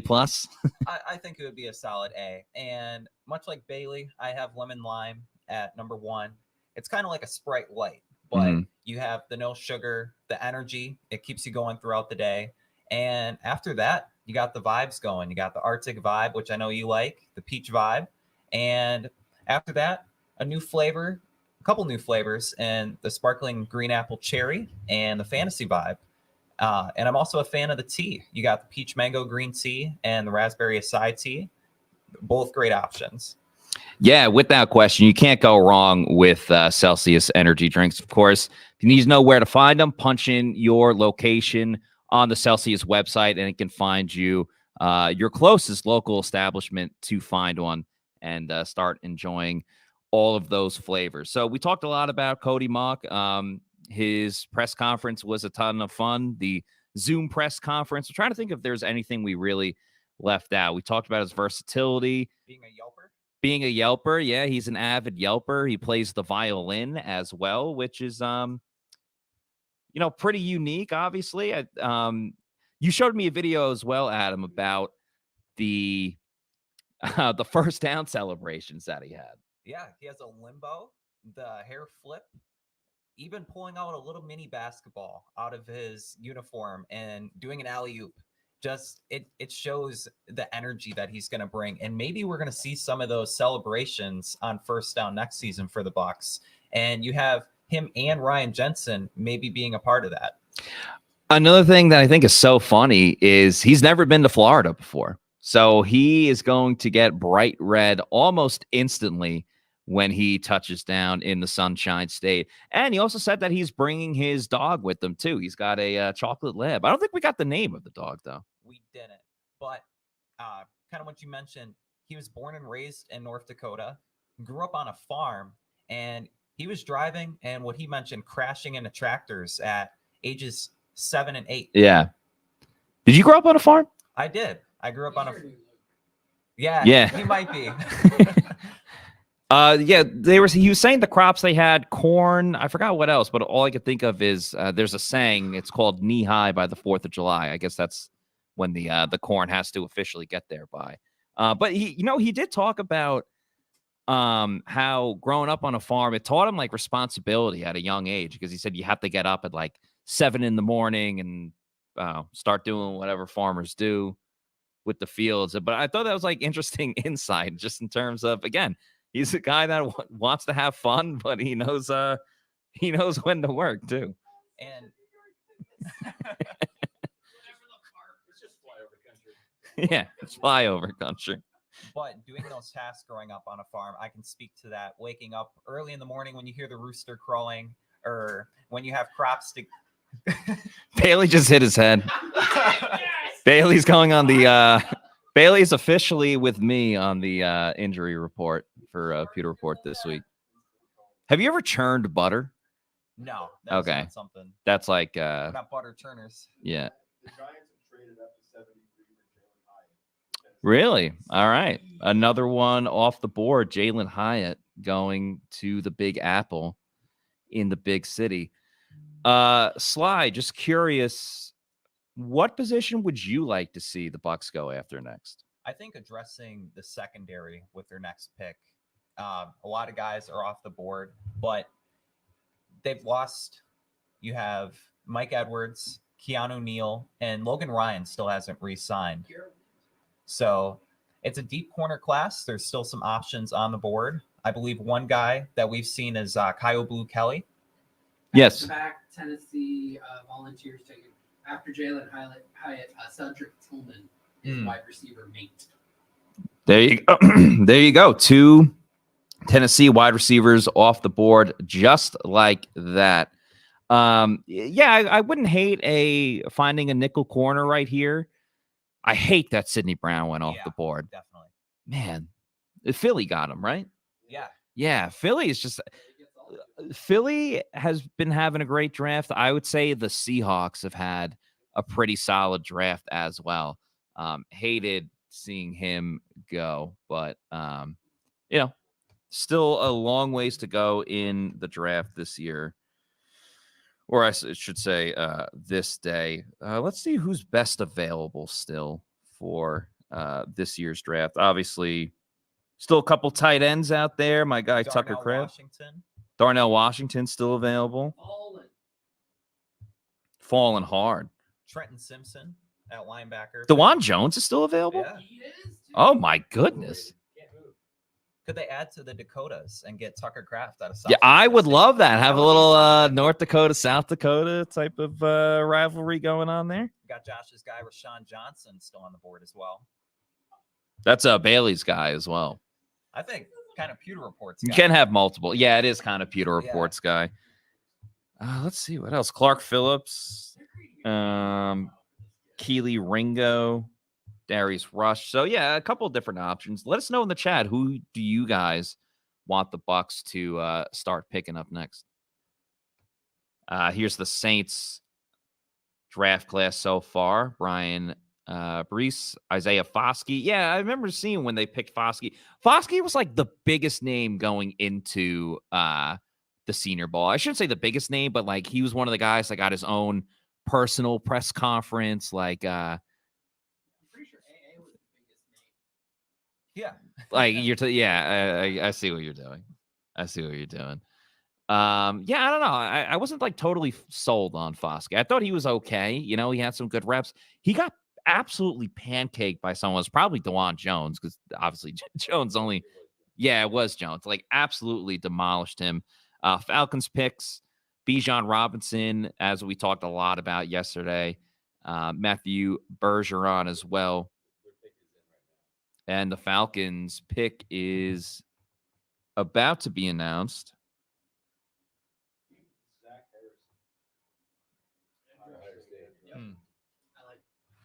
Zach Harrison is the pick. Interesting. A guy with traits, very athletic, but not a lot of production in college, playing at Ohio State. Darren Dabb says QB Stenson Bennett at 82. I don't know about that one. Now, Matt, after seeing all these draft classes in the NFC South, where would you say the Bucs rank, and how do you think some of the division foes have done so far? And the Saints, the Falcons, and the Panthers. Yeah, that's some questionable picks. That's a good question. I want to look at them again for sure. None of them have like truly blown me away. Besides Bryce Young at 1. Well, yeah, but I mean, everyone kind of saw that coming. Like Bijan, obviously, you think, oh, that's a pretty big name right there. That's name recognition. Yeah. Man, I don't know. Let's see. Let's ponder through this again. The Saints. Wasn't that high? The top recruit going into college. Yeah. And he had some off the field stuff that kind of derailed his production, but he has a high ceiling. Mm-hmm. You should qualify what that off the field stuff is. People may think that he had trouble. Yeah. Off the field, like personal matters, not off. Right. Field. He seems like a really nice dude, but Panthers trying to get a QB wide receiver duo for the next decade with Bryce Young and Mingo. I was fine with Mingo. I don't know. I wasn't discouraged by looking at and reading up on him. It's just tough. Like the Panthers only have a couple more picks. They got 4 picks remaining. Shout out Celsius. Yeah, I don't know. I can't give the Bucs number 1, but the Bucs are like right in the mix. I would say. Some people weren't too happy with Kancey, but I think we all came back around on it. No, Marte Mapu goes to the New England Patriots, the hybrid that will end up playing safety. He was another guy at the Senior Bowl that really had a good showing. If he is drafted at safety, you have Christian Gonzalez that was picked in the first round. Yeah. So maybe adding to the secondary, but definitely a hybrid option for the Bill Belichick defense. Yeah, I remember reading up on the Patriots. Apparently they had a lot of issues in the defensive backfield. I'm sure JC would probably have a better answer to that, but I was hoping that Mapu would fall to the Bucs just in terms of the name of the game with Todd Bowles is versatility, what he can do with a number of different players. I think that's why you saw Kancey go where he did. I wouldn't hate Double-A in this area as well, because again, he's a guy going into the draft. It was like, is he a defensive tackle? Is he an edge rusher? So he would perfectly fit the billing as well for someone that can just be another moving piece in the chess game that is Todd Bowles' defense. And not just the defense with the first 2 picks, but Cody Mock, you have 2 really athletic guys, and Kancey and Mock. Yeah.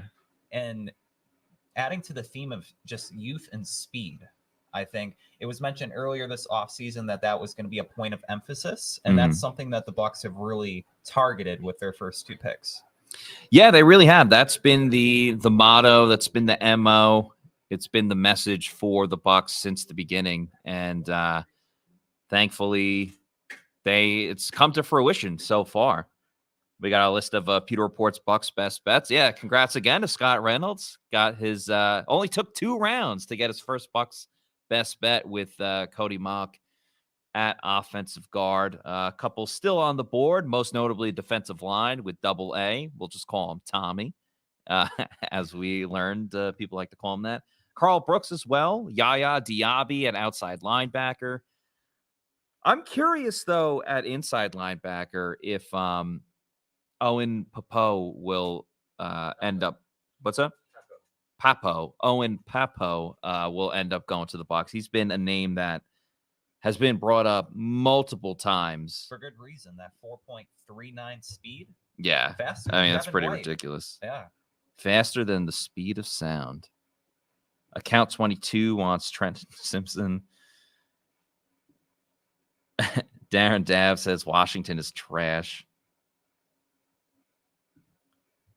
Alexander O'Kane wants Washington or Adebaware. I did pretty solid with that pronunciation. Yeah. It helps with the Bucs used to have a guy, Dare Ogunbowale. And once you start learning that name multiple times. What's up? Yeah, there you go. There's the Wisconsin connection. Team captain on the Bucs too. Yep. Special team. Yep, special teams guy.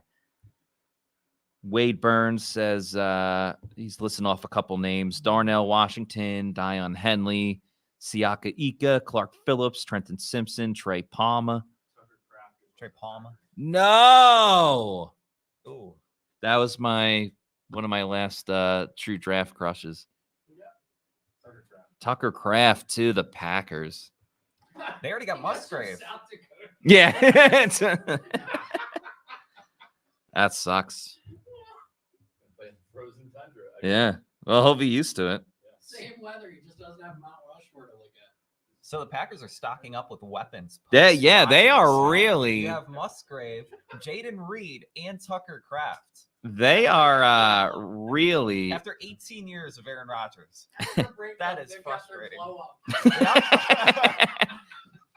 They're really just pointing the middle finger at Aaron Rodgers. Now it is. There is a lot of the Packers being real Tom Petty at the moment. For sure. Oh, good question by Ward Burns. Who announces our pick? I think it's still Dexter Jackson. Yeah, Dexter Jackson. I remember he was tweeting like I'm in Kansas City, so most likely going to be Dexter Jackson. There you go, Ward. Who's next? So next pick would be the Colts at number 79. So we're only a couple selections away here. Yeah. Number 82. Yeah, exciting stuff. Yeah. Always fun when the Bucs get close to their next pick. The suspense builds. Yeah, Marte Mapu, the one that got away.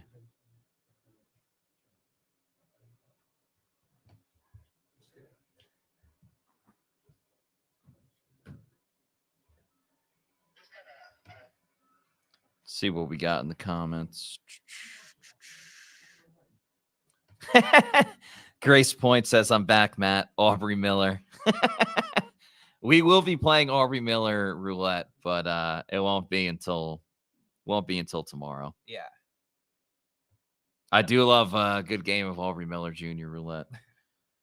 Another inside linebacker still on the board in Dion Henley. That was a guy that we saw during the Senior Bowl, and he was really impressive. Yeah, you want to talk about speed. I mean, he used to be a wide receiver, I believe. And a defensive back. And a defensive, maybe he was defensive back, or probably both. Yeah. And he's still like the write-up on him is that he obviously has that speed because of the position that he played, but was also like a very physical guy. And you normally don't think about that when you're talking about a former wide receiver or defensive back. But if you bring that physicality as an inside linebacker, come right to the Buccaneers defense because they need a lot of that. And I'm all for Henley. He's a guy we've talked about a fair amount. I probably had him as my second or third linebacker, inside linebacker out of the group. There's a couple off the board. And if you don't want to wait for Aubrey Miller Jr., that's fine. I get it. So, yeah, go with them. And thank you, Adam, for all of your contributions and the Cody Mock discussion. We're going to bring back on the big dog himself, Scott Reynolds, as we get closer to the Buccaneers next pick, their 3rd round pick in this year's NFL draft 2023. Bucs are only a couple of selections away, and certainly not slim pickings. We're only in the 3rd round, but I don't know if the board exactly shaped out the way that the Bucs had planned for it. Well, I mean, I think let's start by looking at some of these Bucs best bets, and they kind of tell a little bit of a story here, right? So, if they want to get an edge rusher, Yaya Diaby is a guy they had a formal visit with. Yep. It might be a little high in the 3rd round, but at the same time, remember, this is very important, Matt, and you Pewter people out there. The Bucs don't have a 4th round pick. Yes. Right? Not to say that they can't trade up and package some of these picks. We also saw Jason Licht borrow from the future to move up in the 5th round last year by using this year's 4th round pick. Wouldn't be surprised if he does the same thing again. However, you better get the player that you really like here. And even if it's a bit of a reach, you're not going to have that 4th rounder. So it might be Yaya Diaby from Louisville, Owen Papo from Auburn, if they view him, to be a 3rd or 4th round caliber player. Nickel corner / safety, Jamie Robinson from Florida State, I think, is in play. Oh yeah, I'm all in for that. I didn't realize he was still on the board. If they want to go running back, we've talked about that. Rashawn Johnson, right there from Texas. Yeah. Trey Palmer might be a little early for him, but we've seen this run on wide receivers. He is one of the fastest wide receivers. Yeah. And another guy, not a Bucs best bet, Marvin Mims, also a very fast receiver from Oklahoma. You still have Darnell Washington there from Georgia at the tight end position. He's not a Bucs best bet, but he's someone that the Buccaneers have had in for a visit. So I think those are some names we should, keep in mind. Also, Adetomiwa Adeboare. Of course. Oh, nailed it. At some point that was smooth like butter. Practicing. At some point in time, he's going to have to get drafted. And if you're the Buccaneers, maybe you look at it and say, he's the best player on our board. And I'm not saying that's the case, but that it might be the case, right? You're fine taking the best player available when you get this late in the draft. Trey Palmer would be interesting because Jason Licht is a Nebraska guy, and it seems like every year it might not always be like Jason's pick. It could be a John Spytek pick, but you can kind of put your finger on the pulse for like, ooh, yeah, that's one that Jason was really lobbying for. Or that's one that John Spytek is a big fan of. Marvin Mims was selected. There's been so many wide receivers that have gone. I couldn't keep up, but yes, Marvin Mims. And it's like as soon as a Bucs player gets drafted or we talk to them, it's like you kind of forget that the rest of the draft is still going on as you're getting involved with one player or another. Are on the clock right now after Josh Downs got selected, another wide receiver off the board by the Indianapolis Colts. The Panthers now are on the clock, and we'll see. So 2 more till the Bucs. Yeah, we'll see what division rival Panthers. Where they're going to go in this draft. TJ Johnson. Oh, DJ Johnson. Oregon edge rusher DJ Johnson. So that's another edge rusher off the board there. Not a big fan of him, says Bailey Adams, and I concur. Was not a big fan of his either. A little early for DJ Johnson. So that's a reach. From 93 to 84. What if they gave up that 5th round pick to trade up?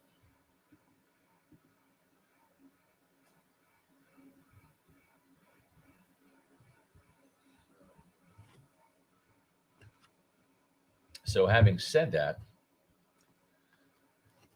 the Tennessee Titans are on the clock now with pick number 81. That means the Buccaneers, Matt, were right there on the clock at 82, right behind them. So just a few minutes and the Bucs will be back on the clock. I'm officially rooting for Jamie Robinson. I'm planting my flag, my Bucs flag in this facility. I think it's time to address nickel corner.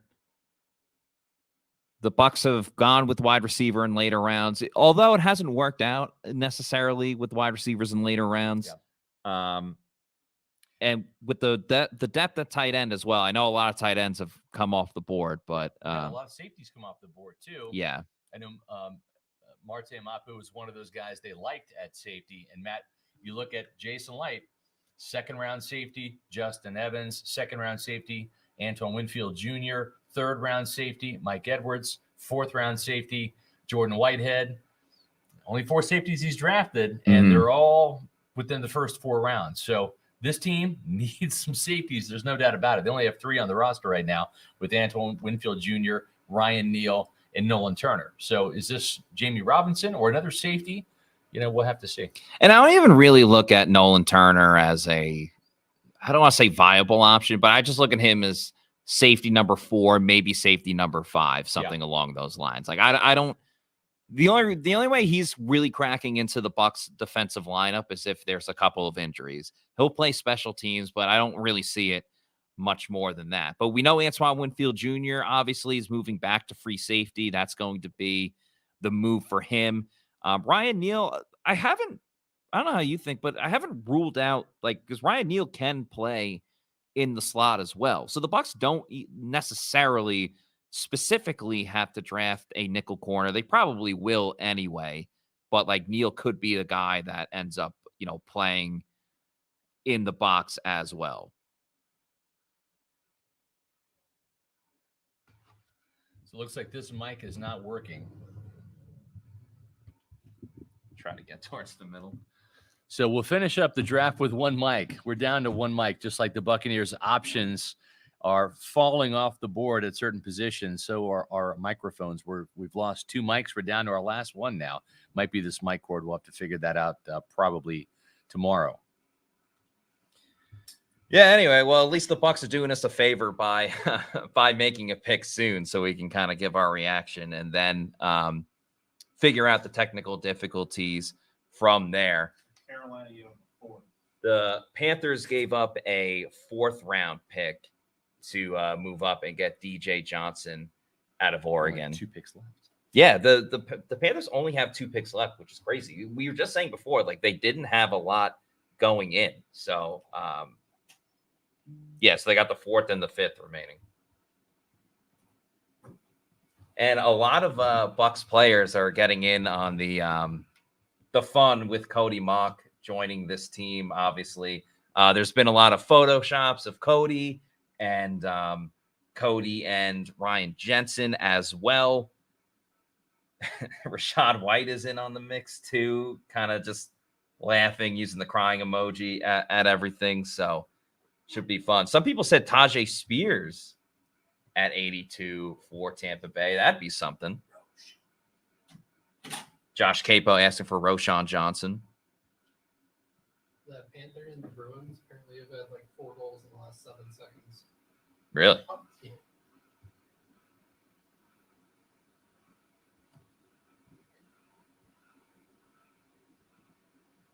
We have the pick for Tennessee yet? Nothing for the Titans yet.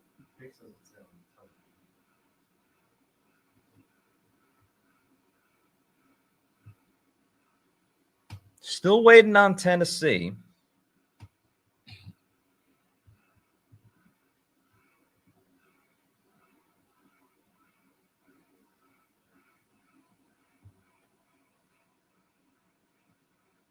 How's our TV caught up?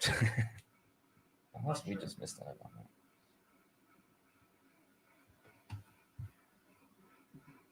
And ladies and gentlemen, the Tampa Bay Buccaneers are on the clock once again, about to make their 3rd round pick.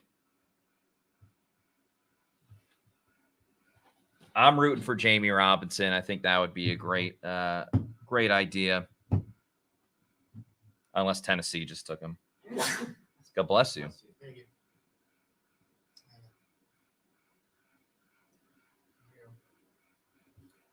Still don't know what the Tennessee pick is, right? This mic isn't working. Appreciate Greg DeCruz with the comment there. JK is calling for JL Skinner.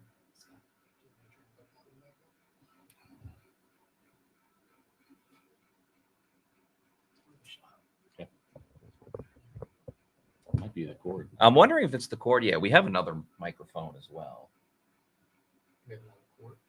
No, we just have 2 cords.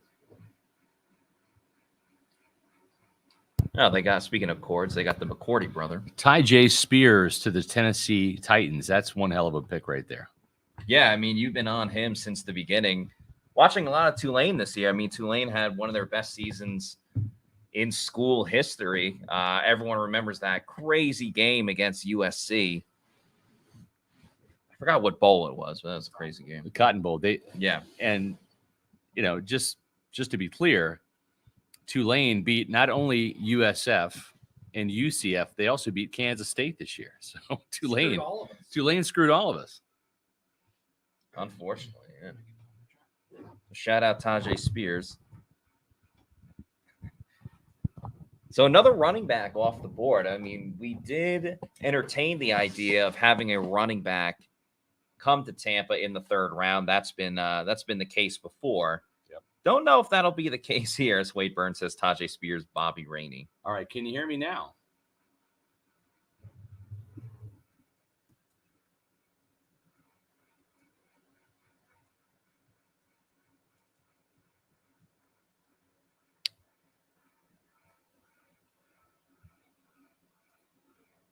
See, I've not seen the. I haven't seen anything yet. Yep, we're still waiting for the Buccaneers to make their pick, and Looks like with the 82nd overall pick, the Tampa Bay Buccaneers have selected Yaya Diaby out of Louisville. Yeah. Oh, let's go. Another Bucs best bet off the board. Another Bucs best bet. 100%. Congratulations. Scott Reynolds, 2 for 3 on Bucs best bets. The Bucs get another edge rusher, another person that really impressed at the Senior Bowl. So clearly the Bucs taking a lot of stock at that great event that we went to this year. And Yaya, your newest Tampa Bay Buccaneer.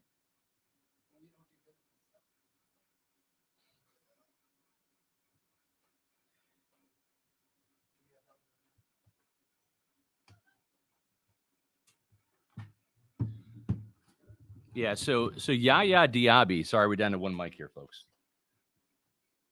Yaya Diaby, that's him at the podium, and I remember talking to him exclusively and found out that he had a formal interview with the Buccaneers at the Combine, and he kept saying, "Just wait, I've got a show in store for you." And I'm kind of paraphrasing here, but he was super excited about his Combine workout that was about to happen. And if you remember, he was one of those guys that really upped his draft stock, and certainly in a big time way. Yaya Diaby was one of the fastest outside linebackers / edge rushers. His time in the 40-yard dash. Let's see here.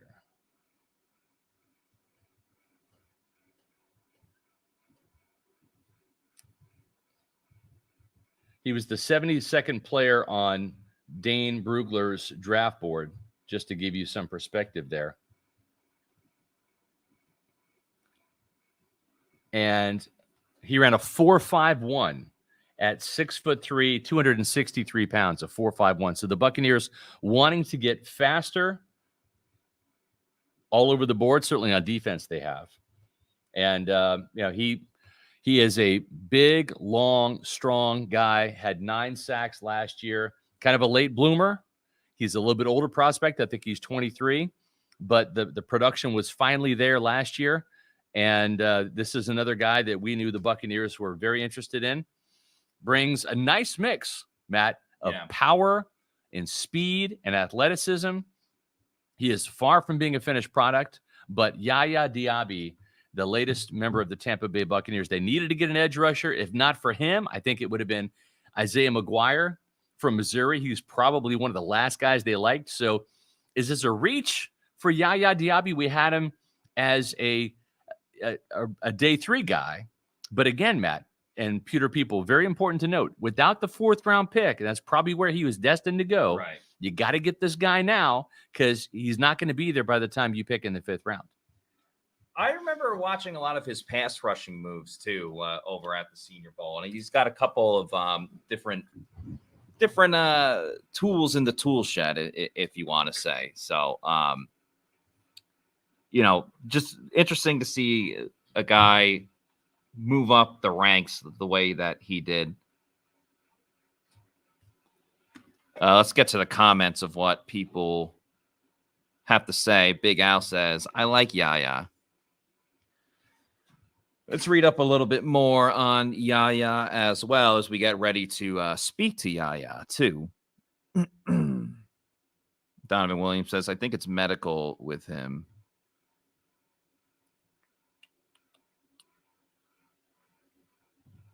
Jimmy Lee says, why do the Bucs consistently pick kids from smaller schools that aren't proven?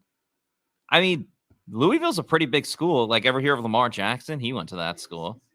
Yeah, I mean, they play. Bailey brings up a great point. They play in the ACC. It's not like Riley Moss went to the Broncos. He was another guy that I thought was a solid corner. So wouldn't have hated Riley Moss eventually going to Tampa at some point. But yeah, Yaya is the pick. He's one of 3 children, attended North Clayton High School. I'm reading the Beast from Dane Brugler. Played multiple sports. What else? He was a senior in 2016. He earned All-State and All-Region honors. He was a no-star recruit. That's pretty wild. And he worked at the airport until he received the chance to try out at Georgia Military College, a junior college program 10 miles from North Clayton High School. Diaby was officially a walk-on, earning a scholarship in the 2018 season. Damn, my phone is blowing up. Not as much as I thought. What's your problem? Nothing. How are we doing? You just slammed your phone. Bruins lose? No, they didn't. They lost in embarrassing fashion. But yeah, Bucs come They around. probably can't hear you. I don't think that mic works. Well, Oh, yeah, you kind of missed that whole debacle. We're down to 1 mic. down 1 mic. Yeah. So we can throw this one in the middle. JC's on with me now.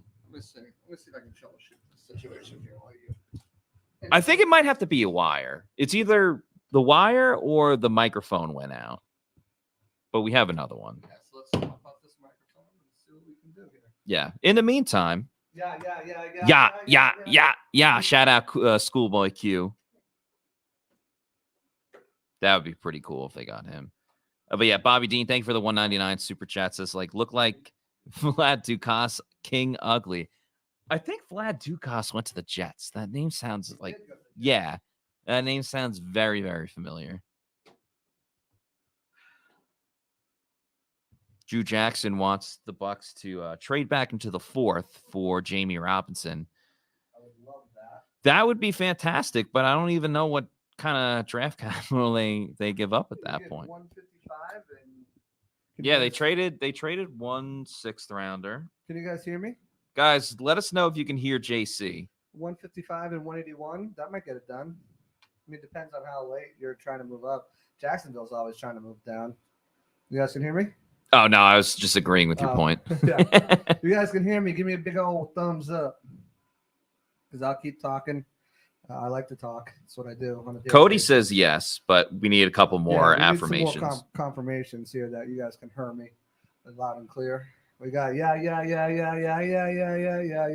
the Abbey. So, and he keeps on running and tackling and sacking. Can you guys hear me? A couple people said yes. A couple people gave a thumbs up. Perfect. Some people are saying it's a little bit quiet. I can talk a little louder if that's what you guys want. I'm not in the best of moods with the Bruins losing, so we can get a little more aggressive here. Yeah, some people are saying yes. Others are saying no. Others are saying very low. Some people just probably don't want to hear. I'm gonna try to mess with the volume a little bit. Yeah, we'll mess with the. We hear JC too low through Matt's mic. Oh, so you're hearing me through Matt's mic. Let me change out the wires, see if we can do something. Yeah, so I'll just jump over here while Matt's trying to mess with the wiring. You know, technical difficulties, they happen to the best of us. But yeah, trade back into the 4th. I expect the Bucs to do that. I don't expect Jason Licht to sit pat here at 92 or 82 and wait all the way to 155. He's got 2 5th-round picks, still armed with 2 6th-round picks. and a 7th that's like 4 picks away from the end. Probably package either 155 or 175 in one of those early 6th round picks with the 7th, and someone's gonna bite on that. Or do they decide that they want to trade a future asset? They need starters now, and one of the positions they need a starter at is at nickel, and Jamie Robinson can play that nickel position. Or they could stay put. They could stay put and maybe look at a guy like Calijah Clark from Louisville later in the round, and double up with Louisville prospects with Diaby and Calijah Clark. So I'm going to jump over to the other mic. Give me 1 second. So can you guys hear me through this mic? Let me know. We just messed with the wires. So let me know if you guys can hear me loud and clear. Give me a thumbs up. Give me some sort of sign. Sounds distant still. All right, let me work on this while Matt entertains the masses here. Let me see if I can maybe switch a wire or something like that. As you can see, we are not, audio experts. We'll just do a Bucs Q&A.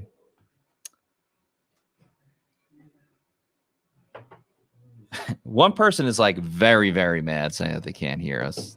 Someone else is saying that it's low. Let's get to some of your questions, though. Oh, I don't know what I hit here. Other mic better. Dude, it's not as easy as just sharing one mic. We got wires all over the place. All I need is one mic. Oh, Nas reference. How's this sound, guys? Matthew, why don't you talk for a minute, make sure everyone can hear you, and then I'll jump on. I am going to talk, and the Bucs drafted outside linebacker Yaya Diaby out of Louisville, and I thought that was a solid pick. I don't hate it. Yeah, so looking at the draft, Yaya Diaby, they are guys, I put a tweet out there too. Cody Mock, avid Yelper. So go find my tweet on my page. It's buried somewhere probably. And give him any restaurant reviews that you guys like. If you guys like some restaurants in this Tampa Bay area, shout it out. I'm coming through on Matt's mic still. I don't get why this happened like now in the show. Yeah. Trenton Simpson just went off the board to the Ravens. That's kind of crazy. I thought he had a chance to go into the first round. Obviously, that didn't pan out for him. And the third round, I think that's tremendous value. Isaiah says, Yaya, an A+ pick. A+. That's very high standards. Very, very high standards.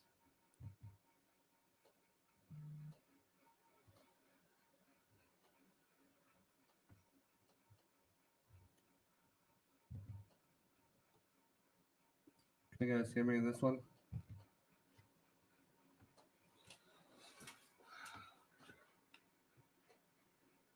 Grace wants to know, Matt, what do you think the Bucs D-line is going to look like?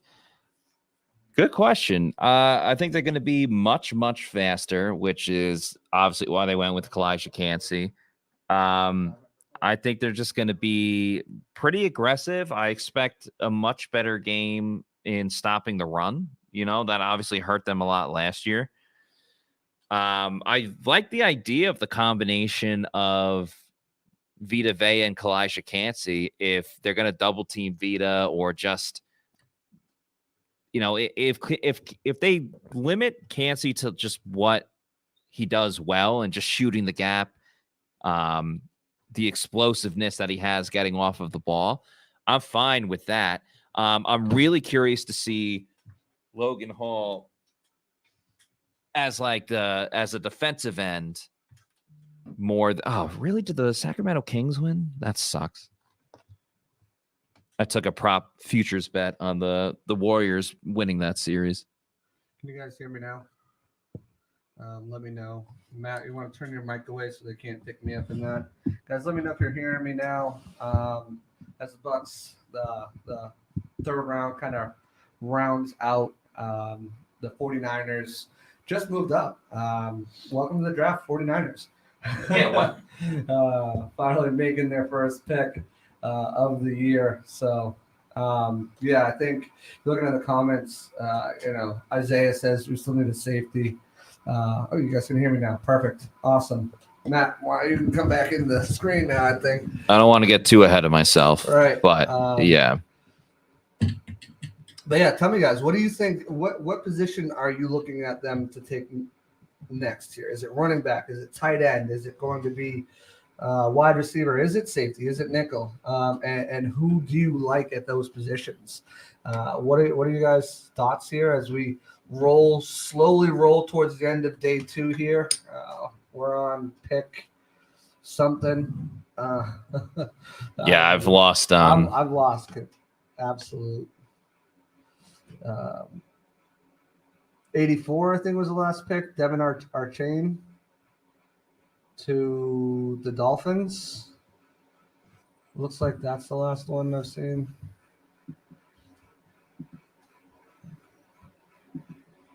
This isn't the only draft that's going on tonight. I mean, it's wrapped up now, but there's also another draft that's going on. I'm excited to watch it later tonight.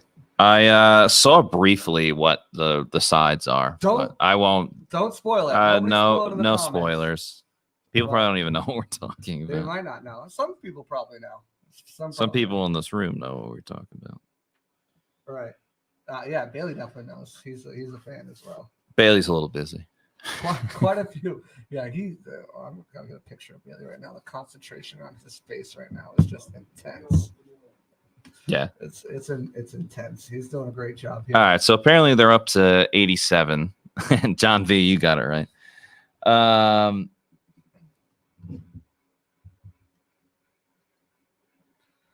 couple people were right in the comments. Okay, so Jason Light is saying that right now Cody Mock is a guard.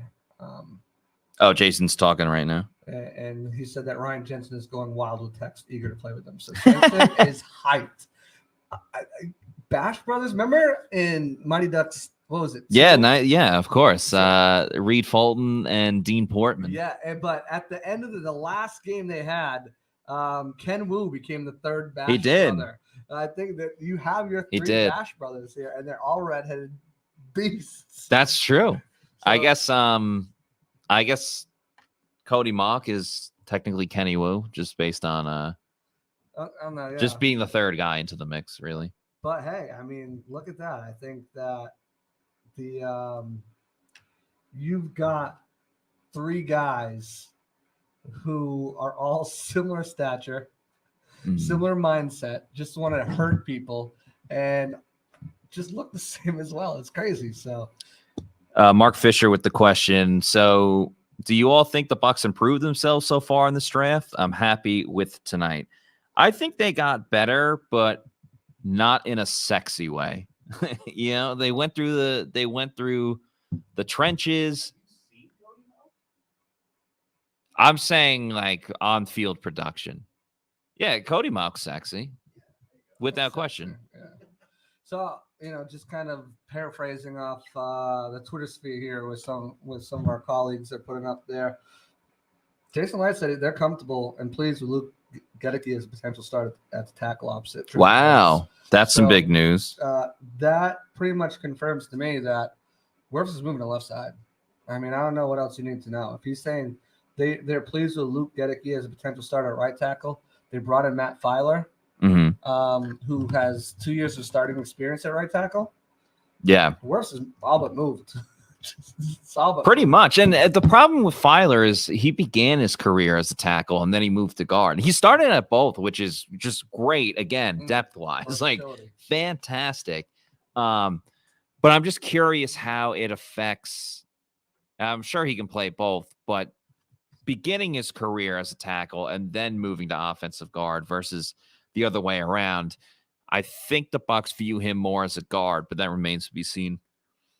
Funny enough, Jason Light was tempted to trade up again for Yaya Diaby, but the other voices of the room kind of swayed him, and they ended up staying pat, still being able to get him. Yaya Diaby he had a strange range of outcomes because you look at the testing that he did, and when you look at his original was like 6th round, potential 5th round, and then he started to move up. And again, the thing that I always try to remember once we see these late risers, Matt, like the Darnell Wrights and all these guys, is that are these guys really shooting up the boards now, or is media finally catching up to some of these draft boards? And it can be sometimes hard to distinguish. And there's certain prospects that are definitely like, well, that's a reach. You probably get him there. But in a draft where, again, to steal your catchphrase, variety is the spice of life, and there's so much variety of different options that you could take, because really the lack of true first round picks clumped a bunch of these guys in these middle rounds here. What do you determine a reach? What can you determine a reach? Are we behind on draft boards? It's difficult to kind of distinguish. And I think Diaby can be seen by some as a reach that maybe they could have got a little bit later. At the end of the day, we have no freaking idea. Yeah, there is an age-old saying that the draft is a crapshoot, and I think that kind of goes back to Tom Brady being 199 and being the greatest player of all time, and then you have so many number 1 overall picks that end up being busts. So you don't ever truly know, and obviously each organization, their front office views players differently. And I think that's why you see a lot as well. We talked about Dane Brugler's The Beast, or, Pro Football Network, whatever website or publication you want to talk about. With some players, especially this year where the draft is going to be all over the place anyway, just the difference of opinions on so many different players at so many positions. Like, there is one guy that was ranked 4th on PFF and then not even in the top 15 on The Beast and things like that. And it's just, there really is beauties in the eye of the beholder. Right. As Greco Suave says, no splash in this draft for Tampa Bay. Well, they did a lot in the trenches. That's what people have been calling for. Yeah. Think of all the mock drafts we did. The one that I was on with you guys, and the ones where I was in the comments. Trenches. People were asking for trenches. Yeah. And the Bucs went trenches. Of course, it's not. I'll counter that it's not a splash. It's not a sexy splash. Yeah, it's not it's a little cannonball. It's not one that's getting all the people lounging on the side. Yeah, fire the cannons.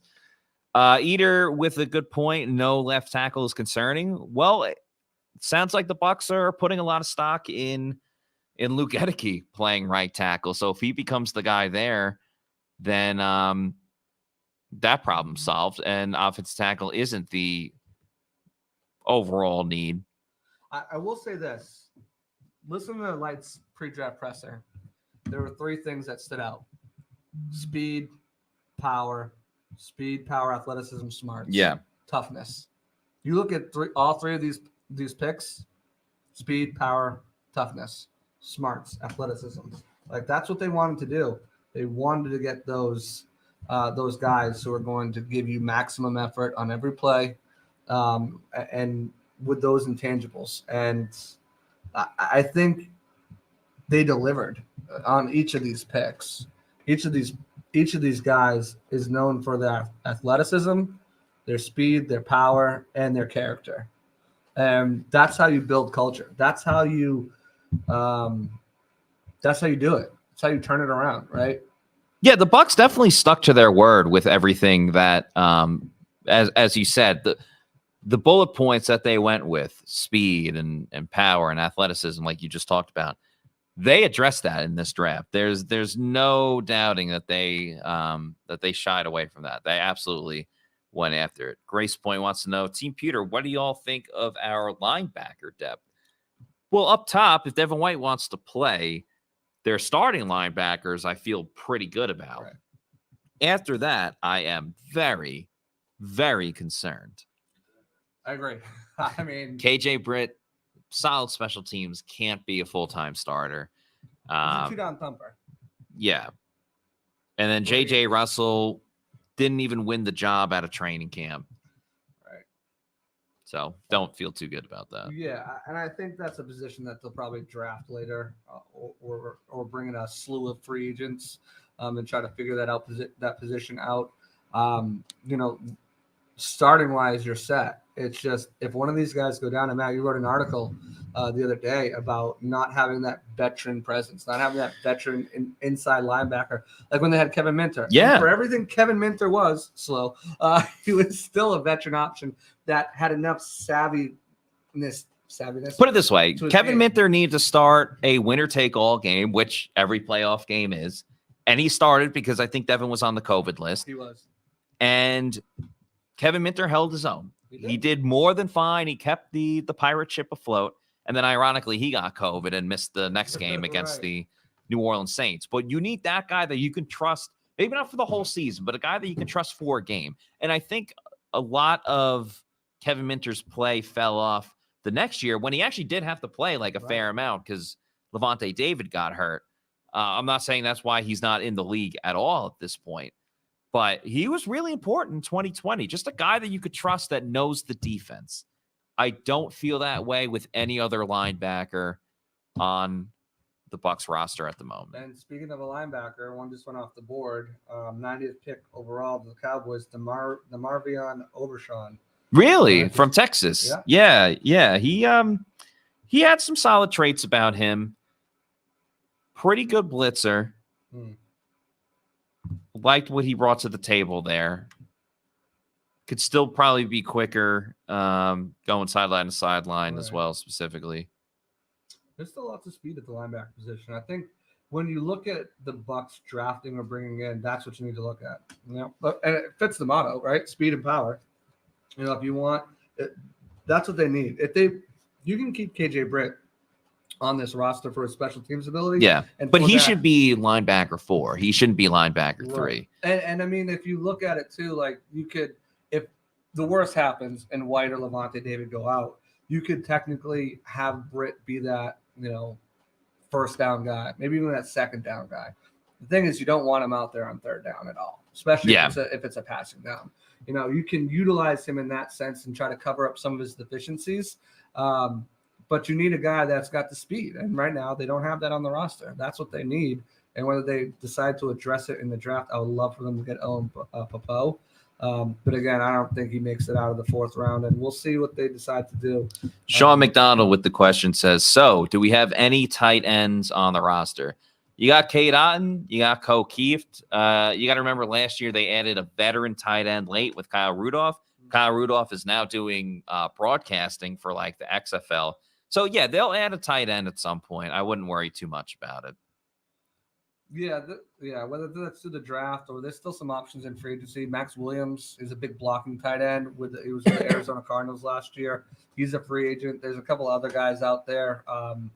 One of them, not Chris Wilcox. Bengals tight end last year. I can't remember his name right now off the top of my head. But the Bengals, similar type system that he's planning on running. So, there are some guys there. Another linebacker off the board, Dorian Williams goes to the Bills. Interesting. So. How many more picks we got left? Too many. Too many to. At least 12. I think there's 104, 105 picks because of all the extra compensatory picks. Yeah. For not only just for obviously players, but with the new coaching of hiring minorities, whether that is coaches or GMs or player personnel.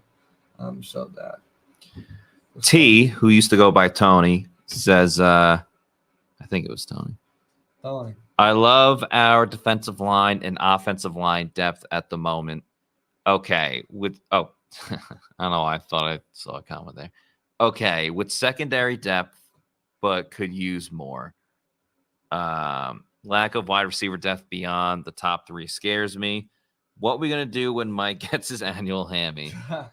It's almost like clockwork at this point. Great point. Training camp or early. He typically gets it in training camp, though, which is the good thing. Just hope Gage isn't going to hand me. That sidelined him, throughout almost the entire season. Really couldn't recover from it.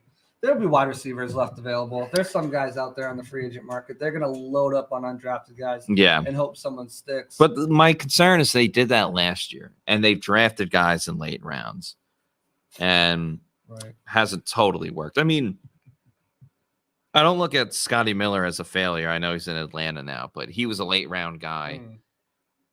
I'm not saying you're looking for like a small wide receiver that has speed and can go down the field. I'm just saying you need a guy that can contribute that was late in the round. Like Jalen Darden was never that. No, not at all. So, but there's the thing about the draft too is once teams start to draft and fill up their roster, there's always cap casualties. After the draft, there's some guys who are let go just to give them a better opportunity. And then when you get into training camp, there'll be plenty of those guys with a ginormous crop of rookies coming in that are going to lose their job and end up, teams will go cheaper because remember in the offseason, it's the top 53. So you can 90-man roster. It's only the top 53 that counts towards it, or top 51 rather. Yeah. You got to remember that's pretty much how the Bucs got Leonard Fournette a couple of years ago. Right. Was Jacksonville let him go kind of later in like the summer. So, and we all know the Leonard Fournette story. And we'll get some of those post June or June 1st. You're right. Oh, you're saying Leonard. I didn't know what you were doing there for a second. What are you doing, Leonard? A Big Mess 216 wants to know return specialist. Well, they have Devin Tompkins. I think they're gonna go Nico with Tompkins. Remigio. What's up? I'd be down with that. Yeah. Not for like every game, but like when they would use Deshaun Jackson in big moments as a kick returner. I've been high on special teamer Nico Remigio from Fresno State. Yeah, we used him in that mock draft. But, I mean, that guy's it's a solid pick right there. In undrafted free agency, of course. Darnell Washington finally goes off the board. Really? Wow. To the Steelers. So Steelers, did they get Mike Mayer too?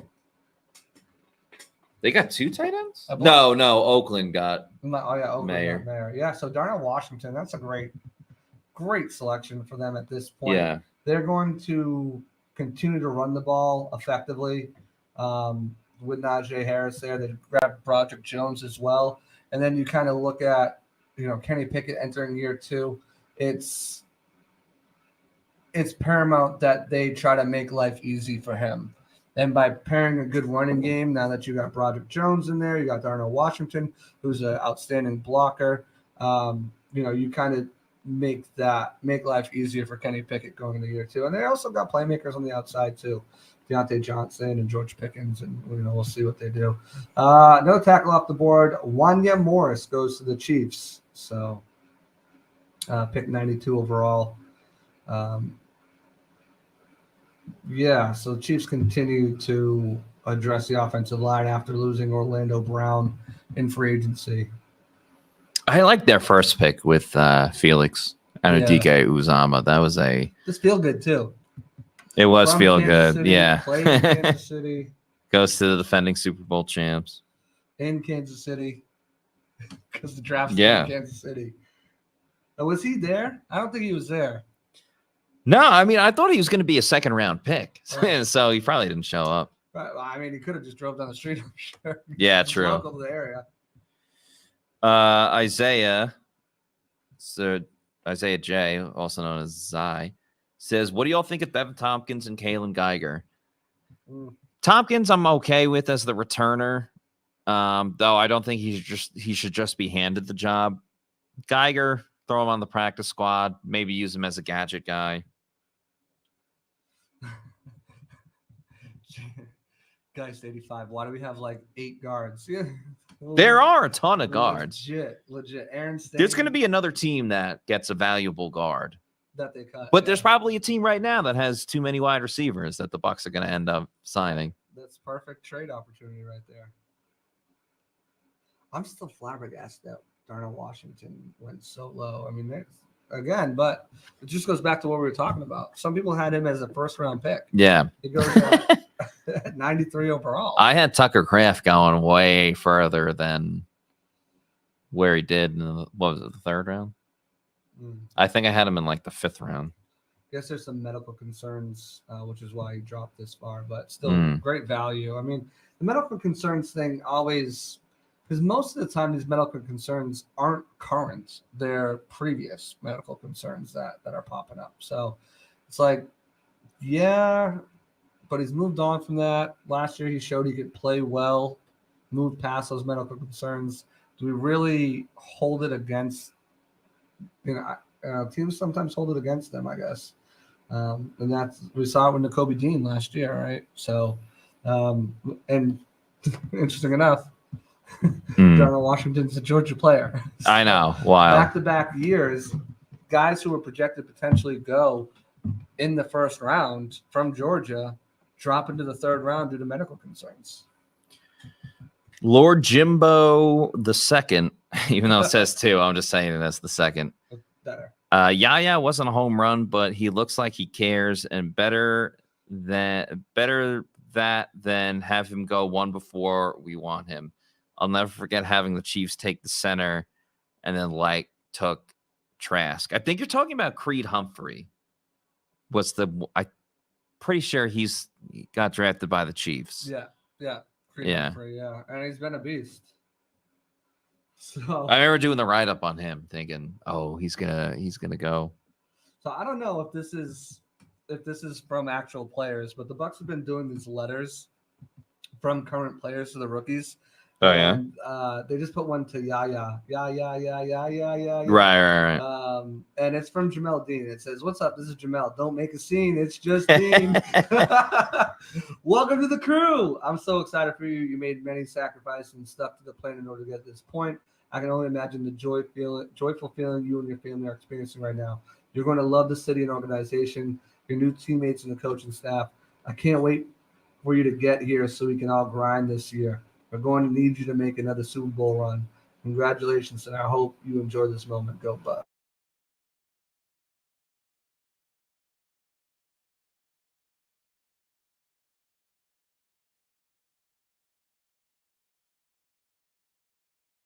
To anybody. All right, exactly. Like, because he gets drafted, you think like, all right, Jamel, you gotta write this to him.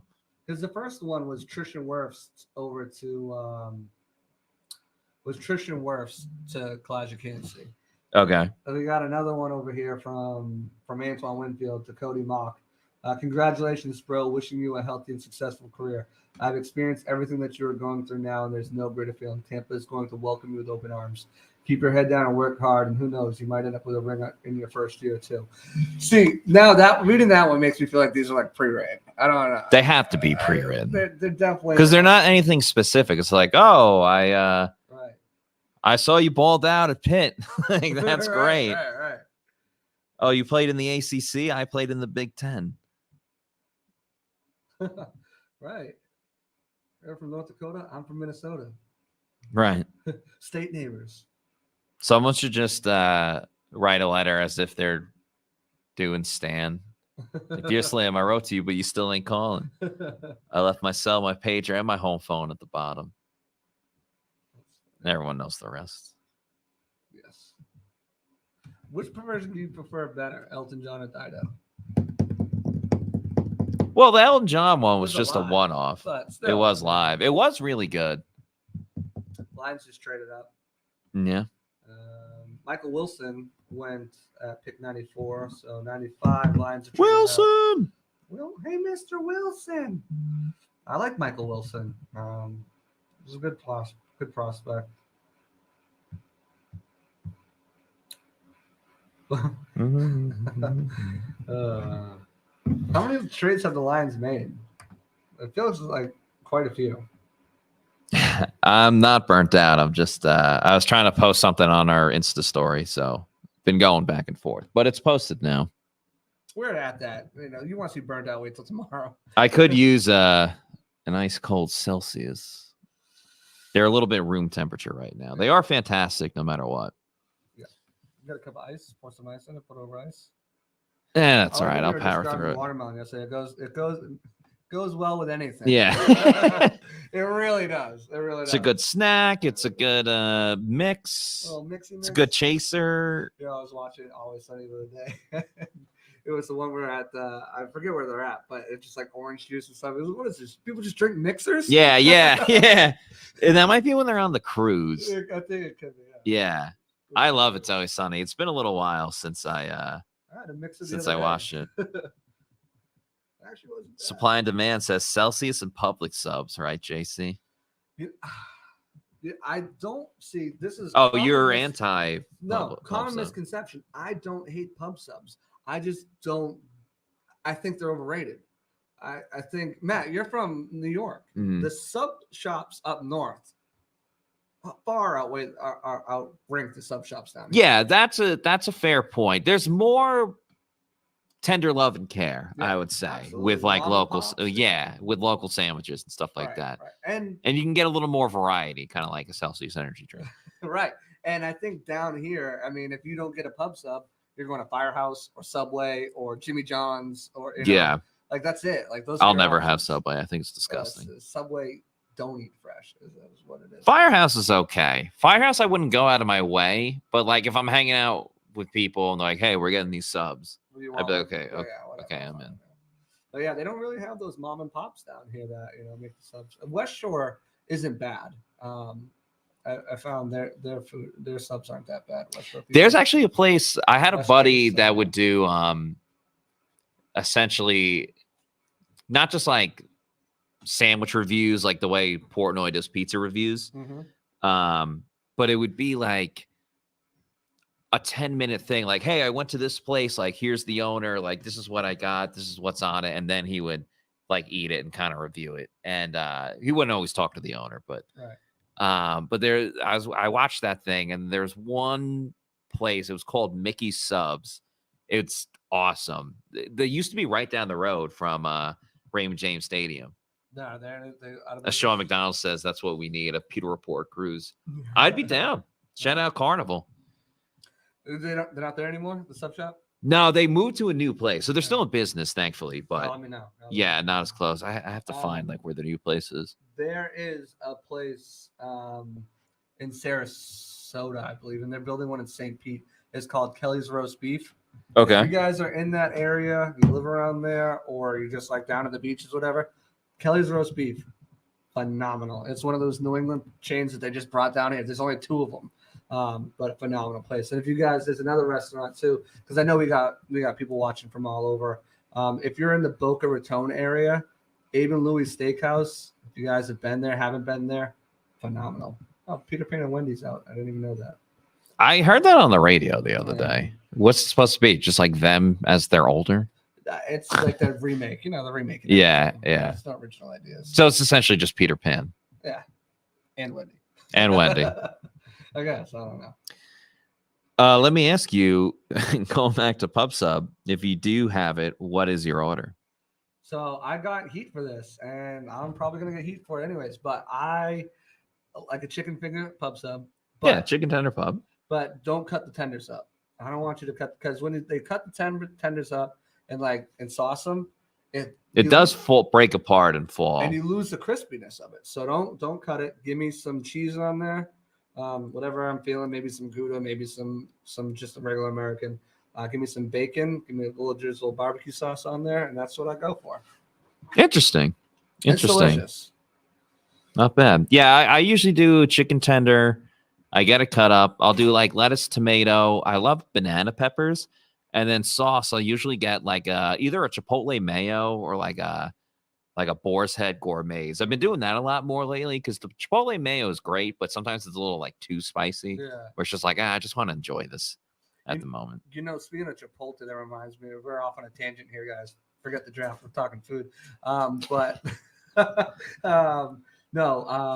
Sweet Baby Ray's came out with a new Chipotle barbecue Really? sauce. Fire. Yeah, I might have to pick that up. It's so good. I put that on everything. All right, where are we at in the draft now? Bengals drafted Jordan Bell. Alabama safety at 95. We're almost there now. We got like 6 more picks, and then these people can go live their lives.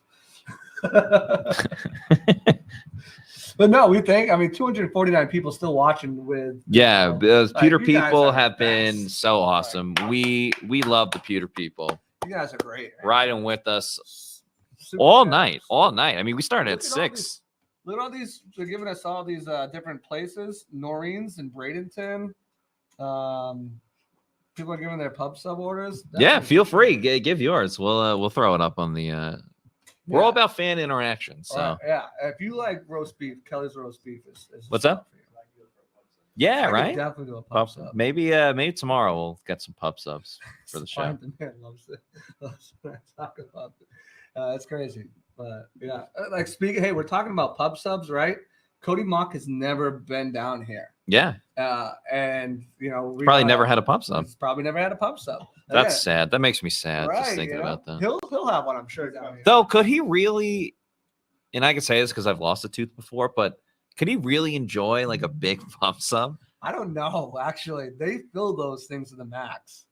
He might have, I feel like someone at some points are like, well, you're learning this new position. You could really just like sink your teeth into it as you like learn along the way. I actually have some experience with this right now. My son has he's lost both of his front teeth, and somehow he's managed a way to angle things in his mouth where he can like break them off and still eat them. Really? Wow. My meatball sub the other day had no problem with it. So, jeez. But yeah, I don't know. I would say I feel bad for Cody Mock, but seems like he's cool with it. It's his decision. That's his brand, you know. Yeah, it is his brand. But hey, speaking of Cody Mock, speaking of places to eat, places to get subs. Guys, go back on my Twitter feed and go. He's tagged in the post. Give him all your suggestions. He is an avid Yelper. He's got reviews all on his Instagram. One of his places his last Yelp review was a 5-star review. It was while he was in Mobile. He tried this little place. I don't know if you guys heard of it, called Walk-Ons. Huge fan of Walk-Ons. Walk-Ons. He gave him a 5-star. He loves it. He actually asked them to bring one up to North Dakota. So no kidding. I wish I saw that before when we were talking to him earlier. I would have let him know, hey, listen, we got 2 of these guys down here. Damn. He's gonna be a frequent visitor. Jordan Battle off the board, the Alabama safety. Going to Cincy. Was that Broderick Martin right after Broderick him? Martin, defensive tackle out of Western Kentucky. A little early for him. I mean, we were getting him in the 5th round when we were doing our mocks, 5th, 6th round. Yeah, that was another one. I like Michael Wilson, but yeah, early for him as far as people, media know. I mean, as far as we're putting these lists together, but again, Shake Shack's great. Love Shake Shack. 5 guys. Tank Bigsby got taken. Wow. You go to 5 guys, have them flip the bun inside out, and almost do like a grilled cheese burger. But I do agree, they're super expensive, and their fries are hit or miss. You got to get the fries well done, or else they get a little soggy there. I'm so hungry right now. Yeah, I know. The more we talk about and food. There's not going to be anything open, really, besides fast food. Yeah, apparently I have Greek food at home, but I don't know. Oh, lucky you. I think I have pizza at home. Can't go wrong there. Steak and Shake. I mean, it's ours. We're about to get 5 hours on the show. When I first came down here, I first got Steak and Shake for my first time. And the burgers, I think, are really good. The problem with Steak and Shake is if you don't get the fries fresh out the like scorching hot, you'll burn your mouth. I think the fries, they suck if they're even like mediocrely cold. Steak and Shake. Yeah, their fries are like way too thin for my liking. They got to be hot and fresh, or their fries are kind of they're wusses. Yeah. I could say it. Roderick Martin on Arif Hassan's consensus board, he was the 260th. Yeah, 200. So Bailey's telling us that Broderick Martin was the 260th player on the consensus board through media. He just went at pick number 96. 96. How many more picks we got? You got the Commodes, the Browns, San Fran, the Raiders, San Fran again, and then shout out to Lizzo, the Minnesota Vikings. Go. Chase Brown, if he's there, I think could be potentially there in round 5. I think that's someone that they could target. True. Other than that, Mohammed Ibrahim is another guy who could take a target. And guys, I've had a blast with you. I'm not going to be here tomorrow. I've got family obligations, unfortunately. But I've had a blast hanging out with you guys, talking with you guys. Huh? I didn't do my Celsius picks. Didn't? We can do that. Let's get to it. Here we go. Celsius picks. Drum roll, please. Strawberry lemonade. I mean, it came out. It took over the scene. And we all put our picks in the group chat. And me and Matt actually we're vibing together. We've got Yes, we are. Yes, we are. 5 of our 7 are the same ones. We just have 2 different ones. So strawberry lemonade, I just absolutely love the flavor. Once it came out, that's been my go-to if I can get it. But green apple cherry, I just got a care package from Celsius, and that's quickly risen to one of my top flavors. Great taste, especially on ice. If you put the green apple cherry on ice, forget about it. Tropical vibe. I'm just going to copy what Matt says. That Miami Vice looking can, right? That flavor. It's cool. It just puts you in a good mood. You're like Miami. It's like summery, you know? Yeah. Even if it's not summery, it just puts you there. Lemon lime was another one I just got to taste recently with that care package. I really like the lemon lime. It's another one of those that go great with anything. Yeah. You use it as a mixie, and it tastes better than Sprite too. And of course, there's no sugar there, and it's the good kind of caffeine that you want to get out, even though some Sprite doesn't have caffeine. But Arctic Vibe, another one of those. Just once it came out, it was a go-to. It's kind of like that wild berry flavor, but it's got a little bit of a pizzazz to it. Really like that one. Peach Vibe is a classic. Just that peach flavor really hits the spot. And then watermelon. I love watermelon. I think it's super underrated flavor. Not a lot of people like watermelon. I know it was Ashley's favorite for a while. I don't know if that's moved. SR's wife there. And then my honorable mentions. I really like the Oasis Vibe. It's brand new. That's the newest vibe out there. Really good. Orange and grape too. I mean, those are just solid. They're just solid beverages there. So those are my picks. But again, guys, I want to thank you for having me on here. As always, it's been a blast to talk draft with you, a blast to talk food with you the last 20 minutes. And I'm going to make way for Scott Reynolds. He just came back from pressers with Jason Light and maybe Yaya. So he's got a lot of good information to tell you guys. That being said, have a wonderful day 3, and I'll talk to you guys in the next time. Thank you very much, JC. Good chatting with you, and it's going to be nice to be chatting with SR. So Jason Light had a good amount to say about this Tampa Bay Buccaneers team and their new look players. Yeah, I think when you look at the Buccaneers, they wanted to get faster and more physical, and Matt and Pewter people, they certainly did that. Yaya Diaby runs a 4.51, speed to power athlete, and that's one of the things that Jason Light said is sometimes you find some guys that have speed, they don't have the power. And was that kind of an indirect reference to Joe Tryon-Shoyinka? Maybe. Built like Tarzan, plays like Jane. I'm not going to go that far, but at the same time, what Jason Light did say is sometimes it takes these draft picks, the guys in this class and everybody else too, 2 or 3 years to really develop, right? I mean, we've all been spoiled by Antoine Winfield, Tristan Wirfs, etc.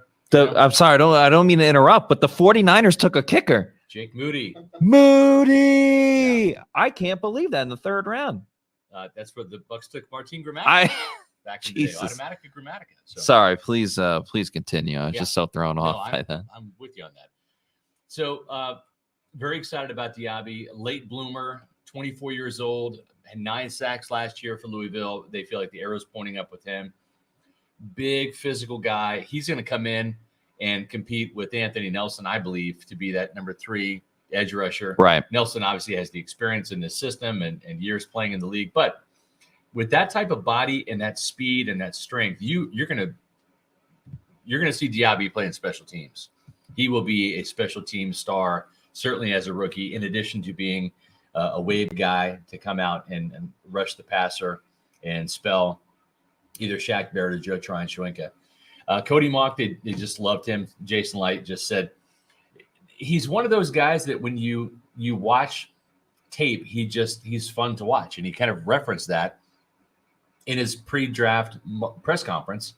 And sure enough, Cody Mock was one of the guys he was kind of secretly talking about. So they're really happy with their haul, throw in Calijah Kancey, and It's a physical group. It's a fast group. These guys love football. They're going to fit in seamlessly. He said that Ryan Jensen was already texting Jason Licht about. He said something to the effect of, if Ryan Jensen and Kokeeft had a baby, it would be Cody Mock. Oh man! So Jason's got some good singers when he's up there. yes, yeah. So thrilled about these selections.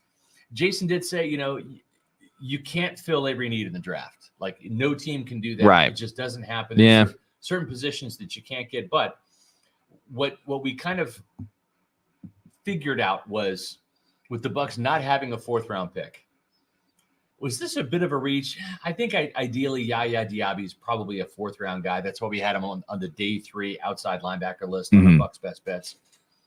But Matt, they don't have a 4th rounder.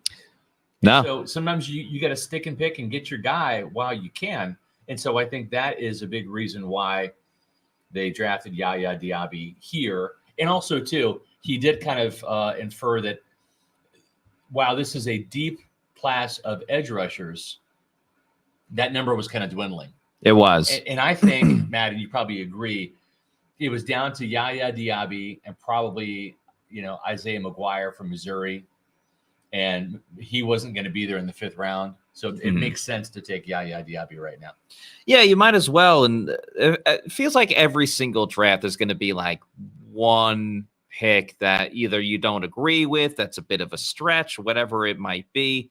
And if the Bucs truly felt that edge rusher was the position that they absolutely needed to fill, then go ahead and get it. I would much rather them get an outside linebacker where they did, or if they wanted to go tight end, I would much rather go in that direction than if they went with like a running back in round 3. Exactly. Or inside linebacker would have to depend on the player. A couple of inside linebackers went off the board after, but I don't necessarily think that there's a problem with going with an edge rusher. Not all edge rushers are really created equal. And so we'll see what they got in Yaya Diaby. He impressed people for a reason. Yeah, there's no doubt. And I want to say with Yaya, the value is there as an edge rusher, as opposed to, like you were saying, a running back, a wide receiver, a player that's going to have to share the ball, share some carries. I think Yaya Diaby is a really good pick here. Yeah, he is a Bucs best bet, but I like the pick. I like the player here for sure. Let's take a look at the Bucs best bets we have available for tomorrow. And if you notice this graphic here, folks, the Bucs have got 5 picks tomorrow. A lot. That's 5. And so I'm going to be curious to see how they fill out this roster. You can bet there's going to be defensive back taken for sure. They need some bodies there. Probably a running back, probably a tight end. Yeah, I was thinking tight end. Certainly in the mix there. And so it'll be interesting to see how they shake up with the picks. These are the Bucs best bets that are available. Have a lot of guys out there too. Probably a day 3 quarterback too. It might be Clayton Tune from Houston. Might be Jaron Hall from BYU. They also like the Fordham quarterback as well. So we'll see. They had Chris Murray from Oklahoma, the center candidate. He was in for a pre-draft visit. Miles Brooks is a cornerback that they've taken a liking to out of Louisiana Tech. He could be a late round guy. If you're looking for a nickel or a safety, Jamie Robinson from Florida State might be in the mix. And we're still seeing the fall of Adetomiwa Adebaware from Northwestern, who some people said was maybe a first-round pick, certainly a day 3 or day 2 pick, but looks like he will be sliding to day 3 unless he's gobbled up here in one of the last 2 picks. Yeah, only the Las Vegas Raiders just took Cincinnati wide receiver Trey Tucker. So that leaves the 49ers on the clock. They just picked a kicker right before that. Apparently their pick is in. They went with Cameron Letu, the tight end out of Alabama. Yeah. Bucs had him in for a top 30 visit, so that's another tight end off the board. Wouldn't be surprised at all, Matt, if in the 5th round they have 2 picks if they address inside linebacker and either safety, nickel, or grab a tight end.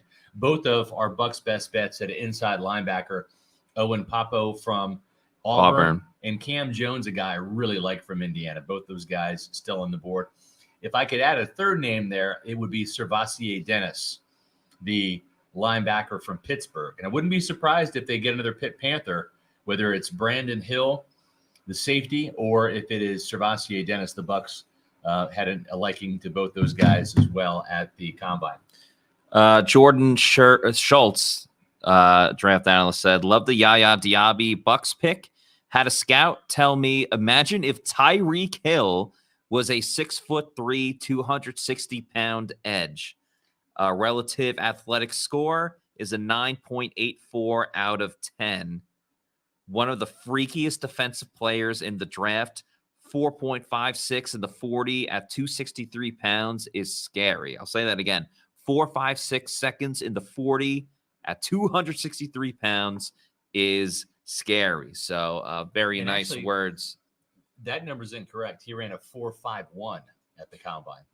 So he's doing him dirty. Yeah. He is doing him dirty. All right, we got one more pick remaining. The Minnesota Vikings. I can't see Jamie Robinson. I mean, I guess he could go past. Yeah, I don't see him getting out of the 4th round. Yeah. Jason Licht and Todd Bowles will be at it with 5 picks, at least for right now. They might trade up in the 4th round. Jason said that when I asked him about not having a 4th round pick after having the first pick in the 4th round last year, he said it's going to be killing him, having to wait until the 5th round to make a selection. He almost traded up to get Yaya Diaby. And he said there were some people inside the war room that told him to pump the brakes. He would be there, but he got very antsy trying to get Diaby. He's glad that he waited because now he gets to keep those day 3 picks. But we'll see if Jason Licht gets a little antsy and decides to move into the 4th round to go chase a player that he and Todd Bowles like. Make sure that you are chasing all the Bucs coverage on the Pewter Report live draft show, energized by Celsius. Day 3 starts tomorrow, 11 a.m. The draft starts at noon. We'll be going on an hour prior to the draft. So join us for breakfast tomorrow. Watch us on pewterreport.com or stream us on our YouTube channel, Pewter Report TV.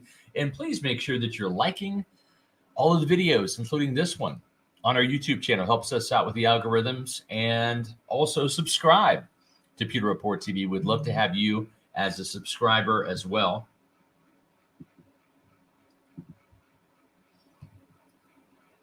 And before we get out of here at the last pick, one last word from our sponsor. That's Age Rejuvenation. As we age, our hormones decrease, both for men and women. I was tired all the time, had no sex drive. I was groggy. I felt like I was 80 years old because everything hurt. I came to Age Rejuvenation because I was tired all the time. Bioidentical hormones has really made such an impact in people's lives. I actually enjoy shopping now. Got all my energy back. Mind is sharp. I feel like I'm 18 again. It was perfect for me. Get with Age Rejuvenation. Do it now. Don't wait. Call Age Rejuvenation today. Age Rejuvenation, folks, is a reason why I'm still awake. Celsius has something to do with it, and I'm not going to lie, but it's also Age Rejuvenation. Turned 51 just, last Sunday. And I'm defying age, and I'm doing it with Age Rejuvenation. Age Rejuvenation helps you defy age by boosting your testosterone with their testosterone therapy. I went and got my testosterone checked at Age Rejuvenation. Turns out I've got low testosterone. That's normal for most men in their 40s, 50s, 60s, and 70s. And I got testosterone therapy, and it's made me a brand new man. I've got energy galore. I don't have that mental fogginess. And it's made me feel younger. I don't feel like I'm in my 50s. I feel like I'm in my 40s. And that's a great place to be. Make sure that you take advantage of the free consultation at Age Rejuvenation. They've got 5 Tampa Bay area locations to serve you. Go to agerejuvenation.com and defy age with testosterone therapy. All right, that's going to do it for us for day 2 of the NFL draft, rounds 2 and 3. We'll be back tomorrow starting at 11 a.m. We go on at 11. The draft starts at 12. We go from 11 a.m. to the last and final pick of the draft. So for everybody at pewterreport.com, peace out. Out.